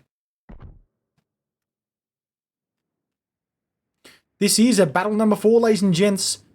If Vor wins this, they become number 1 on the Asian server. They take the illustrious, I think it's 60,000 Dobby Loons for grabs. But they'll also be moving to the international finals. International finals yet to be concerned and yet to be uplifted. I believe it'll be 2, potentially 3 per region at this stage. We can confirm for you in Discord after the fact. But as we see, a Daring Harugamo, Des Moines, Harugamo, Des Moines heading over towards Charlie on our side here, and Mosfa, Kremlin, and Daring potentially moving over towards Alpha. Looks like one Daring's going down towards Bravo. What do you have on the Bravo side there, Major? All right, so FPM are chucking a Daring straight into the B cap, whilst they've got a Shimakaze, Stalingrad, and Ohio heading for the A cap. And heading for the C cap, looks like they've got the other Daring, the Goliath, the Stalingrad, the Salem, and the Kremlin all moving towards the C cap. And it does not look like they're taking a wide approach. They're heading almost straight for it. Yes, Daring is going to swing in there relatively fast right now. He's going to be pushing up pretty fast. The Daring on the Bravo side has the slight advantage, so he can use that island to his advantage to rotate back in and out. Well, this Daring from Alpha side is in open water. However, he can also counter-use that that island in the middle at the back right-hand side there of Bravo on the southern side to his advantage to ensure he doesn't get hit with too many rounds. The Kots backup 39 player has to rotate around pretty fast now, though. Yeah, he's heading towards the edge of that island, probably just to get his butt, or at least his nose in there, and to get a spot off on the Daring. Yep, there's the turn. He's going to get his butt in there. Looks like the Vor Daring has been lit up after getting into that B cap and taking a bit of cap points for himself there. Yeah, we got a single Daring heading down towards Charlie. He's going to drop some torps down towards the Daring at the rear. He's going to back up into the cap himself. He's not going to stay broadside for too much longer, and the Harugamo is going to follow suit. Alpha side, on the other hand, nothing's really happening in the back here. This is that main contention point island here. You might find late game a ship narrowed into the corner right here and a ship narrowed into the corner right here. They just haven't gone for that kind of play yet, and they are being a little bit withdrawn. Shimakaze dropping torps down there, though, to ensure no one goes there. Definitely a fast push for the B and C cap. Daring from FPM thinking real skinny thoughts there as he dodges the Vor Daring's torpedoes. Unfortunately, taking a bit of gunfire and being pushed out of the B cap, allowing Vor to take that one. Yeah, it looks like Vor's going to potentially have Charlie and Bravo here. However, that said, there is a Daring backing up at the Charlie cap right now. He might back up a little bit too far forward, and you'll probably see the Daring from Vor push himself up a little bit further as well, just to ensure that no one can contest that cap. He really wants that cap, but he's not willing to give it away himself. The Moine now dropping a radar, which will see the Daring at the rear now have to push out. That means Charlie will be Vor's. Good torps down range towards the Daring to ensure he doesn't back up out of Bravo as well. Good placement by Vor with the Daring here. And the Shimakaze actually being a bit gutsy right now, pushing to Alpha, dropping torps. Quite a good move actually, dropping long range torps there. I think he's got the 12 clickers engaged on his ship just to make sure no one pushes down towards Alpha. Yep. The B cap highly contested here. FPM sending the Kremlin in. The Hagmu getting a good rack of torpedoes off. Unfortunately, just a little bit too far behind. And the FPM Daring launching 2 racks of torps into the Vor Daring on the B cap there. But again, just a little bit too far to the side. Some good Torps coming from the shimmer just to make sure no one rotates back through for Bravo. Looks like I can see exactly what FPM's trying to do right now. They're trying to ensure no one rotates from Bravo down towards Alpha, and you'll see a push as they start to drag in that Daring and the Des Moines back to Bravo from the large flank on the Charlie side right now to the starboard side of the map on the western side, correction, the eastern side. You'll see them start to rotate back through. That is correct. The Ohio and Stalingrad from FPM on the back end of the A cap there, moving up, making most of, or taking the most of the clear water ahead of them, whilst the Shimakaze is able to hold the Kremlin and Moskva from Vor back behind those islands.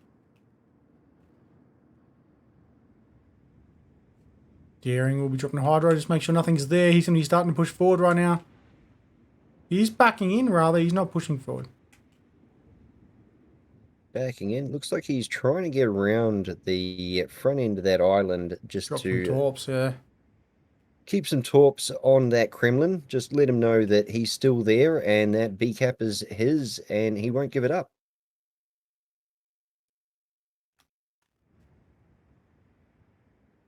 And the C cap still being owned by Vor. We can see that FPM are chucking a Daring in back end first to try and take that back from them, which is just starting now. So I dare say the Des Moines from Vor will be dumping a radar as soon as he's able to, there we go, to clear that FPM Daring out of the C cap and claim it for themselves again. Big rounds coming down from the Harugumo right now. Very dangerous. Yep. There is a 5 minutes, 48 seconds left to 15 minutes and 12 seconds left. 464 to 499. Lots of rounds from Vor right now. Lots and lots of rounds down towards his Daring and towards his Stalingrad. Stalingrad's taking some massive... This Harugumo is... It's relentless. It's horrendous, the amount of rounds it can shoot down range and the pressure it can use. Not even so much just for damage, but right now it's forcing this Stalingrad to push forward. Let's look back over here towards the Daring. The Daring does have a fire. Is his engine buggered as well? No. No, the engine looks like it is good, but he is definitely rocking 2 fires on that DD that he doesn't really want. I believe the engine was actually a little bit done in there. Yeah, it was. I think right at the end, just due to the fire animation, you couldn't actually see the smoke coming out until those fires cleared, and then the engine itself was still in trouble. Kremlin taking some massive rounds from the Ohio. This is very, very interesting on the Alpha flank. 4 minutes, 48 seconds left. FPM needs to pull the trigger right now. Yeah. FPM behind by about 200 on the cap points. So they're going to need to start pushing in and claiming that B cap. So they're sending the Kremlin in. If he's not able to claim the cap, at least he's able to stop the accruing of points. And it looks like the Shimakaze is going to follow him in as well. Shimakaze dropping all 3 racks towards the Hagmaru by the look of it. Good torps going down towards the Kremlin now as well. He is going to eat one. Lots of rounds on the Kremlin as well. He does have a flood. You can see that. That Kremlin's going to want to try and get into that island and get into some cover as soon as possible.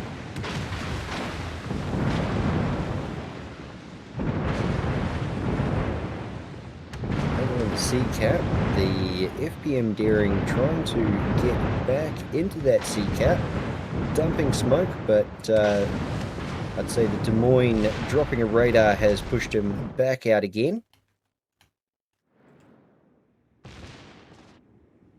Bravo is being contested right now by the FPM team via that Kremlin in the cap. This Daring now needs to rotate out. He does have torps going back to that Kremlin now just to make sure he pushes himself out of that cap right now.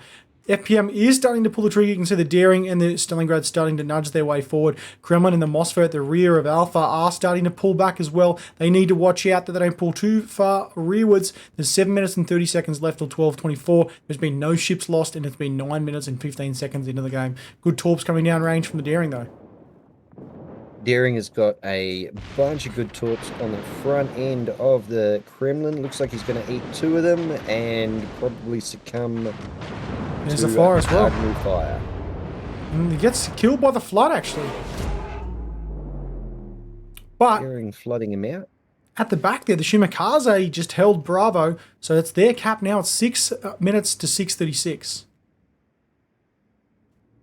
So FPM are looking at changing that cap total around. At the moment, 768 to 488.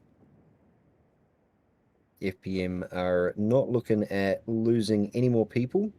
So I would say they're going to start trying to pull out of the C cap if they can. The Des Moines for Vor that was overseeing that C cap is now pushing forward. So Hagru has got a lot of fire coming in on the FPM Stalingrad between B and C here. There Now, goes the those Kremlin. torpedoes. Kremlin? Yep, Kremlin trade each side right now.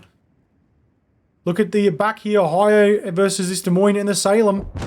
Salem, great rounds on that Des Moines. Are we seeing the fall of Vor right now?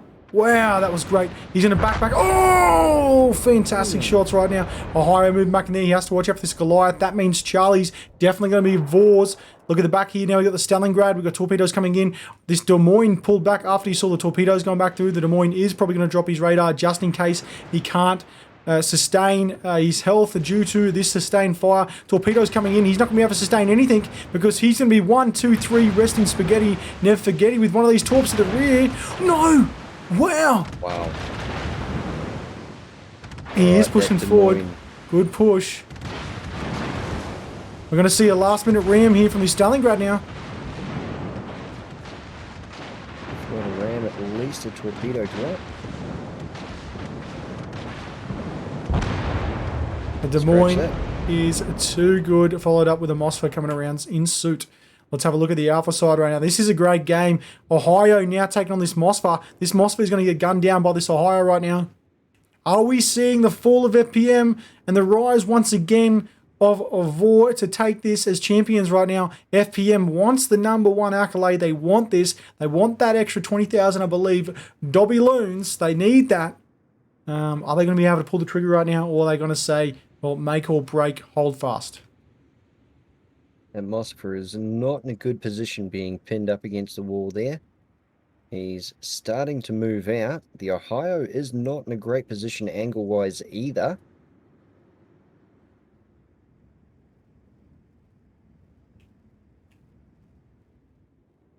But the Ohio having some backup shots coming across from the Stalingrad. Moskva has taken a massive amount of damage. Dare say the Moskva is not much longer for this world. Looks like he's pushing forwards and lining up for a ram. Oh, wow. He's not going to get it, but he will still get a fire nonetheless, though, which does help, but that Ohio's at the rear, so it doesn't matter too much. There we go. Bravo now capped out. That's 2 minutes and 36 seconds left till Vor wins this one. Daring, Stalingrad starting to rotate in from Alpha. Now they don't have the support. Well, they don't need to worry about anyone at the rear. The Ohio's out of the game. They need to try to take out this Mosfer. The Mosfer has torpedoes coming down towards him. Oh, it doesn't matter about the... Oh, there goes the Daring. There goes the Mosfer. 233 to 736. To win.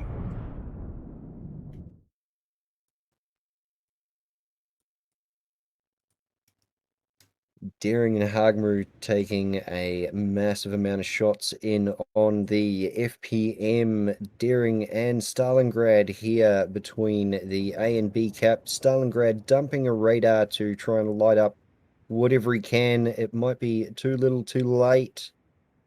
836 to 716. The cap points are still fairly even. And what are we? 4 ships down per side. So in theory, it can still go either way.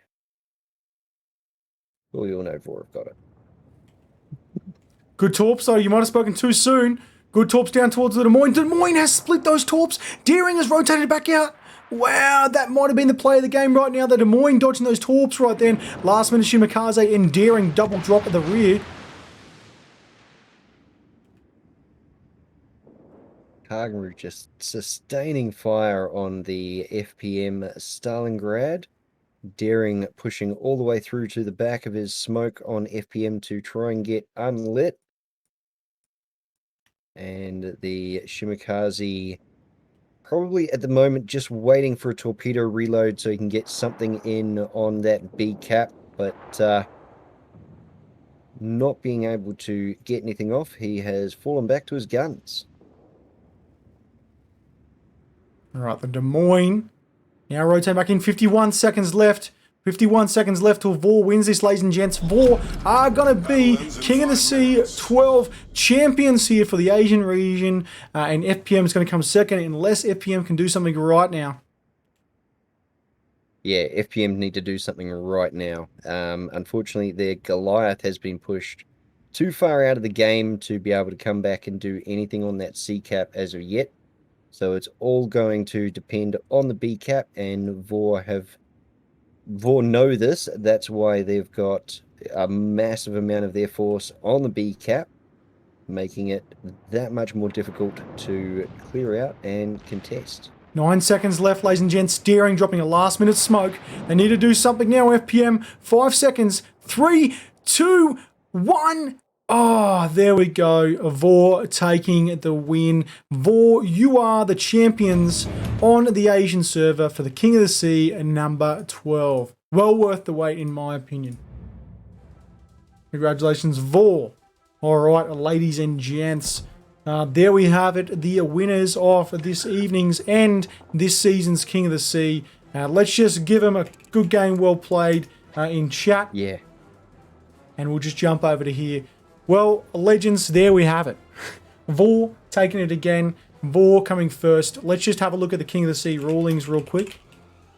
I think I have them up. Maybe. Let's have a look.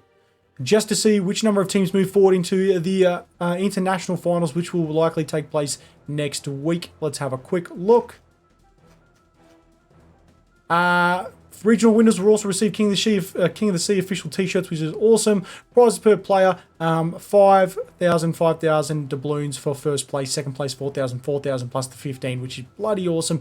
Third and fourth, obviously taking back 2,500 and 1,500, both doubloons and steel in general as well.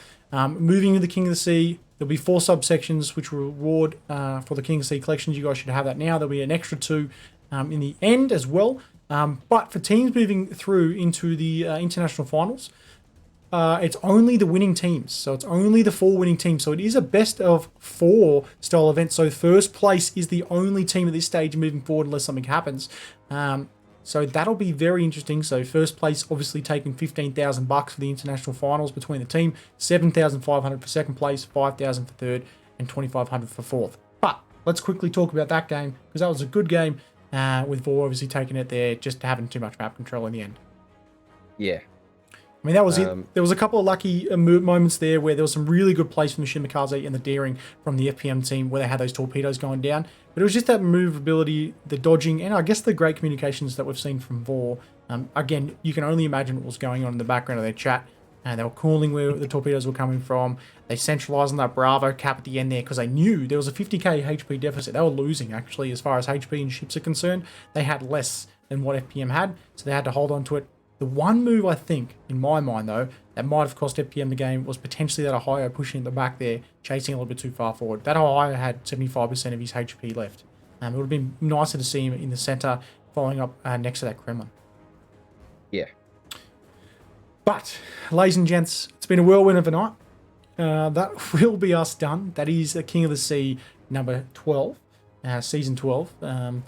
Done, dusted. It's been a long night. It's been a interesting night. But all in all, we have got it sorted. There were some technical difficulties in the last game. But the one thing that's kept me going is this bloke right here, ladies and gents. Been able to cast with a awesome streamer like Major Rage. So thanks very much, mate, once again. No, thank you for having me, sir. You've outdone yourself yet again. Well, no, you've outdone yourself, mate. I've seen you in a tie this time, and you've got a new mic, so you've definitely outdone yourself, mate. So thank you once again. It's yeah, I can't wait till next time, mate. We'll have to do it again later at the back end of this year, and if not, international finals if we do get the invite. but we might get kicked to the curb. Who knows? We'll see how we go. I'll put my hand up for it and I'll drag you along if I can. Thanks, mate. Well, legends, that's going to be us done tonight. We will be rating someone else, but I will be saying good night to Mr. Major here before I end off at the end of doing the giveaways. So, ladies and gents, give Major a big farewell. Jump into his into his Twitch, into his YouTube channel as well. I think he might still have some codes left, so I think he's going to spam those away like I am. So, Major, once again, mate, thank you so much, and I'll see you on the flip side, brother. Thank you. Thanks, mate. All right, ladies and gents. Well, everyone's been asking, are we going to do the Lenin? We still have a bunch of codes left, so I'm just going to have a look up in my Google Drive right now to see exactly how many codes we have left. We'll spam the codes at the end, but I'm going to do the Lenin giveaway right now. First and foremost, though, ladies and gents, thank you so much for entering the giveaways. The only reason I can do these giveaways is thank you to the subs. Those are the doubloons and also the Lenins and the Perth from yesterday. The Lenin and the Perth and the doubloons I'll send no later than Tuesday. The codes we should be right to send straight away, legends. The codes are from Wargaming, so thank you so much, Wargaming, for allowing me to get them away as well. But we are going to do this Lenin giveaway now. I'm not going to announce it on I am 5 minutes in the future, so you guys aren't going to see this, but I'm going to announce who it is. So right now, let's have a look. Rogerus, RODGERIS. You have won the Tier 8 Lenin Premium Battleship. That is being phased out of the game, or the equivalent in doubloons. So, mate, I will announce that in a second. And congratulations to you. You have won. Legends will do whatever remaining codes are left. When I see my face pop up, I'll just spam 5. Just message the mods and we'll send it through. Big shout out to the mods. Thanks, ladies and gents. Thank you so much to Fitzy, to Black Death, to Bobalot, to Demon, to Major jumping in, to Elite 82. Thanks so much, guys. Big shout out to you. So if everyone in chat can spam, thanks to the mods. Also, big thanks to Mr. Major Rage. Hopefully we get an invite to the invitationals. I really like representing the Asian server and you legends. I do this for free, but you guys enable me to do it. So I thank you so much. Regardless, rain, hail, shine, we'll keep on doing it. Doesn't matter anyways, I'm under the house. Who cares? But I am tired, legends, so I am going to be calling it here. No stream tomorrow, potentially a stream on Tuesday. We'll see how we go. Legends, I want everyone to be able to thank their mum, if you can, for Mother's Day. If it's not too late where you are, but it is Mother's Day in Australia, so don't forget to at least swing your mum a text message or a love your mum message. But legends, it's been my pleasure as always. Congratulations to Vor. Congratulations to FPM on your prizes. So Vor obviously winning, moving into the international finals. So legends, once again, thank you for staying with me. Thank you for sticking by. Thank you for supporting this channel. Thank you for supporting my community. Thank you for supporting the Asian and in particular the Australian, New Zealand communities. You legends are the best. I'll continue to fight for you guys no matter what. And yeah, that's why I'm here. That's why Major's here. We're supporting you guys, the little guys, even Major at 5'2". So legends, look after yourselves. Have a fantastic rest of your weekend. We'll see you next time, potentially international finals next week. Enjoy the rest of King of the Sea. Cheers, legends. Take care. Good night. I've been Dobby, mate, and once again, it's been my absolute pleasure.